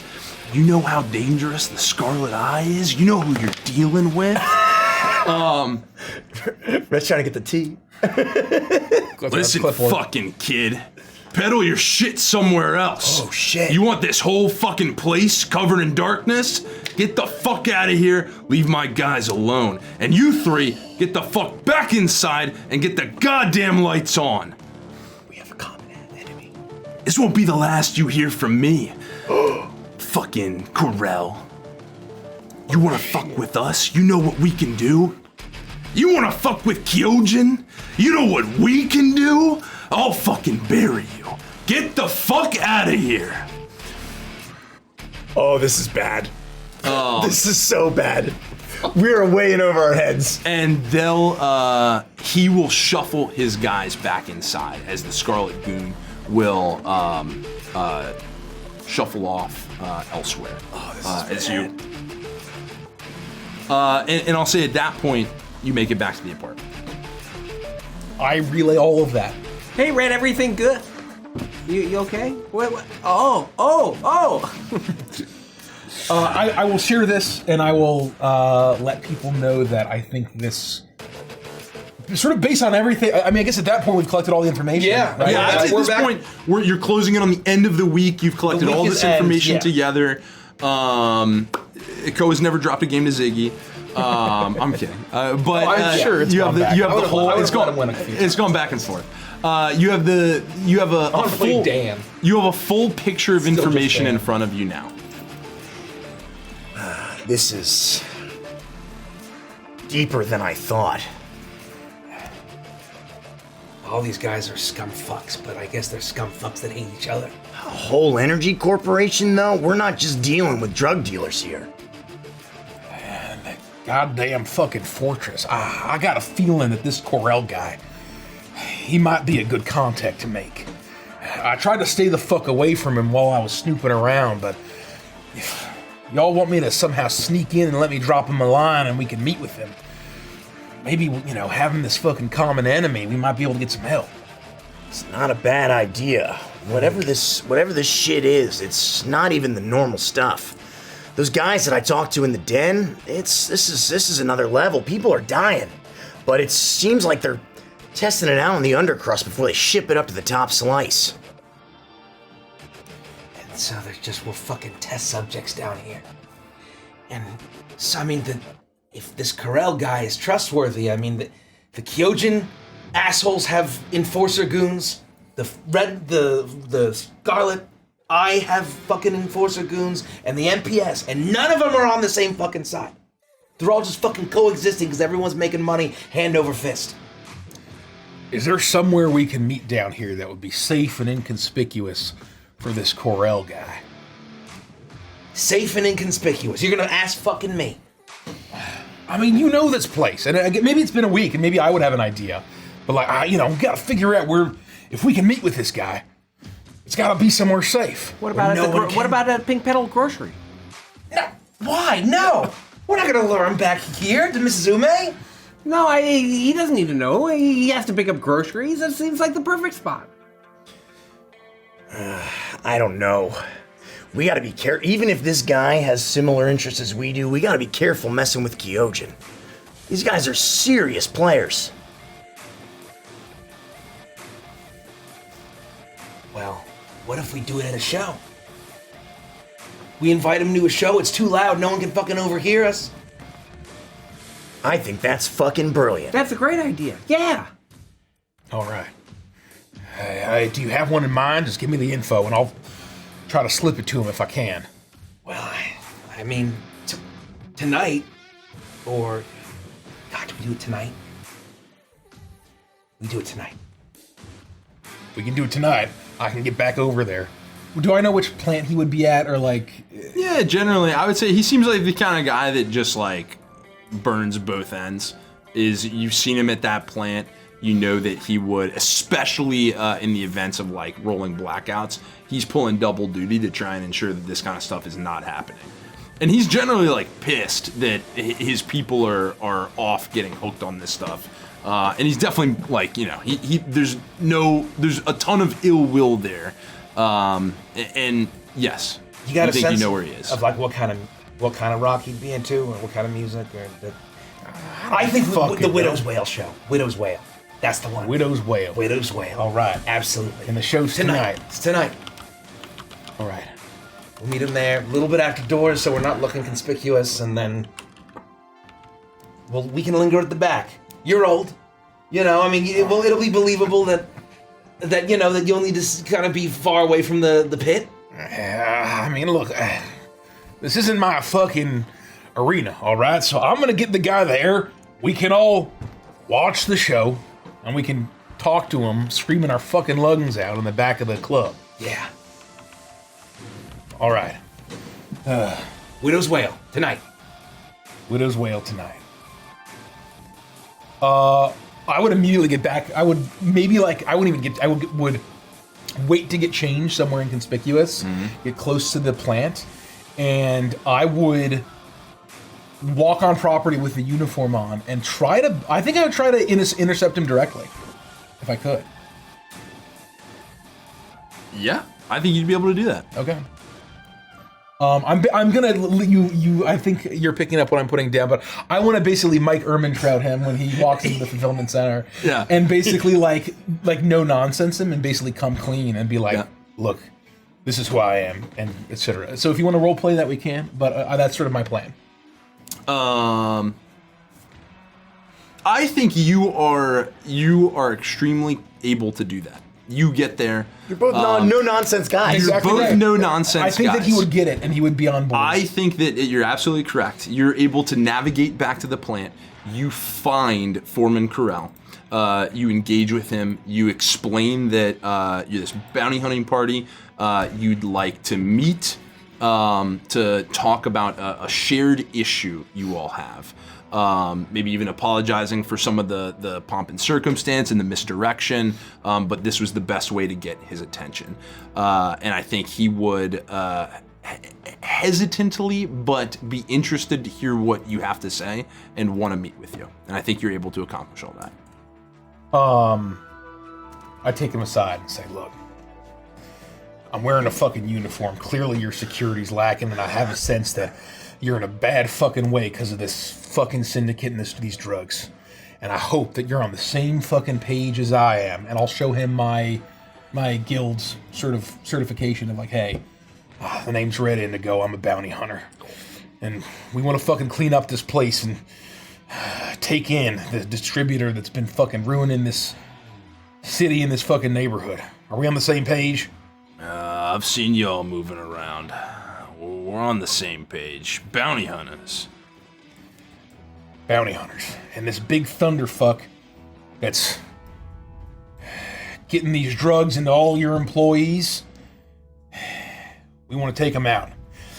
Well, I can't say too much, but if you meet us at the fucking show tonight, Widow's Wail, I think they're called, we can talk about it there. This fucking red line poisoned has been destroying us down here. These rolling blackouts, a mess. People are getting hurt. People are dying. I don't want that. My people don't want that. I don't want to see them suffer. Look, maybe we can help each other out, all right?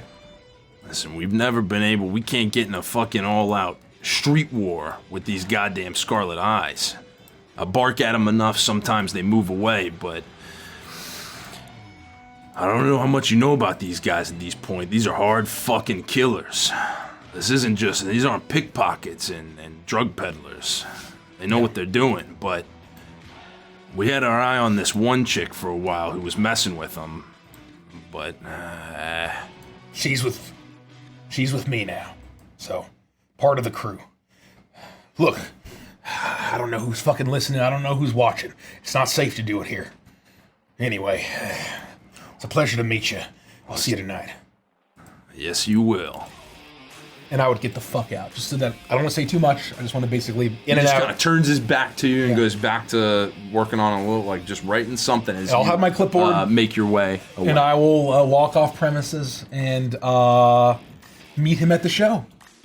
You set this whole plan in motion. Now in the Undercity, having met Kyojin, finally finding the head distributor of the Scarlet Eye, Big Thunder, finding a potential ally to help you burst in and potentially finally grasp your prey. You are making your way back to the apartment to gather the team to make your way to this big show. And you get there, you walk inside, and you see everybody waiting for your return. All right, good fucking news. What's that? He's in. So, we gotta make sure we protect this guy's safety. All right? Well, I mean, he's meeting us at a show, and as much as I don't trust the fucking Kyojin goon, I guess the devil, you know, right? I mean, look, this guy seems super fucking reasonable, and I think my read on him was 100% correct. You know, yeah, he's a company man, but he doesn't like what Redline's doing to this neighborhood as much as you don't like it. Ding! Ooh, a fresh batch of cookies. Oh, And thank you've been doing this all throughout the week, so at this point, kind of having this level of conversation around Mrs. Ume has become a little more traditional, a little more old hat. As you've gone out and you've done certain things, you've come back and you've reported things to the whole team. Here for you. Oh, thank you. Here. For you, what's everybody planning? What are you doing? Did I hear Kyojin? We're gonna do it. Rett found perhaps maybe someone who can help us finally smash the face in of these fucking red belt goons. I'm sorry, frickin'. We might actually have a plan that's gonna be able to clean up the neighborhood. Oh, do you think so? Yeah. This might actually work, and I mean it's almost a fucking miracle how well oiled of a team we are. I mean, everybody's pulling their part. We're all working like real bounty hunters. Oh. Not licensed, no badge, no authority. You've been an amazing help and a good friend. And I've been listening to what you said, and it helped me find their fortress. But at least we're starting to have a plan. I usually don't have plans, so this is new for me. I'm so proud of you all and what you've been able to accomplish in such a short amount of time. You've been able to gather a lot, and well, I'm just so happy that Ko has friends like you, watching out for each other's backs, and it seems like it's been a heck of a week, but I just hope you'll be careful out there. It seems like you're only angling to get into more danger, not less. And I know you want to clean things up. I know you want to change things, and I appreciate that. I want them to change too. But I just want you all to come home safe. We wouldn't be good at what we do if we weren't a little reckless. See? They're licensed. They have licenses and stuff. Like, people think that they're good at what they do, and they're reckless. Just a little. We only survived prison together because we were reckless, and we're scary and we're crazy and unpredictable. People didn't fuck with us, right, Pyke? That's right. There we go. That's right. Well, it sounds like you have a clear plan. We're gonna go to the show right now. Ready? Well, I mean, I think we got a little bit of time, but before we go, I want to make sure. How many groceries have you comped Ziggy this week? I want to make sure that I cover you for that. Oh, I've lost count. He came in, I think, every single day asking for triple batches of cookies. Jesus. Every day? Not always cookies. Sometimes multiple times a day. Roommate, come on. Snack cakes too? I didn't tell them about the barbecue chips. See, she didn't. I mean, what? Well, can I please repay you? No. And I take out my wad of Rett, cash. please put it away. I wouldn't Please, hear of I it. insist. I'll pay her back when we get our next bounty. I can wire the funds. Are you sure? If you are going to clean this place up, or if you are going to get Redline off the streets, if you are going to finally get the Scarlet Eye out of here and change this place, Rett, you can have as many cookies, as many barbecue chips, as many fluffy pillows as you could possibly want. But even if you weren't, I would be so happy to have you all stay here for as long as you'd like. It is great to have the company and the enjoyment of an appreciation of hard-cooked food. Well, I'm gonna reimburse you for us staying here too. I mean, you've been too fucking generous. I'm sorry. You've been far too generous. The fact that we've been able to sleep here and you know, the tea and the cookies and everything. So. Rett, you're a gentleman. Somebody did right by you. They're all right. The stories were true. I would have believed it. But the show's probably coming up pretty soon here, so... how teched up are people at these shows? Would it be okay if I bring my stuff just in case? Yeah, of course. All right. It's a metal show. Everyone's got all sorts of shit. Yeah. And down here, people they're strapped. They got all sorts of weapons on them. There's no fucking weapon check or metal detector. And you would have seen that walking throughout the week. I mean, a lot of it is really the badges seem to turn a blind eye to almost everything except the movement at the tunnels, the movement between the top slice and the undercrust. Really anything else is more or less free game unless you kind of draw their ire directly or you make any direct threats or aggressions towards them, which at moments goes been on the line. But you would think you can move throughout down here unimpeded. All right. So yeah, I'll get fully strapped, so to speak. Yeah. That's right. Just in case this goes south. And I will. Is the bike done, or does it still need a few more finishing touches? Oh, I would say the bike is done at this point. Unless there's anything you want to like specifically have, like signed off on. I'd say at this stage you've been able to accomplish the full repair of the bike. Thank you, Mrs. Ume. You have a lovely night. Before we go, I want to show you something. What? Let's go. Okay. You gonna be all right? You need anything? Well, if you all are heading out, I'm going to a big meeting, an important meeting with this fucking Well, I'm excited for you to have fun. I know how much you love your shows. Yeah. I think this will be very good. But Ko, if you would hang back for just 1 second, and I'll put the finishing touches on. I'll catch up. I'll catch up. Yeah. I'm gonna go with Rett. I'll stay. Yeah. We'll catch up.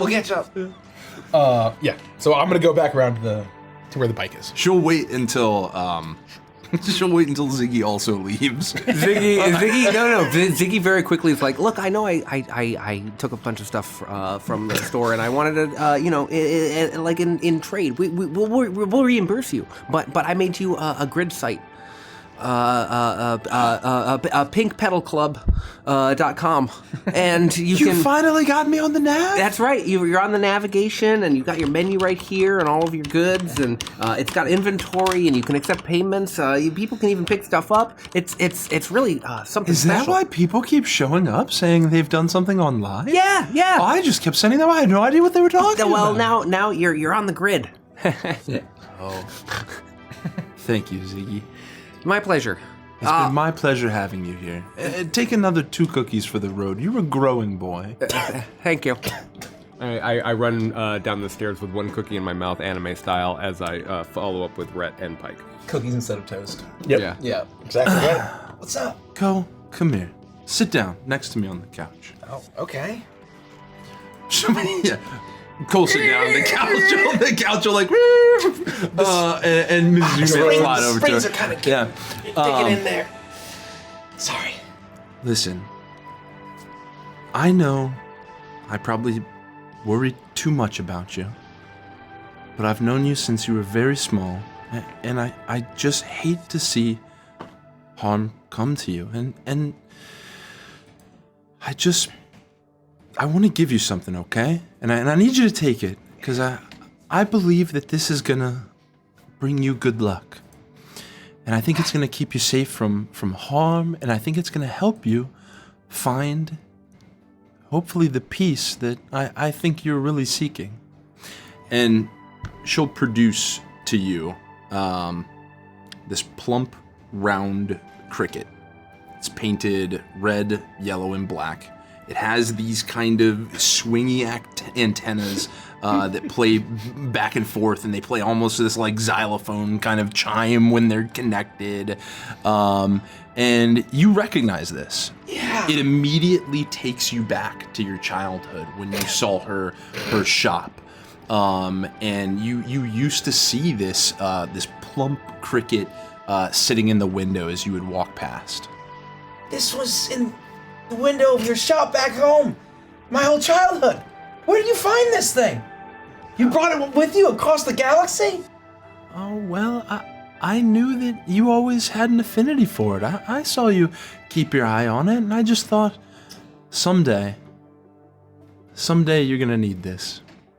And so I kept it. God, it's been so long. God, remember when I used to come in with Pop and I'd always like to listen to does it still make the noise? Oh, give it a try. I'll grab it and I'll clap like the antennas together. Yeah, and it makes that familiar sound that once again just rockets you back to the past. I hear like the xylophone music and I'm like, things were sure were different back then, huh, Mrs. Ume? I suppose it depends on perspective. I'm gonna cherish this no matter where I go. I'm gonna stay here for a while, long time. Help you out at the grocer, but no matter where I am, I'm gonna bring this with me, and this is something that I think that my whole family likes. Just be careful out there, kiddo. I will, and I'm just gonna go and give her a hug. Thanks for doing so much for me. Oh, sorry. Thanks for doing so much for me, and for my friends and all that. And even if I don't come back, I'm gonna come back. But even if I don't, that mother guy is gonna die. And we're gonna get the red belts out of here. And they're gonna be so afraid of what's coming for them if they come back that they're gonna leave this city alone. They're gonna learn that Makoro is not for the syndicate. No more syndicates ruining neighborhoods. Never again. She'll reach up to either side of your face and put her hands on your cheeks and just say, "Oko," and bring you into also a big hug. She's like hanging from your neck as she gives you a big, as big as she can muster, hug, and you feel the weakness of old age kind of in her arms as she tries to really summon all her might. Go get him. I will. I'm not gonna let you down, I promise. And I'll look at the cricket again, and then I'll take it, I'll put it in one of my pockets, my many pockets that my vest has, and I'm gonna run down the stairs quickly. I'll give her one last hug, and then I'll run, close the door with a loud slam, and then make my way. You do so. You loud slam, you race down the hallway, the cricket now resting comfortably in your vest pocket as you go down the flight of stairs, and burst out to the back where the rest of the party is gathered around your bike. I think she's ready. And I'll be perfect. Putting the final, it's nice and waxed, and I would have a rag in my hand, and I'm sort of finishing the final polish maneuvers. Why don't you fire her up? You're a miracle worker, Rett. I do what I can. It's not much, but... What do I owe you? Not a thing. But for the services you provided at this point, you've paid for it and more. Don't mention it. I'm gonna slowly, with reference, approach it. As you move up and the light starts to catch the sheen, not only has it been repaired, but it's been cared for. I mean, Rett has done an impeccable job bringing this back to an immaculate condition. And as you walk up and it catches the light, a streak just shines and then glints at the end.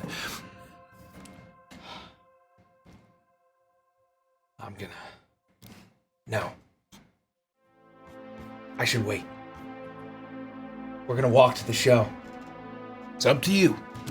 I don't want to rev her up and then not give her a ride immediately. That would be cruel. All right. I'll cover her back up. And let's not be so hasty on the no payment thing. We can worry about that. We bag all those notes.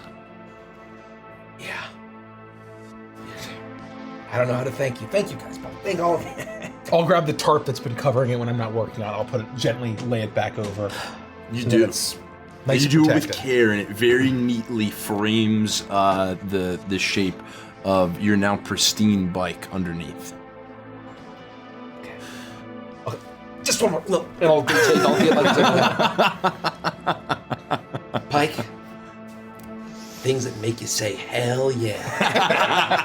Hell yeah. Hell yeah. We're gonna walk?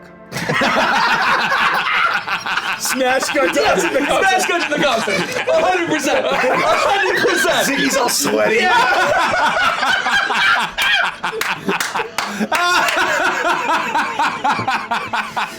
Impeccable. We're in the back of the club. Impeccable. Shit.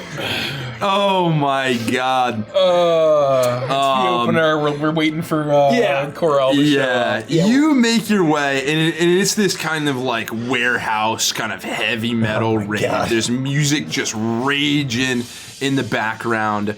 You're hanging back. You're hanging back against a section, kind of keeping your eyes out, looking for the foreman, waiting for him to come in. You're enjoying the show for a little bit.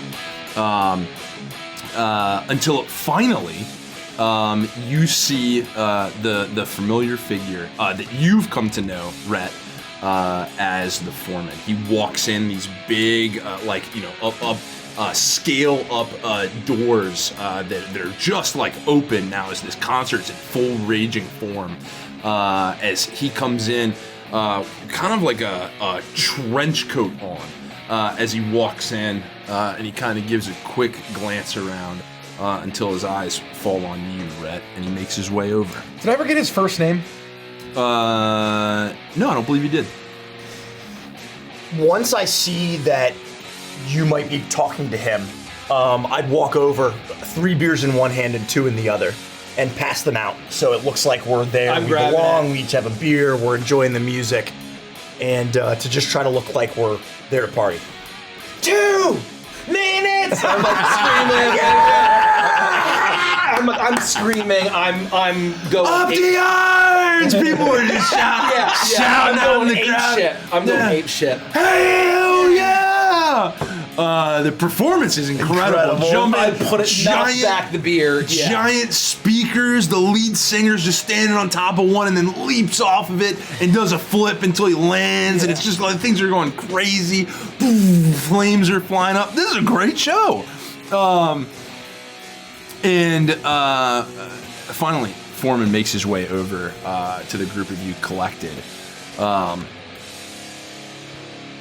I wouldn't have pegged you for this taste of music, Rett. I'll just pretend you're enjoying it. I hand him one of the beers that Pyke gave me, and thank you. Remember, we're enjoying the show. And I would want everybody to be at least participating in some way, right? So that we're all sort of on the same page as we talk. Right.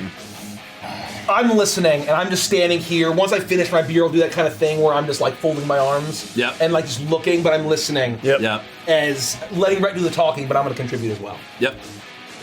Got it. All right, so what can you tell us about Big Thunder? And why the fuck haven't y'all done anything about it? Good fucking question. It's not as simple as you'd think. Yeah. Good job. Good job, guys. Yeah. Do either this or this. This is more classic, but you can still do this. Okay. Anyway. All right. Scarlet Eye is bigger than just this world. Here you just got Big Thunder pedaling down here to the Undercity. That's all he was supposed to be doing, at least, but he started making trips topside to the top slice. Some have said he's flying higher than his station. But you gotta understand, Rett, these are fucking cold-blooded murderers. We haven't moved on them because we're a fucking power company. We can't be seen just rolling straight into the Scarlet Eye's main base. Just start gunning people down. Could we give them a fight? Sure, probably. But then what's gonna fucking happen? All the cameras, the goons that get away, they're gonna say fucking Kyojin just stormed the base. And then where are we at? Then the fucking Scarlet Enforcers all over the system are gonna land here, and it's gonna be war in the streets. That's not what we want. Yeah, we want the Red Line to stop. I don't want my guys fucking hooked. But I can't just take them to a bloody street fight. Well, lucky for you and your fucking company, we're here to do your goddamn dirty work. They have a fucking army. How many of your skull-cracking thugs can you devote to this? Well, depends on what your talents are. If, I could send in a couple of people undercover. I mean, you're licensed bounty hunters. We need a lot fucking more than a couple. We know you haven't. We can put up enough. But we need you all to go in first. We can't just walk straight through the fucking doors. You'd have to get somewhere, you'd have to be able to turn off the cameras, disable the security. The second they see us coming, they're gonna start fucking shooting. All right, kid. That's where you're best. That's where I come in. I can disable all of that. All right. This kid, Yeah, he's legit. is that barbecue chip dust on his fingers? No. He can get it done, but How are we gonna get even fucking 20 feet away from that place? well, that's what I'm saying. We need to fucking get inside first, and based on what They're not she gonna want to found, sit down and fucking chat. they got laser turrets and a fucking army. So, oh, by the way, she's presumably the one you were talking about earlier. Yeah, we've heard about you. It's Co. You heard about me? Yeah, there's a bit of a bounty on your head, colloquially. That's not good. Oh. It's not so much a bounty as it is a fucking beat down and a drag in. I'm making they're about me. Big Thunder's looking for you. Good, he should be that piece of shit. It's about fucking time. It's been a month. Well, that means that you have to keep a low profile. We might even need you in disguise. No, he fucking. That's easy. You're telling me Big Thunder's looking for her? Oh, Big Thunder knows that somebody's been going around fucking tearing up his goons, tearing up his operation. Hell yeah. And if there's one thing you can count on that a fucking drug distributor doesn't like, well, it's when somebody's fucking cutting the hands off from under him. So yeah, we hear that he wants her Making a dent. alive. Word is he wants to fucking crash your skull himself. So is there I'll a let him chance fucking try. he put out some kind of bounty, official or unofficial? Is this word out that he's looking for? It's on the streets. That's what I hear from my guys. Can I check the interwebs and see if there's an official bounty? If I could quickly pull up my grid boy and double check to see. Yeah, if you can run a computer check and see if this is something that seems like an official bounty. Now that you're a Interesting. fully licensed bounty hunter, check the system. You can run Computer against check. you can run a computer check against the GBG. I run a few queries and I get an 18. With an 18, you try and look into this relatively quickly. You race through. You once again search for Big Thunder. You search for Co. You search her description. Anything like that would kind of flag some official. It's you. It's you there. There's a U? No, not my last name. Oh. No. Okay. I'm we're trying to use our forms to like block out what's happening. Yeah. And I'd say you're able to kind of navigate to a slightly more secluded like corner. There's maybe even like a like a table lining the back edges of the room that you can find yourselves to. And you're being relatively inconspicuous, but especially with you blocking the any onlookers that might be taking a look. You would not be able to find any official, or a better way to describe it is you would know that there is no official bounty through Feel the confident GBG that there isn't anything. for Co. If there's a contract or a bounty on Co's head, it's not official. This is all street stuff, just like Carl's saying. That's fucking easy. Yeah. He's serving himself up on a fucking silver platter. As long as he hasn't gotten wind of what we're looking to do, maybe we fucking turn you in. Oh, I've been a big blue beacon in the fucking sky. They're not gonna pay attention to you guys. You have the license. You're from the guild. We have the license and they fucking fall for that, and we're just bounty hunters that fucking clapped you in chains and brought you in. We collect the bounty, and then we can get your guys in. Yeah, I think something like that just might work. If you, you'd have to be ice cold. You'd have to play it cool. Just like the end of Skybreak Exile. I haven't seen that. You're not doing anything to instill confidence here, Ziggy. Come on, man. Keep it together. It's easy. He's gonna let us walk through the front fucking door.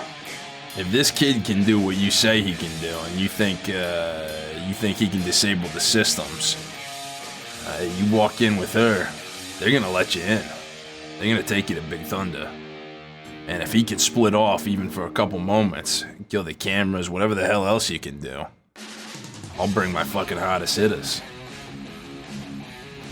All right. And your company's fine if they send fucking goons out and get into gang warfare at this fucking cannery? Company doesn't say, fucking, hey, send some guys and shoot a place up. They say keep the fucking lights on. We don't want to know how you do it. Well, maybe fucking, I don't know.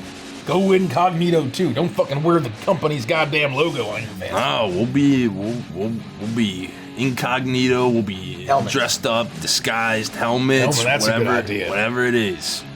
They're not gonna know it's us. Nobody who sees us there is gonna think that's Kyojin storming the place. Well, and if we can even remotely match their firepower, all we gotta do is be in the same room as this Big Thunder, and he's done.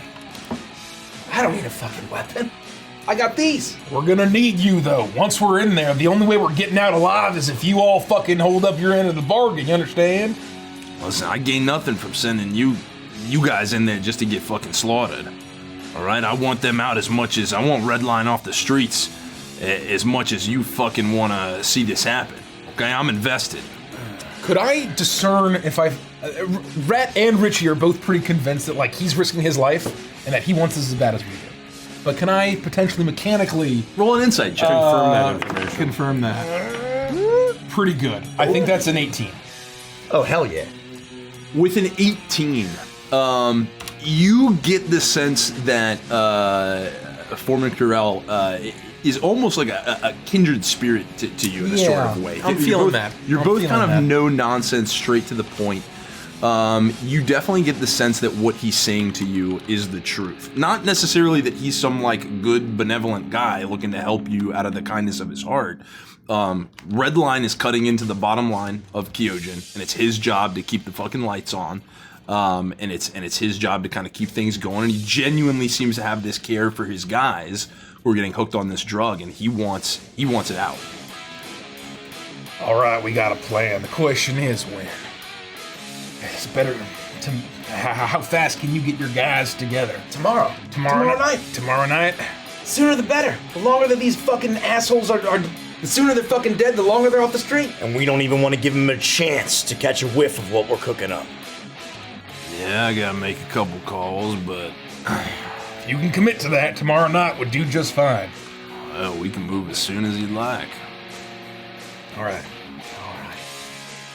You fucking double-cross this company, man.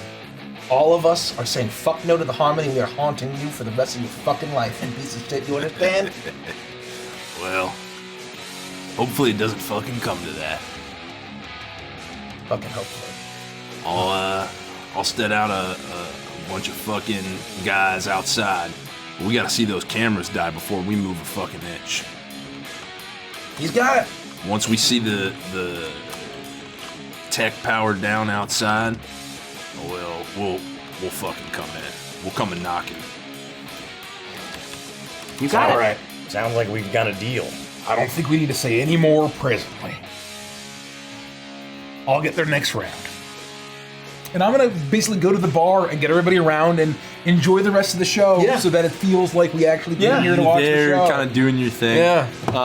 And I like grab Ziggy. I'm like my arm is around his neck. I'm leaning down. I'm into it. I'm not Yeah, I'm yeah. not headbanging as much as you are, but like I don't dislike this music. I'm into it. I'm just also an awkward person, so I'm just like Yeah. You know, this is a little heavier than the stuff I normally listen to, but I kind of dig it. Cheers, big guy. Cheers. Cheers! Cheers! Here's to seeing another day. And he'll continue to party with you. He'll continue to party with you as well at the show. You'll see a couple moments as he just kind of steps off to the side. It looks like he makes a call here and there, so he'll do so kind of throughout the night. This guy doesn't fuck around. You get the sense that he's already like making the moves to get a couple hard hitters in play. I never got your first name. This will be later in the evening. I just want to ask his name. That's very funny. Fuck, I definitely wrote it down somewhere. Oh, I'm excited. I'm going Corral.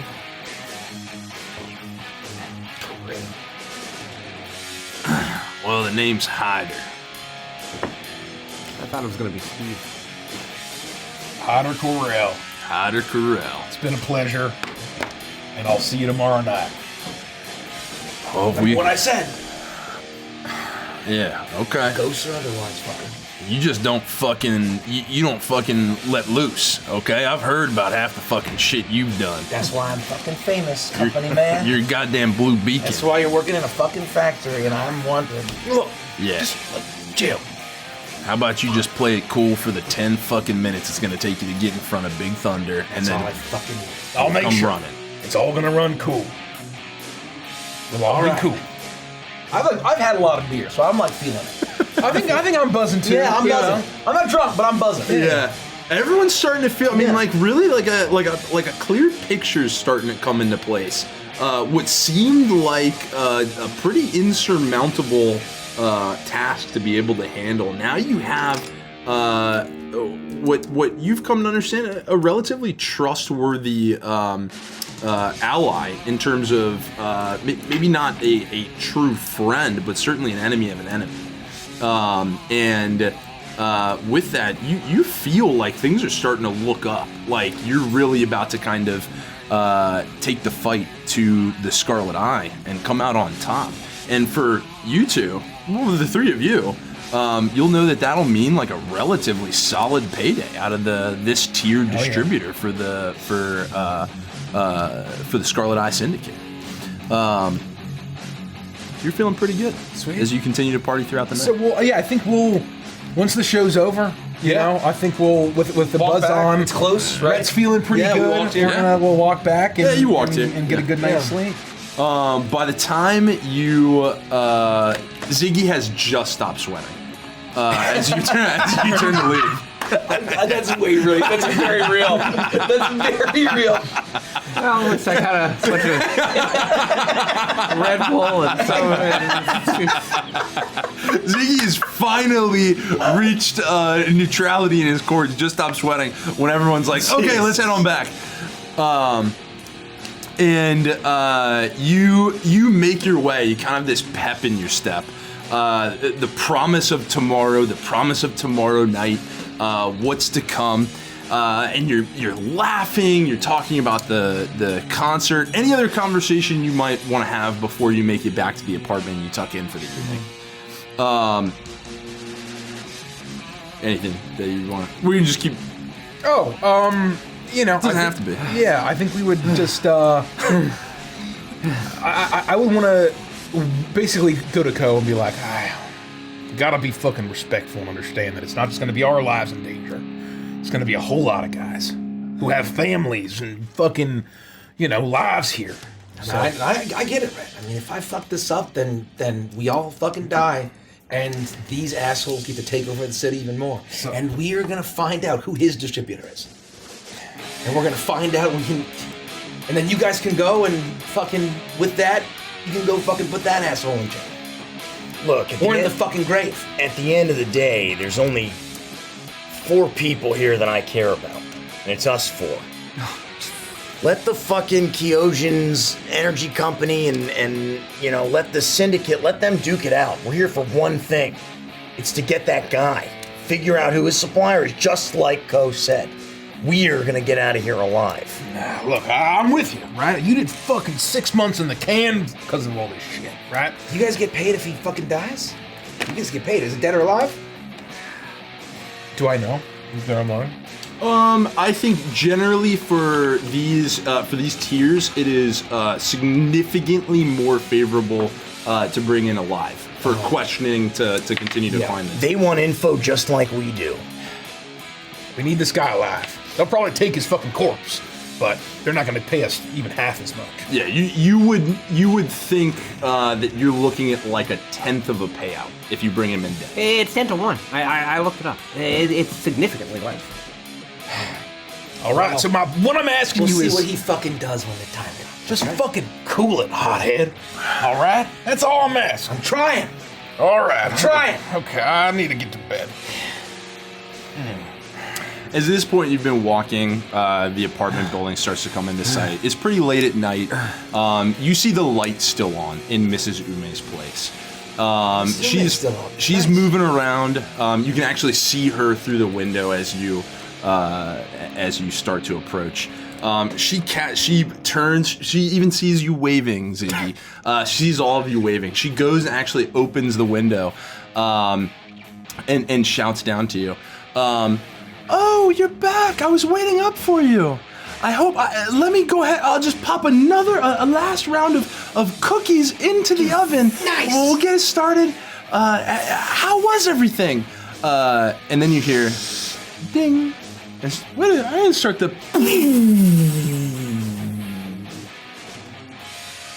glass shatters in all directions as the whole 3rd floor of the apartment building is blasted and torched in a fiery blaze of inferno. You instantly lose sight of Mrs. Ume. And that's where we'll end the session. Oh, I see, Mace. Now I see why you wanted us to keep playing. I see. That's not how Mace. you start a session. It's like the beginning of the casino. Oh my God! The beginning of the casino, you saw the explosion and then you rewind it. You're probably wondering. Shit, Mace. Yeah, the mob. That makes sense.